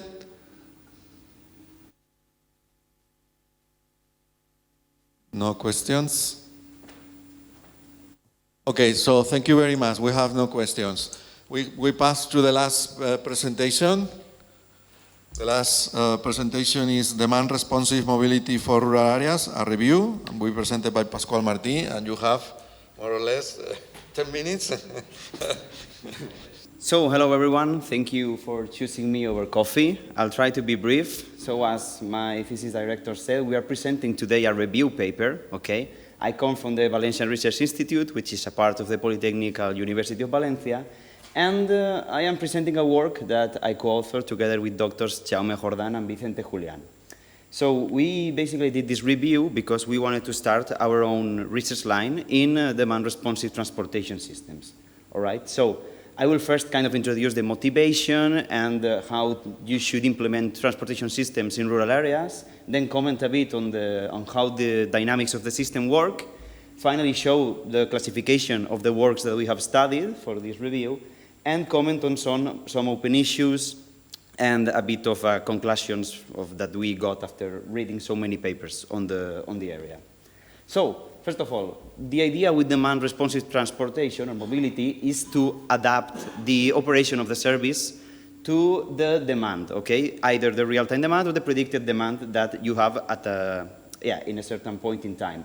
So this implies that you will need to have flexible roads, flexible stops, and in general, a highly configurable service that can be applied to different use cases, okay? So the idea is that at the end of the day, you have a system, a transportation system, which is better adapted to the passengers, and in addition, it helps the operator save costs, like fleet costs, generally just save money, okay? These kind of systems appeared initially in the UK in the 1960s, and they were conceived for rural mobility, but they were only following a dial-a-ride scheme. So the person who wanted to make use of it, they always had to call and order a vehicle for themselves. It quickly evolved and was applied to provide some transportation options for physically impaired people, okay, but these two uses, they were always subsidized by governments. So as soon as these subsidies disappeared, the systems would disappear with them, right? Nowadays, they are being attractive again to public transport providers because of the technological advancements that make possible to compute dynamic solutions in a fairly short time, okay? To the popularization of smartphones and the mobility apps, those of you probably know many like Uber or Cabify, for instance. And in addition, because now there's a focus on sustainable transportation, it's a really good topic, so I guess this has raised the interest of the community. So finally, if we want to apply one of these systems, we have to take into account how the demand is modeled, or actually how it actually is in real life in rural areas, okay? So we find scattered residents and a really low demand transportation, which in general, they are bad for any kind of transportation systems, okay? Also, the population with respect to cities is older from a general perspective, and the transport that we usually find in these areas it tends to be like a single-lined mid to high capacity transport, something like a bus, with a really low period. So it's not a really good option in general, not a really quality transportation option, and that is reflected actually in the usage statistics because the most popular mobility option is actually the private cars, basically, in rural areas. So now we will hopefully just show you a really simple example for you to understand what is demand-responsive transportation. So think of this as we have an area with a series of nodes, which can be origin or destinations. Okay, this is the serviced area. And we have a series of vehicles deployed somewhere within this area. And of course, we have demand. Okay, this is a very simplistic representation of the demand. In this case, there's passengers which are localized in one of the nodes and need to get to their destination. So with all this information, we're going to run a series of algorithms that make, take care of task allocation, scheduling, and routing, okay, to be able to reach what I call a solution, okay, to the certain situation of the system, okay? And all of this is done completely dynamically, okay? And obviously, this example is really, really simplistic because in real life, you have all these types of restrictions, time, capacity of the vehicles, area restrictions, and even policy restrictions that you have to take into account and implement inside the algorithms so that your solutions are really feasible, okay? So, for you to be able to understand the classification, I have to speak a bit about how these systems are configured and how they are modeled, okay, in research. So they are highly configurable systems, as I said, but we've been able to narrow down to 4 different parts, which have 2 options, basically. So first of all, the type of service can be stop-based or door-to-door. These are almost self-explanatory. And when you have a stop-based system, the vehicle basically moves around stops, a predefined set of stops. In door-to-door services, the vehicle can pick up and drop off the customer wherever they want, okay? Then we have a many-to-many or many-to-one, which are typical use cases, okay? And this has to do with the set of origin and destination points, okay? Many-to-many, you can go from multiple origins to multiple destinations, but in many-to-one, you have either a single destination or a single origin point, okay? For instance, the second use case is typical in feeder lines, lines that communicate passengers, for instance, from a certain town to an airport or to a train station. The service can be on demand. That means that the customer has to explicitly make a reservation, okay, and send it to the system to be able to access the system, the service. Otherwise, they cannot really use the vehicle, or maybe there is no service for them. And in addition, we have what we call flexibility, which is it actually influences how the demand changes the operation of the service, okay? With a fully flexible system, the routes and the stops of the system are created on the fly according to the demand. Whereas with semi-flexible systems, you have a predefined set of stops, a predefined route, and this route or stops can be changed according to the demand, okay? So in terms of modeling approaches, all of the papers that we've read basically model these kind of 4 elements. In terms of area, it can be represented as a grid, but the more usual representation is to use a real map, okay, extracted from services such as OpenStreetMap, and whenever possible, authors try to include socio-demographic information. So the idea is to make the map as realistic as possible, to take into account, all the different characteristics, okay, of the map. In terms of demand, we've seen 3 different ways of getting demand numbers. You can extrapolate it from other transportation systems. Just assume I have data from taxis, so I will use the same data, but for demand responsive. You can use real number for demand responsive pilots, but there are just a few of them, and not all of them are publicly available. And the most common option is to generate synthetic data, okay? You can generate that statistically with statistics about the population of certain areas. You can generate it through surveys or even semi-randomly, okay, according to the socio-demographic information that I mentioned before. Now, all these algorithms that I've said, of course, they're usually implemented in multimodal planners or even in simulators, okay? You are going to need heuristic algorithms that take into account the restrictions to compute this allocation, this task assignment, etc., etc. But the routing, as usually we see real-world maps, it's generated with real-world routing, either extracting GPS coordinates or simply with some options like open source routing machine, which is a free software that can just compute routes among any 2 geographical points, okay? Finally, for simulation, we have observed mathematical simulation, multi-agent simulation, and even some custom simulations. Some authors prefer to develop their own type of simulations to address a concrete use case, all right? So the goals in the research in demand responsive mobility are among these 3, okay? Either the economic viability of the system from the view of the operator, the quality of the service from the view of the passenger, or the sustainability from the view of the society, so to speak. But the most usual thing is to find, see the authors trying to find a balance among these 3 factors, okay? And some of them are kind of opposite, for instance, quality of service and economic viability. So it's a really big problem, and most of the papers address it, all right? So this is the classification, okay, that we did of a few papers because out of the many papers that you can find on demand responsive, not all of them, well, actually a really small minority of them deal with rural responsive or low demand, okay? So these papers that you can see here, they were all including either the word rural or either the terms low demand in their title or their abstract, okay? That's how we classified. And of course, we chose the ones that we found relevant. So the interesting thing from here is actually, in the top, you can see the different configuration options, and in the bottom is modeling options.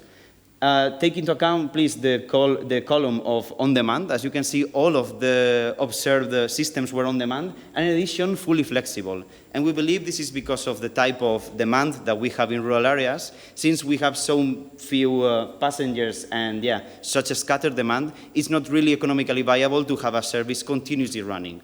So that's the conclusions that we kind of reach. In terms of of modeling, yeah, clearly it's way more popular to use real networks, survey or statistical data, okay, from the socio-demographic I was commenting before. And most of those papers who use multi-agent simulators are also using these heuristic techniques to compute the allocations and the assignments and the operation of the fleet, okay? There are some which are mathematical and they are just analytical works who do not need to implement these kind of algorithms. So after seeing this, what we decided to do is to make a list of kind of open issues, which are these 5 that we found here. And these are not just open issues that we found, but ones that are not being really tackled by any researcher. So we decided to analyze them a bit and also try to find somewhere inside of the many artificial intelligence techniques that we manage, okay, some proposals, okay, but this is completely early work, okay.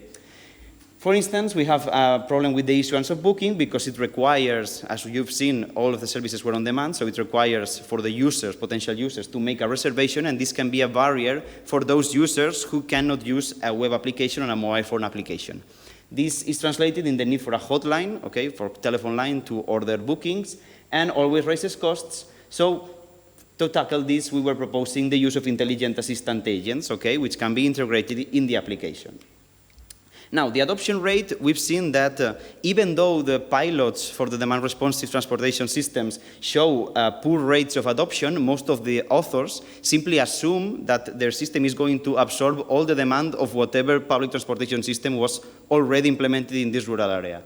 So we think this must be addressed, and we can try and convince the users, well, sorry, the potential users, right, the inhabitants of this rural area through some techniques like persuasion strategies, okay, with natural language argumentation, maybe even pricing strategies or gamifying the use of the transportation system, adding some gamification to the application. Now, data sourcing is a big problem, as I said. Actually, there is a lack of low-demand datasets, there is a lack of public pilot data.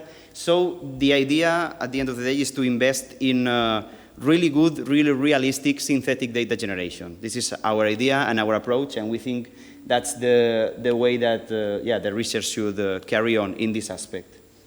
For stop allocation, yeah, it's typical to see the authors propose new systems but use the stops and the location of the stops of the old public transportation system that is already implemented in the rural area. So we think that, for instance, evaluating these stops and considering new locations for them could be useful, okay, which can be done through, for instance, the evaluation, multi-agent simulation, even evolutionary computation for the allocation of new, of new stops. And we've been also thinking about the creation of what we call mobility hubs, okay, which would be actually transfer points to kind of minimize the number of resources that you have to deploy in a certain area. For instance, if there are 2 trips that have a common distribution, try to dynamically create a point for transferring, okay, these passengers from one vehicle to another, similar to the crowdsourcing approach that we just seen with the packages, but in this case among vehicles and passengers, okay? And finally, we think that it would be cool to consider decentralized operation. Okay, most of the systems, in general transportation systems, they are considered always from a centralized perspective, but the introduction of decentralized operation could also come, well, it would give us the chance to explore the willingness of the vehicle drivers to actually accept these dynamic changes in roads, okay? Because it's not easy for a driver to maybe just get a detour in their operation when they have the whole service planned out. So in this way, we could, get a chance to explore this modeling, get a chance to explore this different representation with agents who are more autonomous, okay, and can get decisions by themselves. In this case, of course, to coordinate these kind of agents, we would need some automated negotiation or game theory techniques, okay, which explore the relationships among rational autonomous agents. And now, to hopefully conclude, we've observed a lack of standards, okay, because there are a lot of proposals of demand responsive, not rural, but just demand responsive, okay, but when you take a closer look to these proposals, most of them are very, very similar among each other, okay? And obviously, the different transportation systems have to be adapted to a concrete transportation area, but still, most of the proposals don't really add any insight, okay? We are also seeing, this lack of insight because we think the research should not only propose different algorithms or different distributions, but also analyze how these different algorithms affect the different users that you can find in a transportation system, okay? So try to go a bit farther in the research and assess how this will influence the customers, how this will influence the operators, etc., etc. Finally, our future work, we would like to assess the different open issues discussed, obviously always through artificial intelligence, and for that we will need to model, implement, and obviously simulate our own solutions. So this is the references that I've shown. This is a small part of a bigger set of references that you can find in the paper, and that's everything for me. Thank you very much for your attention. Okay, thank you. Time for one or two questions.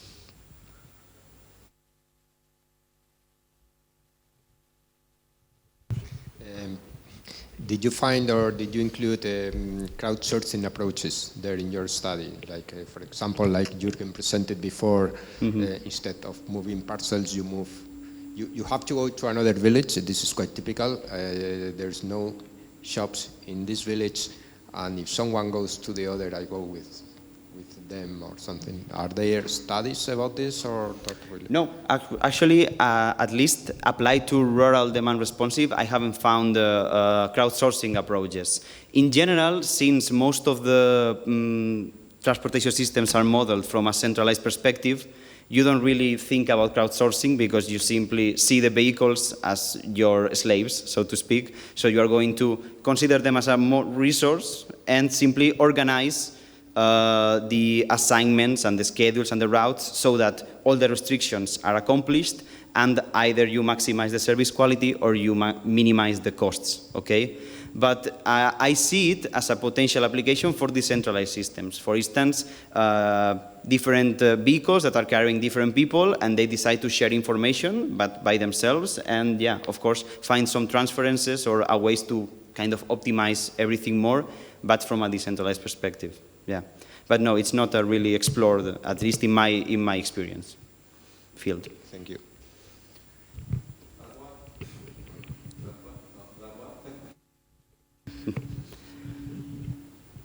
Or maybe online.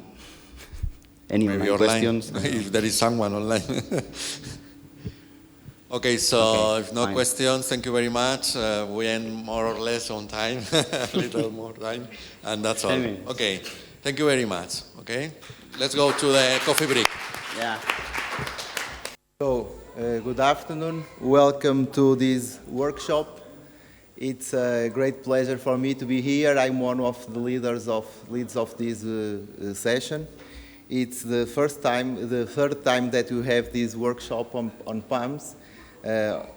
We know that we have these 2 difficult years due to COVID-19, but we want to proceed with this workshop in next years. Today we have 4 presentations. The first one will be with Nikolai, the planning model for visiting tourist attractions with minimum costs. So, good luck. Thank you very much. Can I share the screen, please? Okay. I'm Nicolae Bold. I'm from Romania, from a city near Bucharest, near the capital of Bucharest. Today I will present you work that I had participated in which I had participated with along my colleagues, Professor Costel Balco and student Ion Alexandru Popescu from the University of Pitești. Pitești is also a small, bigger town near Bucharest. So today I will talk to you about a model that will plan something to do in some area, in a tourist area. So the paper that I will present today has the name Planning Model for Visiting Tourist Attractions with Minimum Costs. So in order to explain just a little bit the general idea of the paper, when you reach a place, you would like to visit some objectives in the area. When you are there, you want to do this by the minimum costs, let's say. So today I will just generally present this model of planning this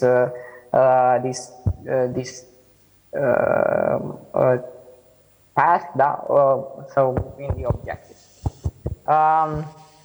Just a short presentation of the content of the presentation today.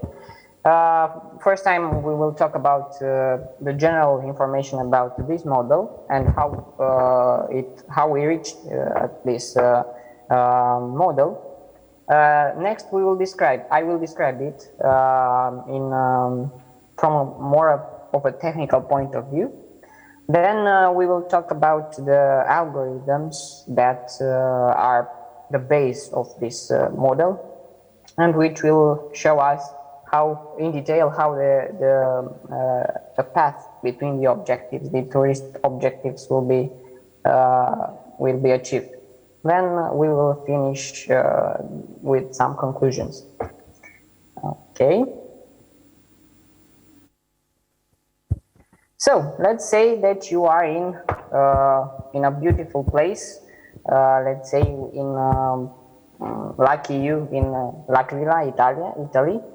And you want to visit some of the objectives. I never been in that area. I've never been to Italy, so it will be a next objective on my to-do list.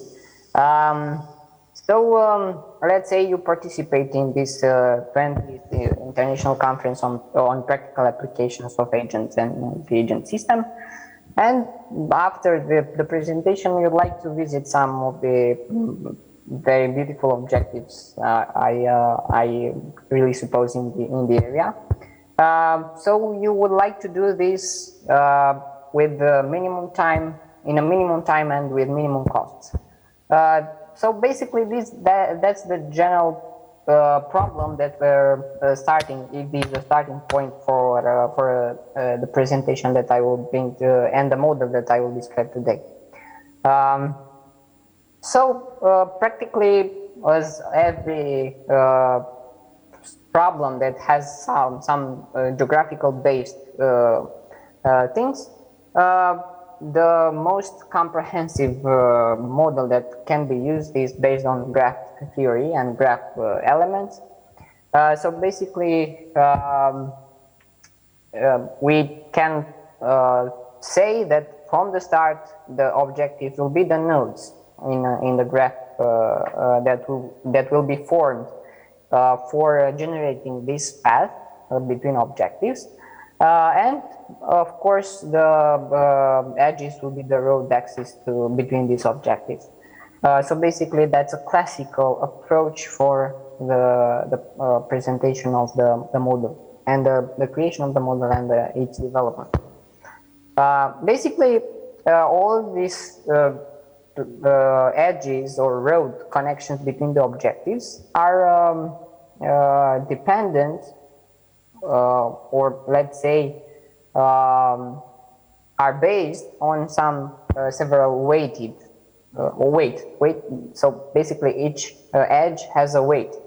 weight that is translated in natural language in cost, in a cost between the transportation between the objective 1 and objective 2. This cost has several components, such as time between the objectives, time of arrival from objective 1 to objective 2, distance in kilometers, miles, or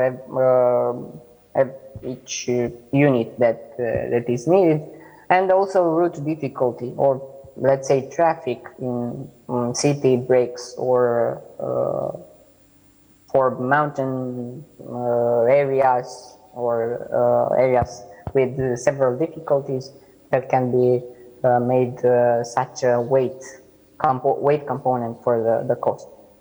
So basically, after setting this main principal cost components, we obtain a weighted graph. And having this weighted graph allows us to generate all the trees. So basically,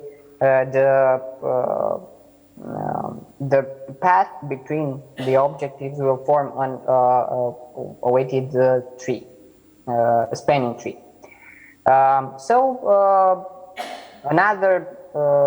Another things that we will take into consideration are some limitations that we will like to give, natural limitations. So basically, when you visit an area, you want to pass through an objective, so maybe which is in the center, for at least number of times.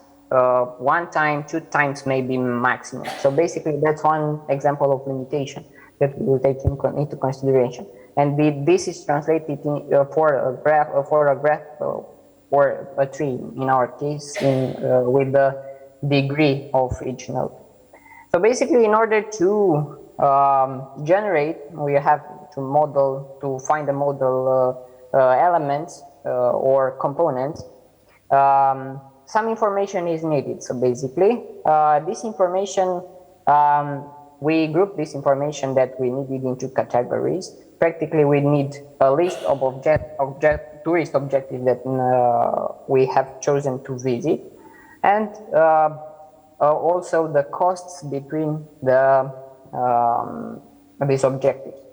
As I said before, so now we enter into a more analytical area. We have the list of objectives and the costs between these objectives. There can be attraction costs for an objective to arrive to an objective, or schedule, transportation costs, geographical distances, and so on. Basically, the model itself is comprised of 3 main algorithms that we will see today. The information about the tourists and the tourist wishes, or list of objectives, and also, of course, a database where to store all this information. What's the basically the functionality of the model? Firstly, the tourists choose the objectives using using an application. We have named it OP app, for option app for short. Basically, using this application, the tourist can choose the attraction that he wishes to see in the area. These attractions will be stored in a database, then taken by the other components of the model. In our case, 2-row gen algorithm that generates the weighted graph, and also generates a series of trees, of minimum spanning trees, in order to choose the best one for the best suited for the given constraints. So basically, some constraints that are seen here with yellow, we can talk about minimum number of objectives, maximum number of objectives that the tourist wants to see, and also several facts about that we will see later for the algorithm. For the let's see firstly the specifications of the OPAP part of the model. So basically, we are talking about the step where the tourist chooses the objective that or attractions that he wants to see. In order to achieve this, to obtain this information, we need its data. Basically, he has to have an account for which will be used to identify the tourist and also to keep a track of its activity for him to choose in the future easier these objectives. These objectives are grouped in within the application, will be grouped in categories: historical objectives, sports, geographical, special buildings. In general, when you visit a new place, you would like to see several, let's say, clustered objectives. I want to see museums. I want to see stadiums. I want to see, let's say, mountaintops or things like that. So basically, this facilitates the clustering of these objectives. These preferences are stored in the database together with the tourist information. So basically, we have for this algorithm the data, input data, just a second. It consists in the tourist information, the number of groups, the clusters that I described earlier, and the number of selected objectives that the tourist wants to see. Basically, the tourist enters the application, logins, and then for the number of groups, we show the tourist the list of objectives that he or she will have to choose. We'll make a selection. This selection is saved within the database and also at the final. So this algorithm has the output. As an output, has the list of attractions, tourist attractions that will be brought into the database, will be stored into the database.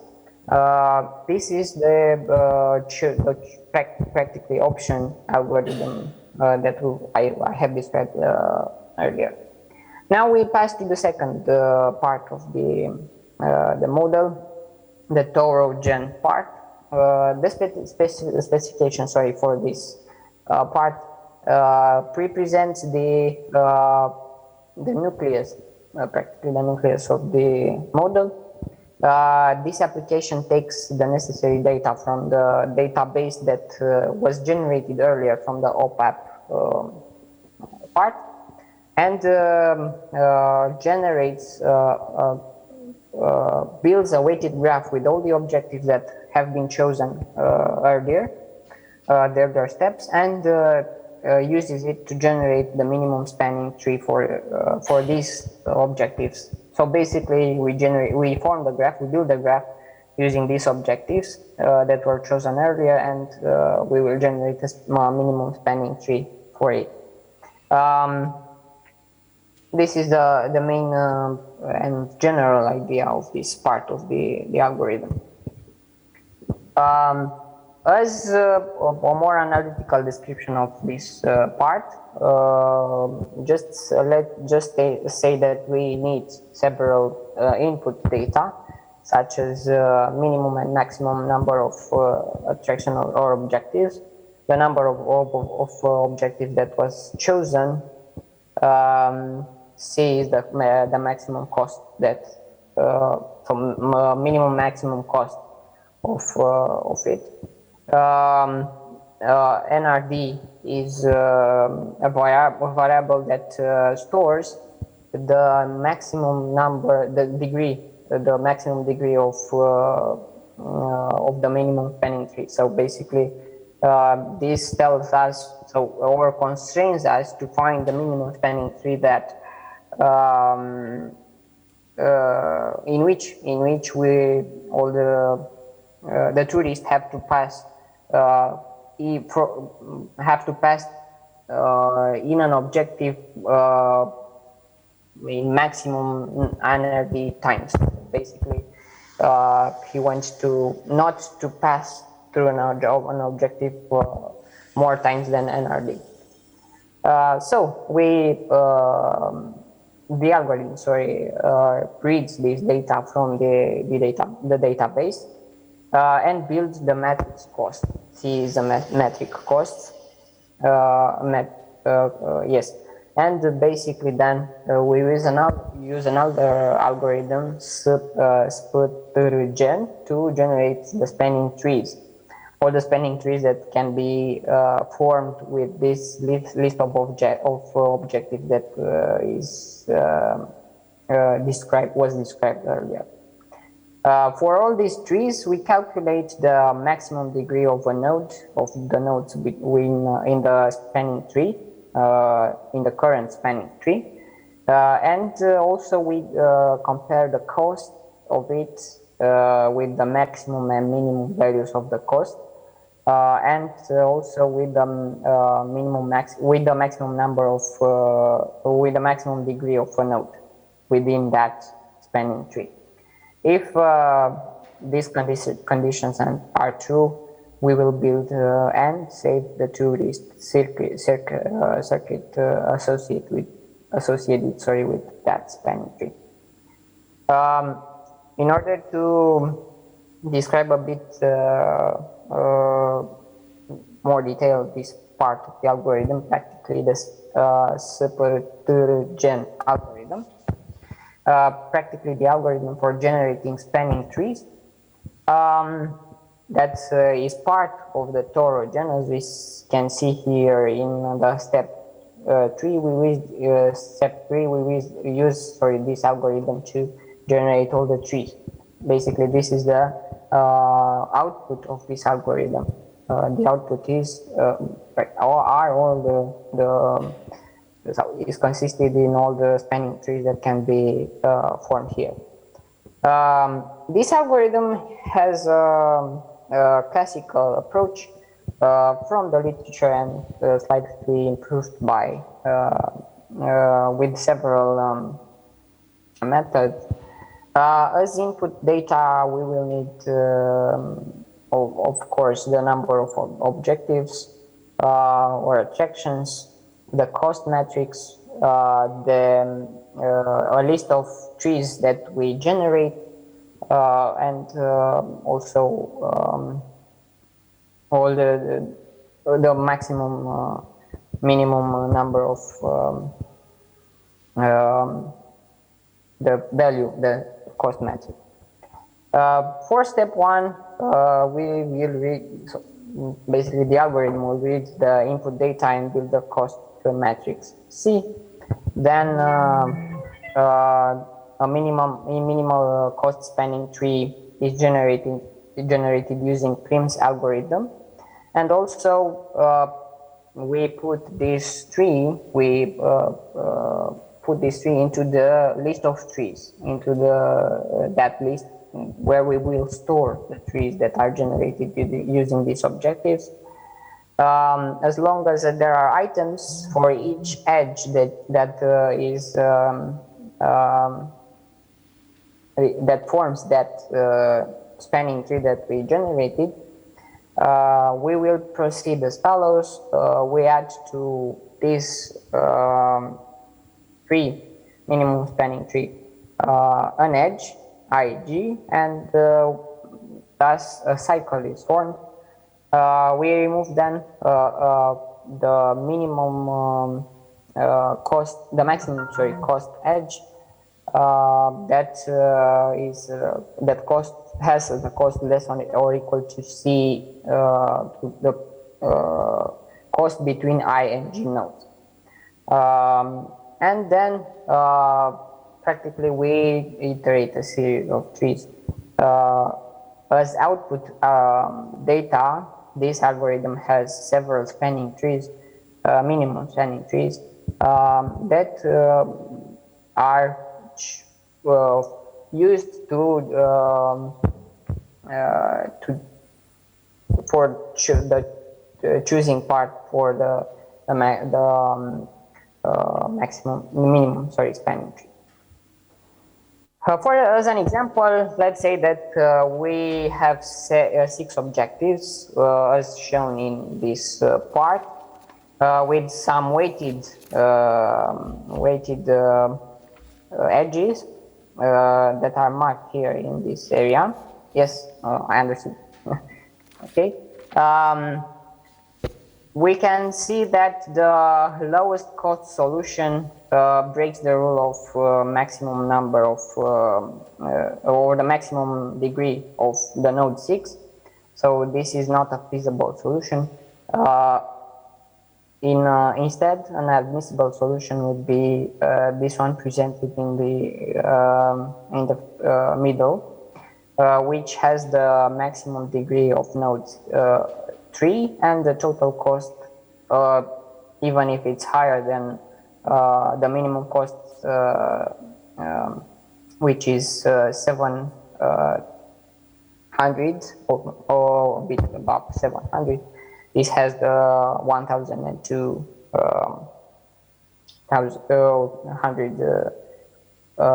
kilometers, or as is presented here. No, not kilometers, sorry, meters.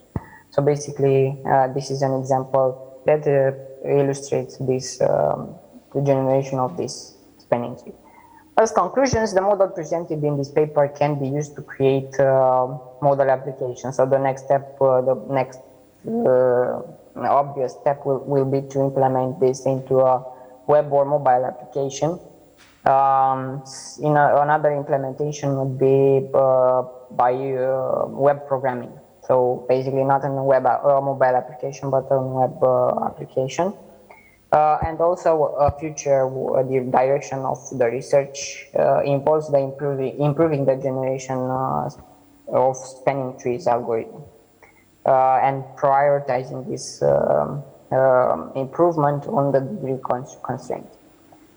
If we have any questions, please address them, or you can send them to this the following email addresses.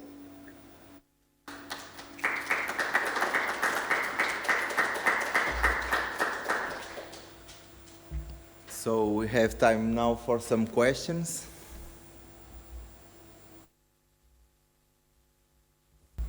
So Nikolai, I have two questions for you. The first one is regarding how do you calculate, how do you measure the importance or the value of each point of interest according to the tourist preferences or groups of tourist preference? How do you deal with that? So basically this relates to some prioritization of the objectives. Let's say that the main prioritization is made starting from the point of departure. So basically, the first objective is the departure point, the, let's say, room where the tourist is staying. Then the nearest tourist attraction is, so basically the prioritization is made by distance. But I mean in terms of, for instance, you have different categories, like you said. For instance, let's consider, for instance, museums. how do you differentiate different museums, the importance of different alternatives that you have? Not in terms of distance and this kind of objective criteria, but in terms of subjective and the importance of the point of interest. The example I gave you with within the presentation takes into account the distance, because this is the most used constraint in this area. But the calculated weight can consist in the taking into account this type of constraint. Let's say I went to visit museum, firstly the museum from another part of the city, or another museum, or another objective. So this will be taken into account into the cost or the weight of each edge. So basically, this is the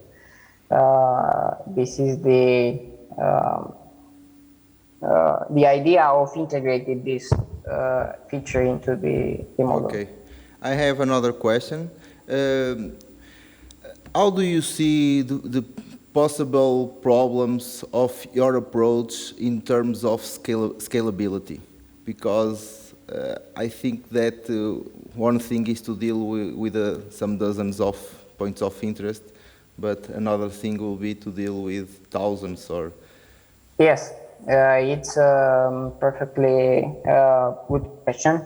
The scale of this, for let's say up to 1,000 objectives, this algorithm is not having so many problems related to scalability. Beyond that, that's a future work that we want to apply to this model, but this is included. So basically, this is included in the refining of the algorithm. So it's a point of work for now, for this model. Okay. Thank you very much for your presentation. Thank you very much. Thank you. And I will hope in the future we'll also see face-to-face. Yes, thank you. Thank you. Thank you. Thank you. So, the next presenter will be Ana Vieira with a paper entitled with implementation of FRIR specification for the interoperability of a remote monitoring platform of patients with vascular diseases. Hello, so my name is Ana Vieira. I'm from the Polytechnic Institute of Engineering of Porto, and we'll be presenting our work, implementation of a FRIR specification for the interoperability of a remote monitoring platform of patients with vascular disease. So to start, I will talk about a bit of vascular diseases and how, and how this work emerged. So we'll talk about vascular diseases, the project this work was developed under, and next I will talk about of the remote monitoring platform that is being developed. Basically, I will present the architecture and some components. Next, I will talk about FRIR specifically, basically how, what it is and how we implemented it in the platform. Then, since FRIR has a lot of things, we had to make a domain model to implement it in our platform. Then we'll have a bit of an example of how this works. And finally, I will talk about next steps. So, we found that vascular diseases have been growing a lot in the world. Specifically, I have 3 diseases here: intermittent claudication, venous ulcers, and diabetic foot ulcers. These diseases affect severely the patients, and they negatively impact the quality of life and often lead to mobility loss. And since they are very severe, patients are required to go to the hospital many times, and they often have to stay there for a while. So this leads to a burden on both patients that cannot afford the treatment since they are very frequent, or cannot move to the hospital because of the mobility loss. And national healthcare system, since there are many patients and the frequency of the treatments, it means that some patients cannot be treated. And basically, the continuous monitoring outside of the clinical settings would be very helpful to both patients and the healthcare systems to address these burdens and to improve the quality of life. So, to address these needs, there have been many projects appearing, such as the Inno4Health project, that aims to stimulate the innovation of the continuous monitoring of both health and sport, both health and fitness conditions in both sports and healthcare settings. In healthcare settings, basically, we have to continuously monitor patients to give insights to both patients and physicians regarding the ability to prevent, prepare, and recover from invasive medical interventions. In sports settings, it's basically to monitor athletes regarding their health condition and fitness, and the developed technology will be used to assess the fitness and health to help both coaches and athletes to optimize their performance during the competition. To accomplish this goal, several non-invasive monitoring sensors will be developed, artificial intelligence techniques to assess the condition of the patient and athletes will be developed too, and user applications to deliver the information to the users. This project has several components, and the Portuguese use case is regarding the vascular diseases, and it aims to rehabilitate patients suffering from three types of diseases, which I said before, intermittent claudication, venous ulcers, and diabetic foot ulcers. And we will develop non-invasive wearable monitoring sensors to collect data from the patients, and we will develop a set of intelligent services to allow the smart coaching of patients, basically provide personalized recommendations or coaching plans to improve their health. And other algorithms will be used to generate insights to doctors. So, the platform we are currently developing has many components, as you can see. It has monitoring sensors for our project. We have two types of sensors, a patch to be used on the leg for ulcers, and an insole sensor for the diabetic foot ulcers that monitors parameters such as the temperature, the pressure, walking distance. Then the patient will have a mobile application to introduce clinical information or to see the information generated by the data processing models. The doctors will also have an application. This one is a web application to see the current status of the patient and see monitoring reports, insights generated by the components. So we also have a coaching framework that uses intelligent algorithms to give the patient personalized recommendations to improve their health, and what they can do to improve. Then we have a user monitoring and data processing module that processes the collected data to generate insights about the health. And finally, we have the data storage, in which all data that we use will be in.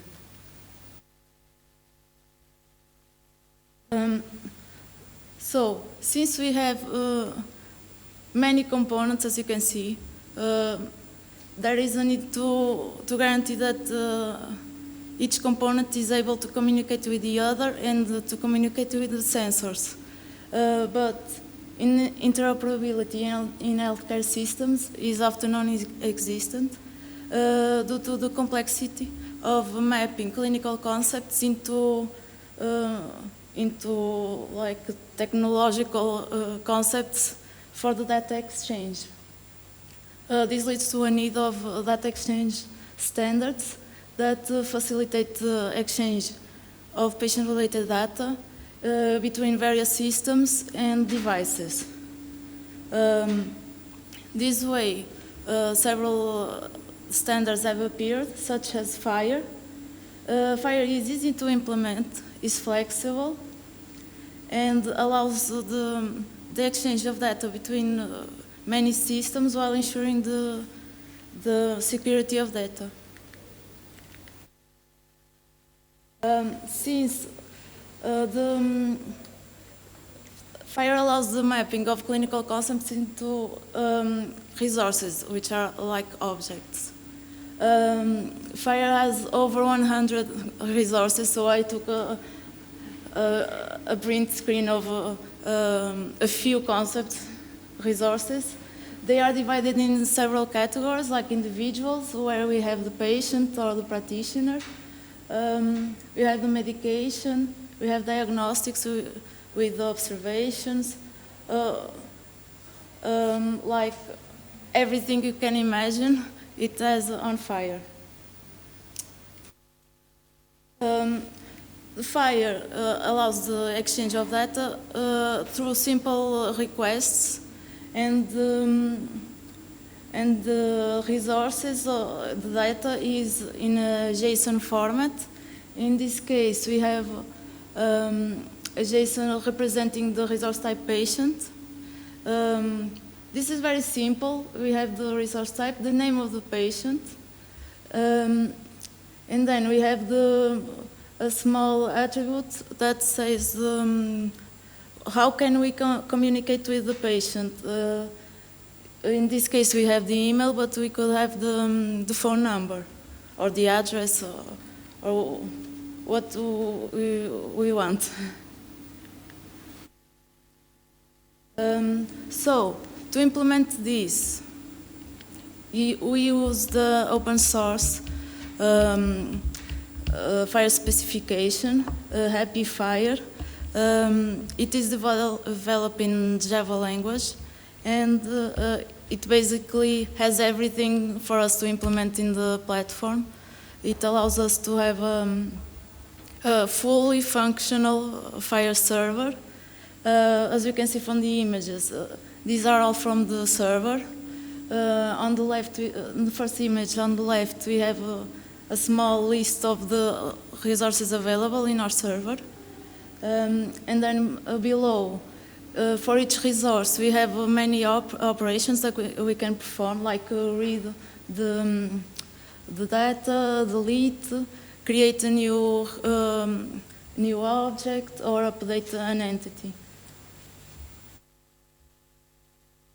So, as I said before, we have over 100 resources, so we had to identify a small set of resources that we would be using in our project.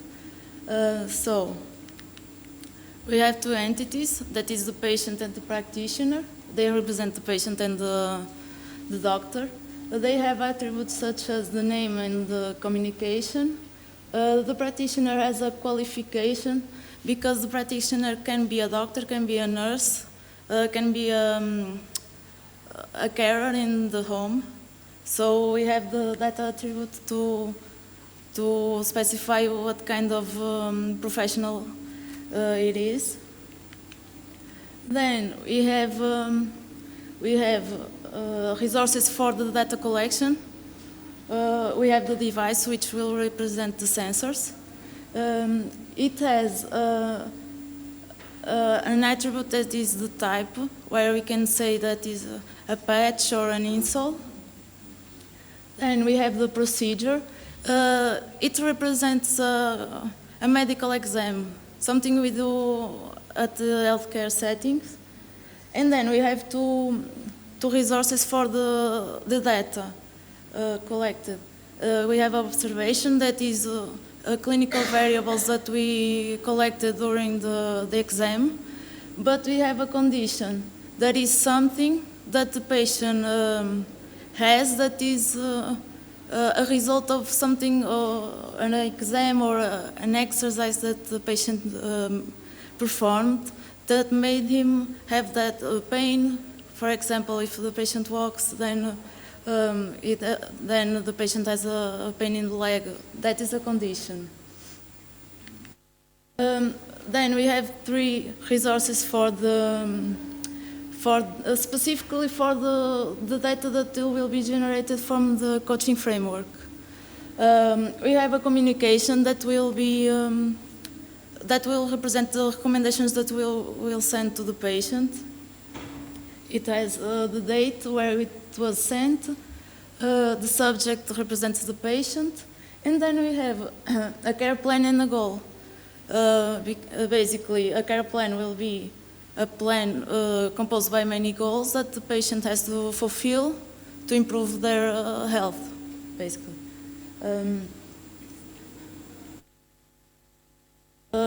So some resources have an attribute code or type to identify the type of data that is stored, or to identify like a device, a sensor. We have to identify if it's a patch or an install.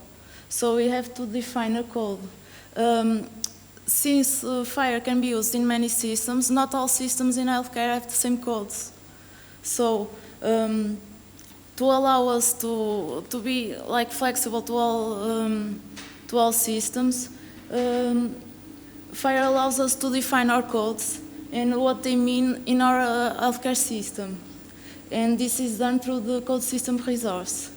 As I said, code systems allow the definition of which codes exist in our system and how they are understood by the clinical team.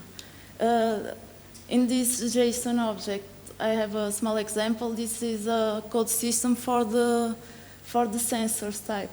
We have that attribute concept. It has two objects, meaning a patch sensor or an install sensor. This may be a bit confusing, so I brought an example of the mapping of the concepts. Basically, on the left side, we have the concepts used in a small test we're going to do with the patients. Basically, we have the patient, and then we'll have a walking test. That is a test that the patients have to do.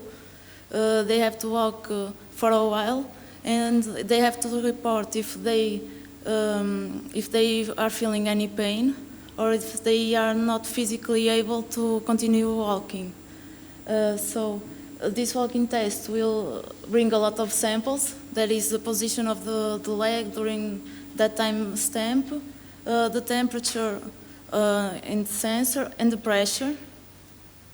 And then if the patient is not able to continue or has pain, it will also have a pain point, which indicates the time stamp, the location of the pain, and how long it the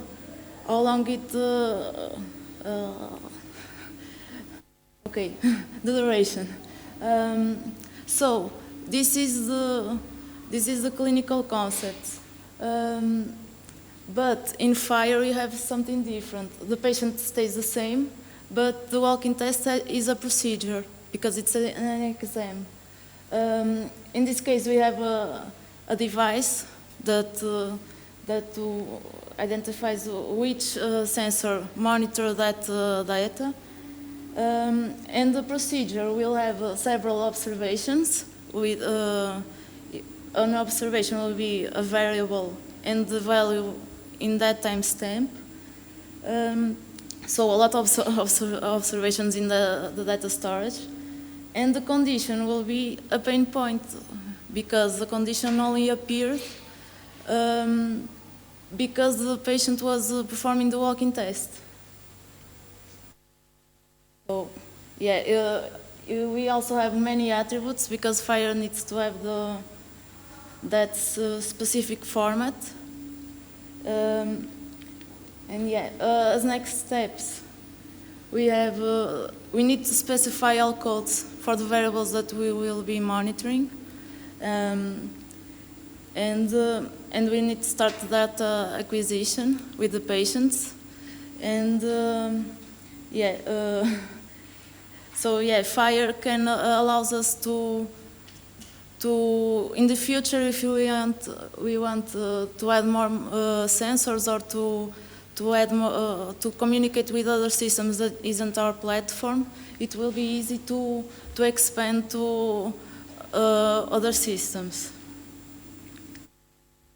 Thank you.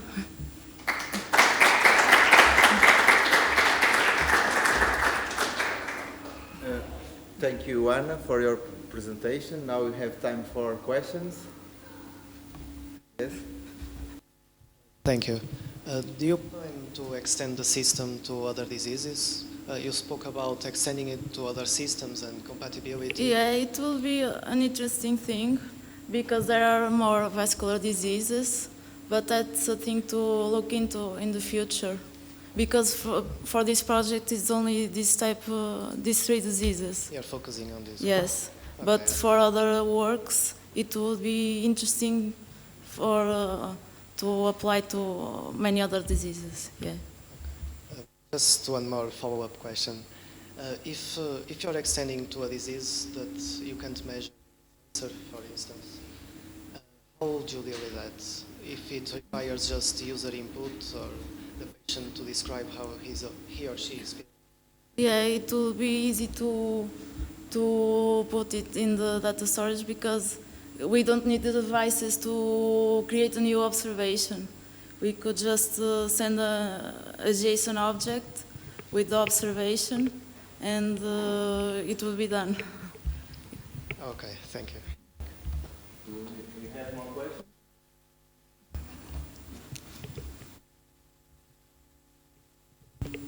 Hi, I would like to ask you, does your system have data protection issues or ethical issues, for example, for the constant monitoring?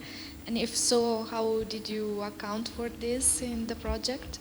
Yeah, we are currently waiting for the ethical approval to collect the data because the patients are very worried about the privacy. But with this standard, it is very difficult to identify the patient because we have to have the full data from the patient. We have to access the results of patient, and we have to access the other resources, and then we have to cross the data to have the full picture. So, yeah. Okay, thank you. Okay, more. Thank you.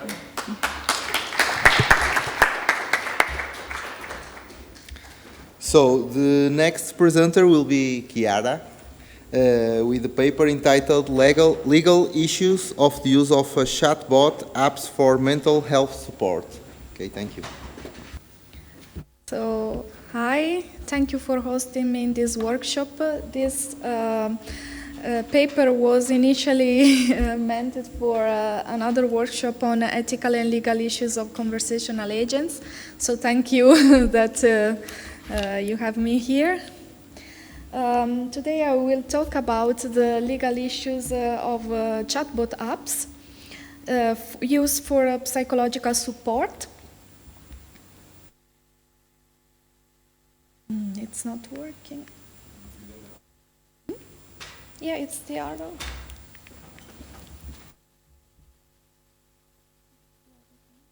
Okay, thank you, sorry. So those apps are becoming more and more popular. If you look in the Play Store, for example, you will find a lot of them. They are useful surely for lonely people because studies have shown that they feel more comfortable in speaking with these AI systems than with the peers or parents or mental health doctors. But they are also used for fun, so some teens or even children, they are having a lot of fun using this system. So indeed they are useful, but I will explain today that they also have some issues regarding data protection mainly and other ethical issues of their use. So if we look at the most downloaded apps, you can see that they are really popular because they have like 10 million downloads with a lot of reviews, and they are generally liked by users. So I tried those for this paper.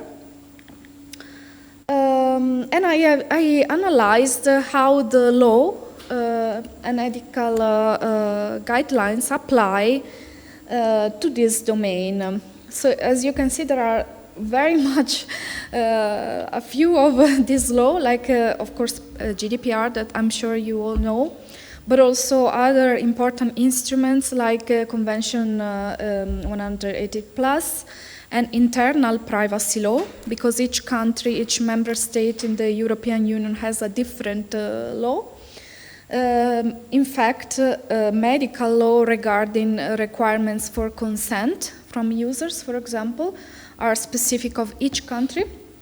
There is the medical device regulation, the forthcoming AI Act and Data Act, and the contractual law. And today I will show you some issues related to these regulations.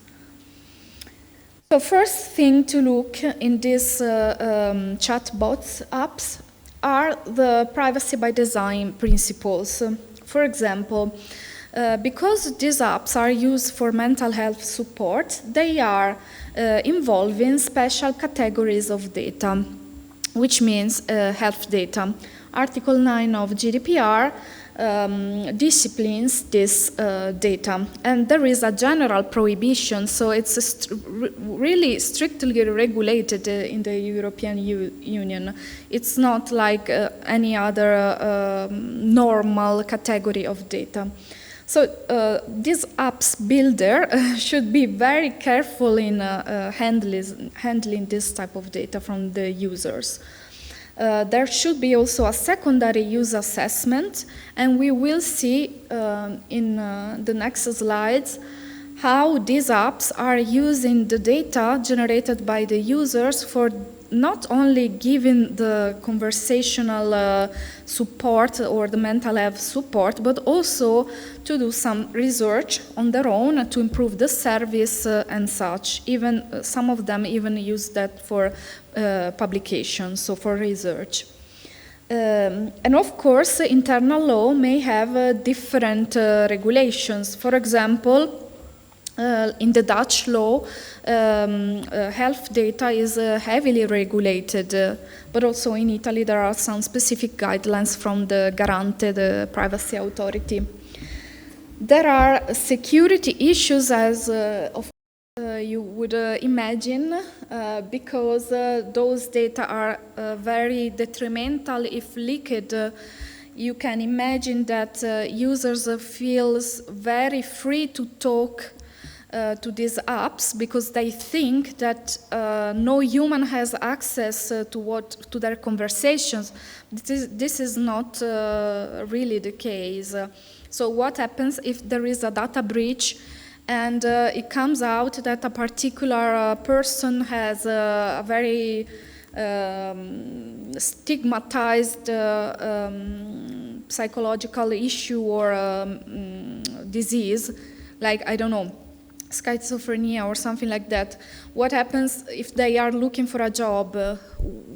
Well, I think this would be very detrimental for them. It's really a sensitive issue.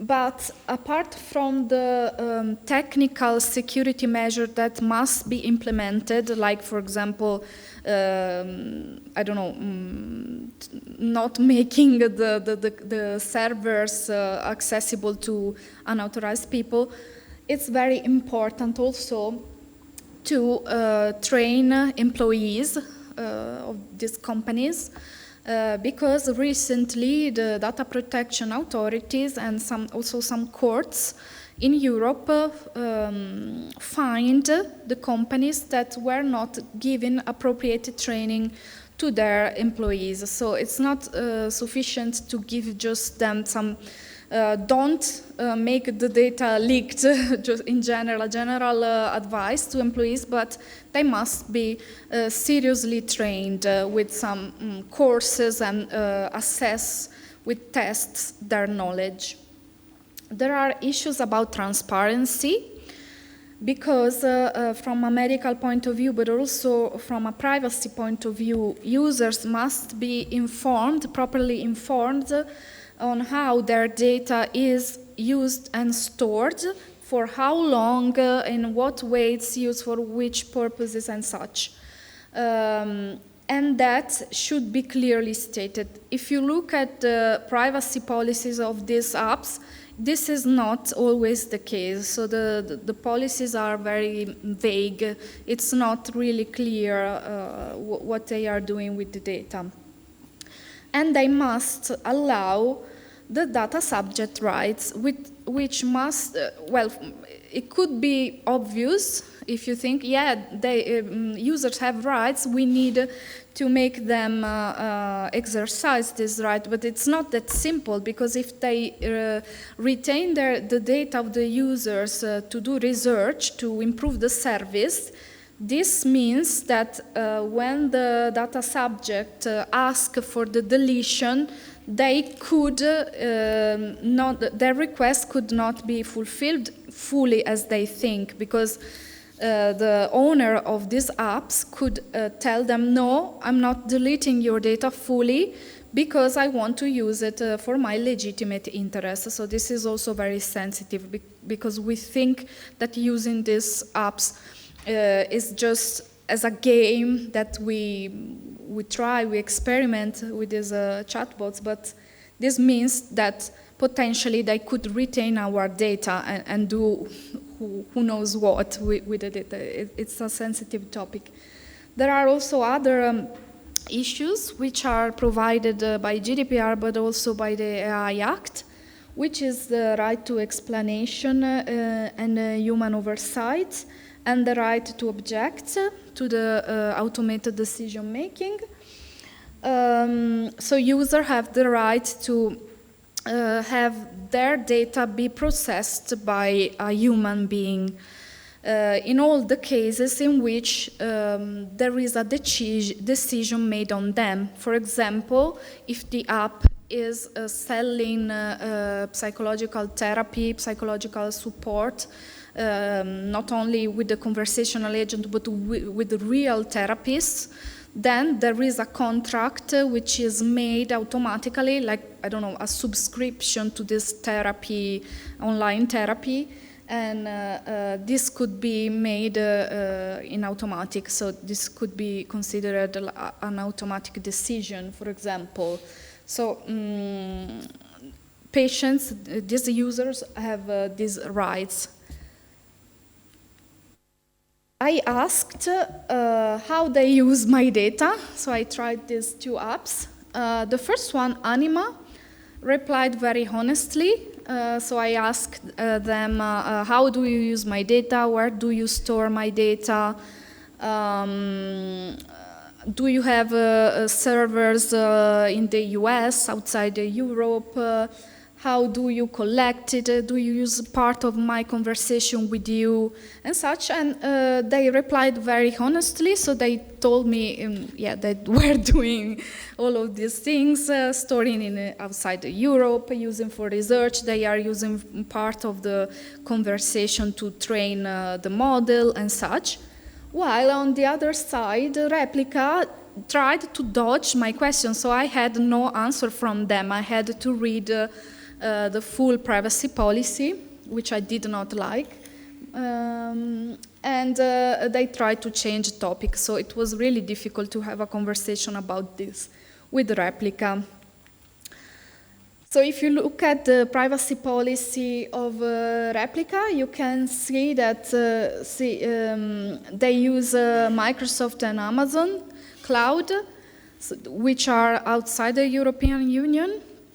And now with the Schrems judgments, this is not considered compliant to GDPR anymore, because there is this Cloud Act law in the US, which allows for all the governmental agencies of the United States to access the data even if they are stored in Europe.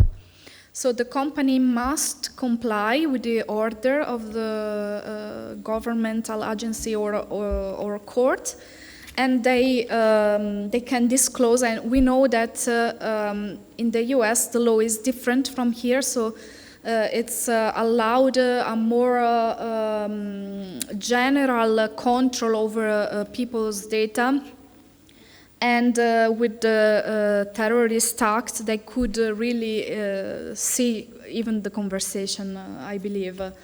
So the European Union did not find this compliant to GDPR, so they are now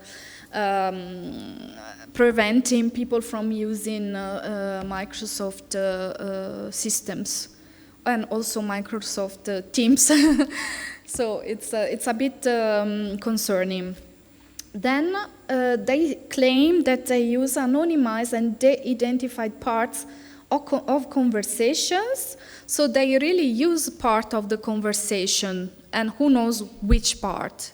So if you are disclosing something very personal, they use it, like, how do they use it? In de-identified. De-identified means that only your name and surname is not disclosed, but all the other information is comprehensible, like where you live, how many children you have, your zip code, location data, which could link back to you, so you could be re-identified again, especially with the availability of social media data. So it's very concerning. And then the cherry on the cake, the final sentence, they say that they reserve the right to access, read, preserve, and disclose any information that they reasonably believe, so at their discretion, is necessary to comply with the law, court order, enforce, blah, blah, blah. So that's what I told you about the Cloud Act, but they claim that for their legitimate interest, they can also use part of the conversation, so health data, which is special categories of data.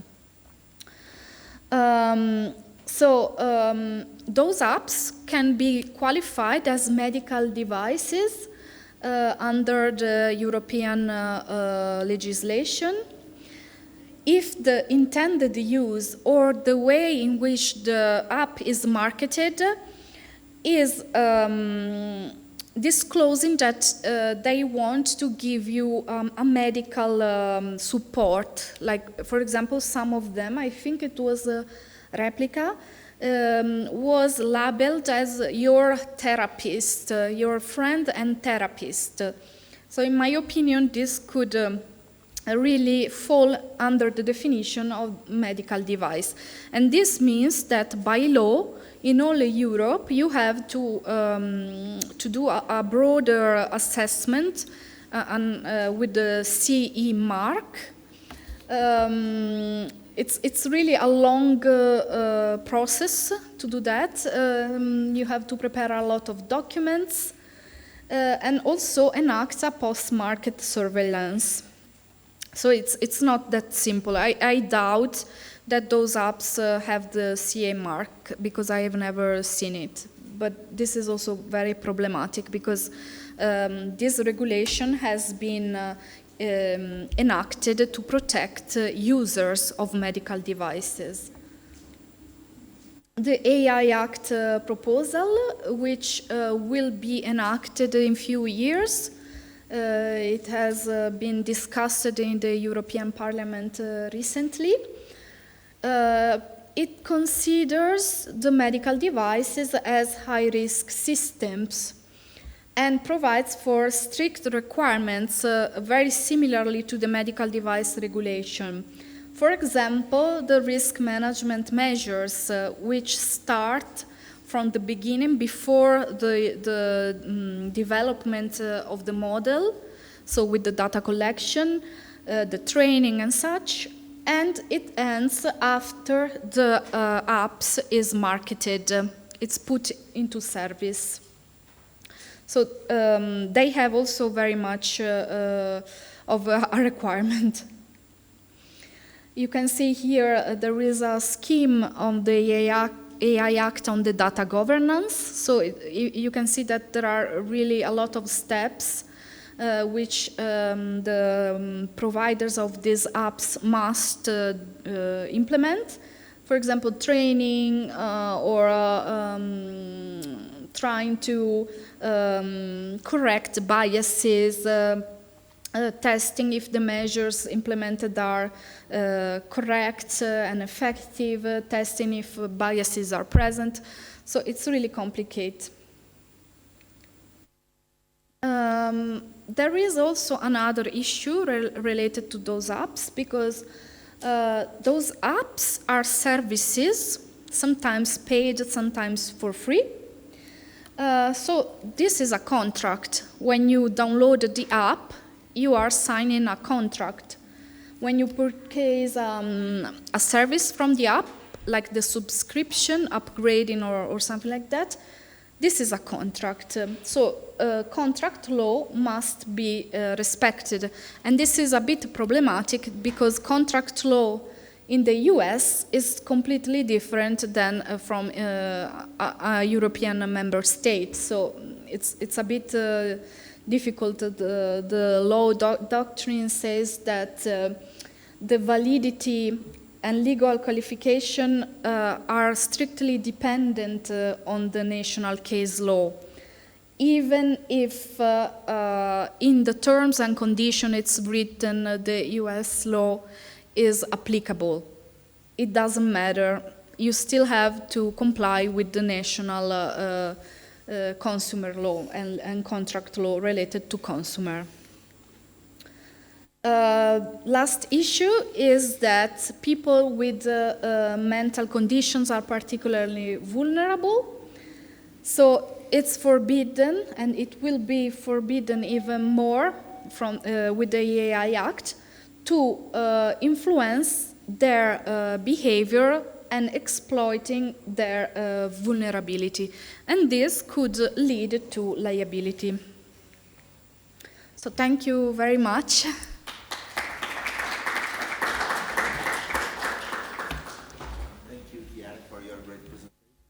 Now we have time for one question, please.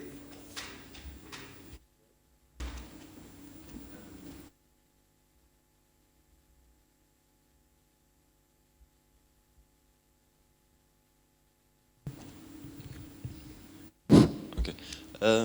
I really liked your presentation. Thank you a lot. Thank you. I was wondering, you exposed really well the considerations that there are with the chatbot and being for the mental health, but what are the next steps that you have planned for addressing this kind of specificities that you talked about? Yeah, we need to see if the AI Act will be enacted, and if there is another regulation which I did not mention, it's the Data Act. So we need to see if they will modify the text right now I am referring to the first version, but it's very possible that they will make a lot of modifications to it. So this will entail a totally different legal perspective. So right now, I can tell you those are the issues. From the GDPR point of view, we can try to advocate and overcome some of the issues, but from the artificial intelligence point of view, that is not possible yet because we need to see how the landscape will vary. Okay. Thank you. Thank you. Thank you very much for bringing such a nice topic to us today. Thank you. So now the last presenter will be Vitor with the paper entitled A Hybrid Model to Classify Physical Activity Profiles. Okay. Good afternoon. My name is Vitor Krista. I'm a researcher at GECADISEP, and I'm going to present the work that me and my colleagues developed. It's called a hybrid model to classify physical activity profiles.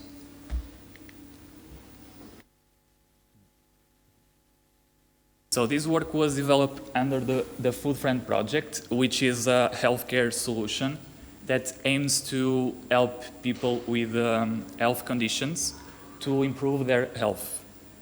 This project uses several gamification techniques, and the basic idea is to coach the user to improve their health, and also provides a personalized interaction between the user and the system. The Food Friend Hub also allows connectivity with fitness services, such as Google Fit, that enables ways to measure physical activity of a user. So nationally, we are just working with diabetic patients, and nowadays people are getting more sedentary, and because of that, diabetes is increasing. So it's a big concern, and it's a priority to encourage users to improve their health and to develop healthier habits that sometimes can even prevent, but for the times we can't prevent, it can control the disease. So physical activity is one of the main things we can do to improve our health. But sometimes the main problem is to have the motivation to do it and to change the bad habits to the good ones. So this is basically the base of our work, is to find ways to motivate the users to change their behaviors. For that, we use a machine learning model that is able to classify different profiles, physical activity profiles, and with that we can create a personalized interaction between that user that has a specific profile with the system in a form of, for example, recommendations or goals. So now that we already established the base of our work, there is the proposed architecture for the machine learning model. First, we use a Fitbit dataset. It's basically available generic physical activity dataset. Then we use 3 different techniques of pre-processing the data: discretization, categorization, and finally normalization. Once we have the data processed, we use a hierarchical clustering model to find clusters, find different divisions, different groups inside the data set. Because hierarchical clustering only gives a rough idea about the number of clusters inside the data set, we use a clustering validation to find the optimal number of clusters. Once we have that optimal number, the final step was to classify and identify rules that classify those profiles, those clusters. So now I will explain in more detail every step I took.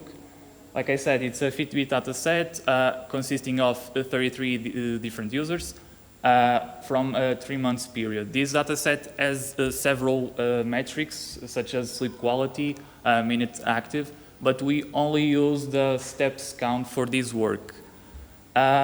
Some problems with the data set, it lacks in some features about the users. We don't really have any information regarding age, gender, so for us the data set is consisting of 33 generic users. For getting more conclusive profiles at the stage of the classification, we use hour-based format of this data set. So like I said, for the processing, we have 3 different techniques. First, since we have the total amount of steps done in each hour, we use discretization to divide and to split that feature into intervals. In this case was morning, afternoon, and night. Then we proceed with categorization. Basically, we convert the date into weekdays. These 2 steps allow us to have more features to have better profiles. And finally, we did the normalization basically to put all the features at the same value range. Now that we have the data well processed, we proceed with the hierarchical clustering, which is basically identifying different groups, different clusters inside a data set. It's very similar with k-means clustering, but with k-means clustering you need to specify prior the number of clusters. With hierarchical clustering you can run the model and you don't need to specify any number of clusters. You, in the hand of the running of the model, you can see the results with the dendrogram, which shows basically the different divisions and the different clusters. In this graph you can see the dendrogram. So hierarchical clustering has 2 different variations, the agglomerative one and the divisive clustering. Agglomerative clustering is basically a bottom-up approach where you start with multiple clusters, and the idea is basically merged clusters until you only have 1 cluster left. The divisive clustering is basically the opposite. It's a top-down approach. You start with 1, and instead of merging, you split that cluster until you have multiple clusters, and the data is divided across those clusters. As you can see in these 2 graphs, agglomerative clustering seems more consistent, and it has more consistent divisions. Divisive clustering is more inconsistent. So, as you probably will tell, agglomerative clustering should be better. But since we have multiple ways to calculate agglomerative clustering, there are indeed 4 different types, we need to find a way to be sure about the best possible clustering method. So for that we use a coefficient, agglomerative coefficient, and this metric basically tells the strength of the method. So the higher the coefficient, the better is the model. So we calculate for everyone, and the best is agglomerative word. So we proceed with agglomerative word, and we have this dendrogram, and as you can see, we cross a line that cross the graph 13 different times, and we also colored the graph. In the next slide, I will show you why we cross the line at that level and not the other levels. So, because like I said, hierarchical clustering only gives a rough idea, we need to find a way to validate that number. So for that, we use a cluster validation technique called the silhouette method that basically finds how close each point is of a specific cluster is from the other clusters. And in the graph, you can see 3 different areas with significant peaks, one at 6 clusters, other at 8 clusters, and finally at 13 clusters. Although 13 seems to be the lowest peak of the 3, we choose 13 because at the later, in the classification model, we found that 6 and 8 doesn't give any conclusive, or it gives conclusive information, but not as better than 13. So we choose 13 clusters as our optimal number of clusters. So now that we have the, sorry, just a second.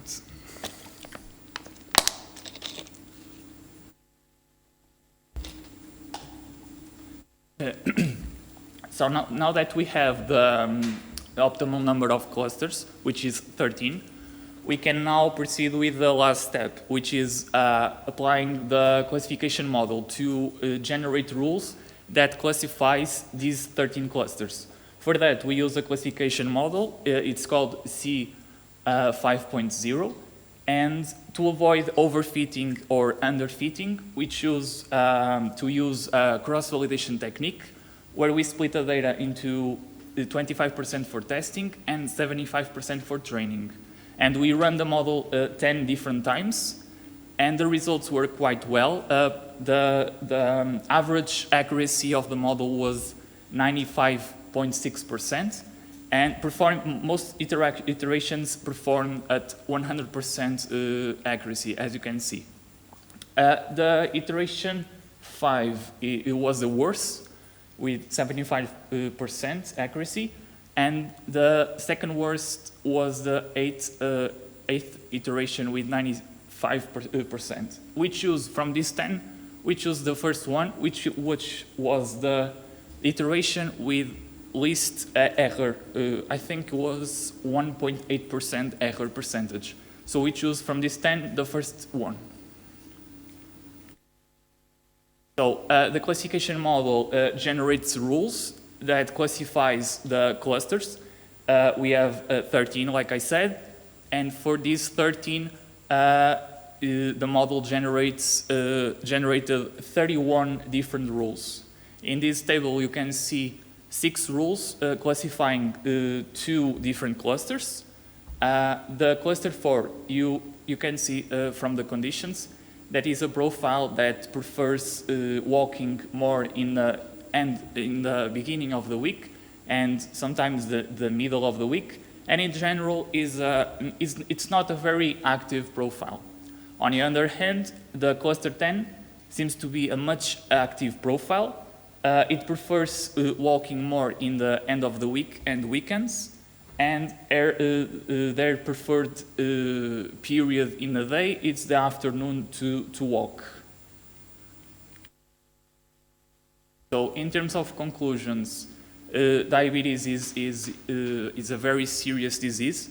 So we can use physical activity and physical exercise to help manage this disease. So it's really important to create ways to motivate the users to practicing exercise and to be more active. And the way we do that is by creating personalized ways to interact with them, and that's the most efficient way possible.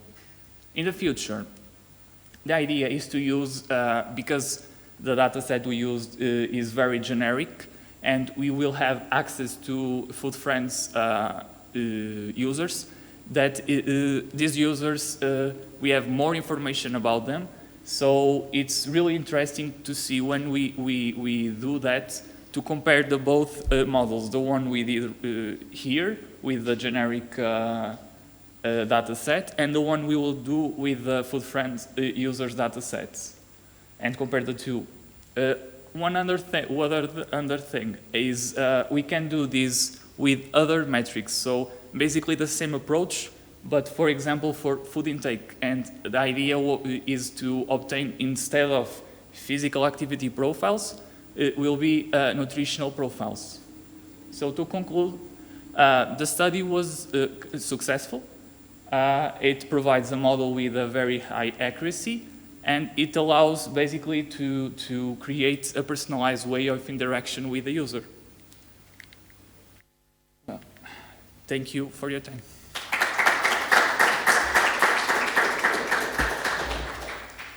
Thank you very much. Questions, please?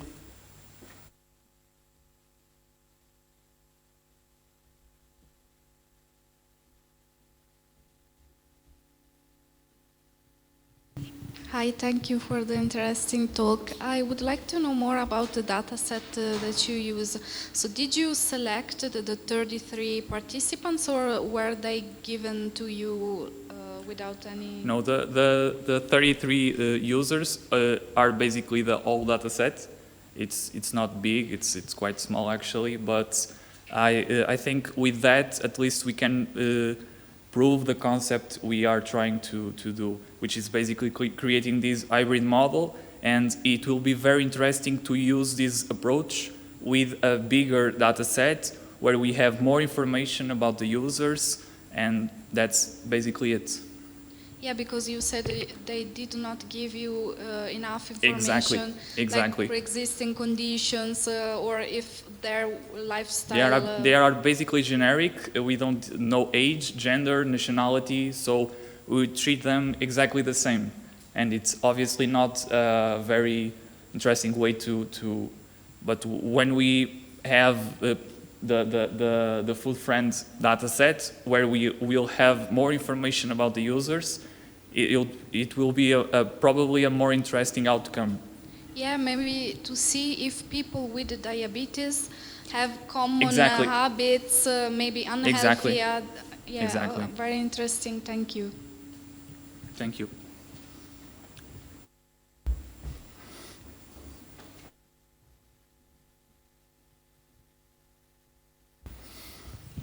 I'm just wondering, in the last slide, the precision is 95%. What is the precision? I mean, I think if I didn't miss anything, most of the work is based on clustering. Exactly. So but what's the precision? The 95% was the precision of the classification model. Classification model. Exactly. Classification model. The second one approach. The first, the clustering, to find the number of clusters, and then the classification model, and that's the one with almost 96% accuracy. Okay, I'm sorry. Classification, what's the levels for class? I'm sorry. The classes are basically the profiles, the clusters. I'm not understanding better the question. So there is a predefined cluster already with the data. So these people. Not predefined. We applied the hierarchical clustering to find how many profiles inside the data set. And okay, I understand now the decision tree model. Exactly. Okay. That's the second phase, basically.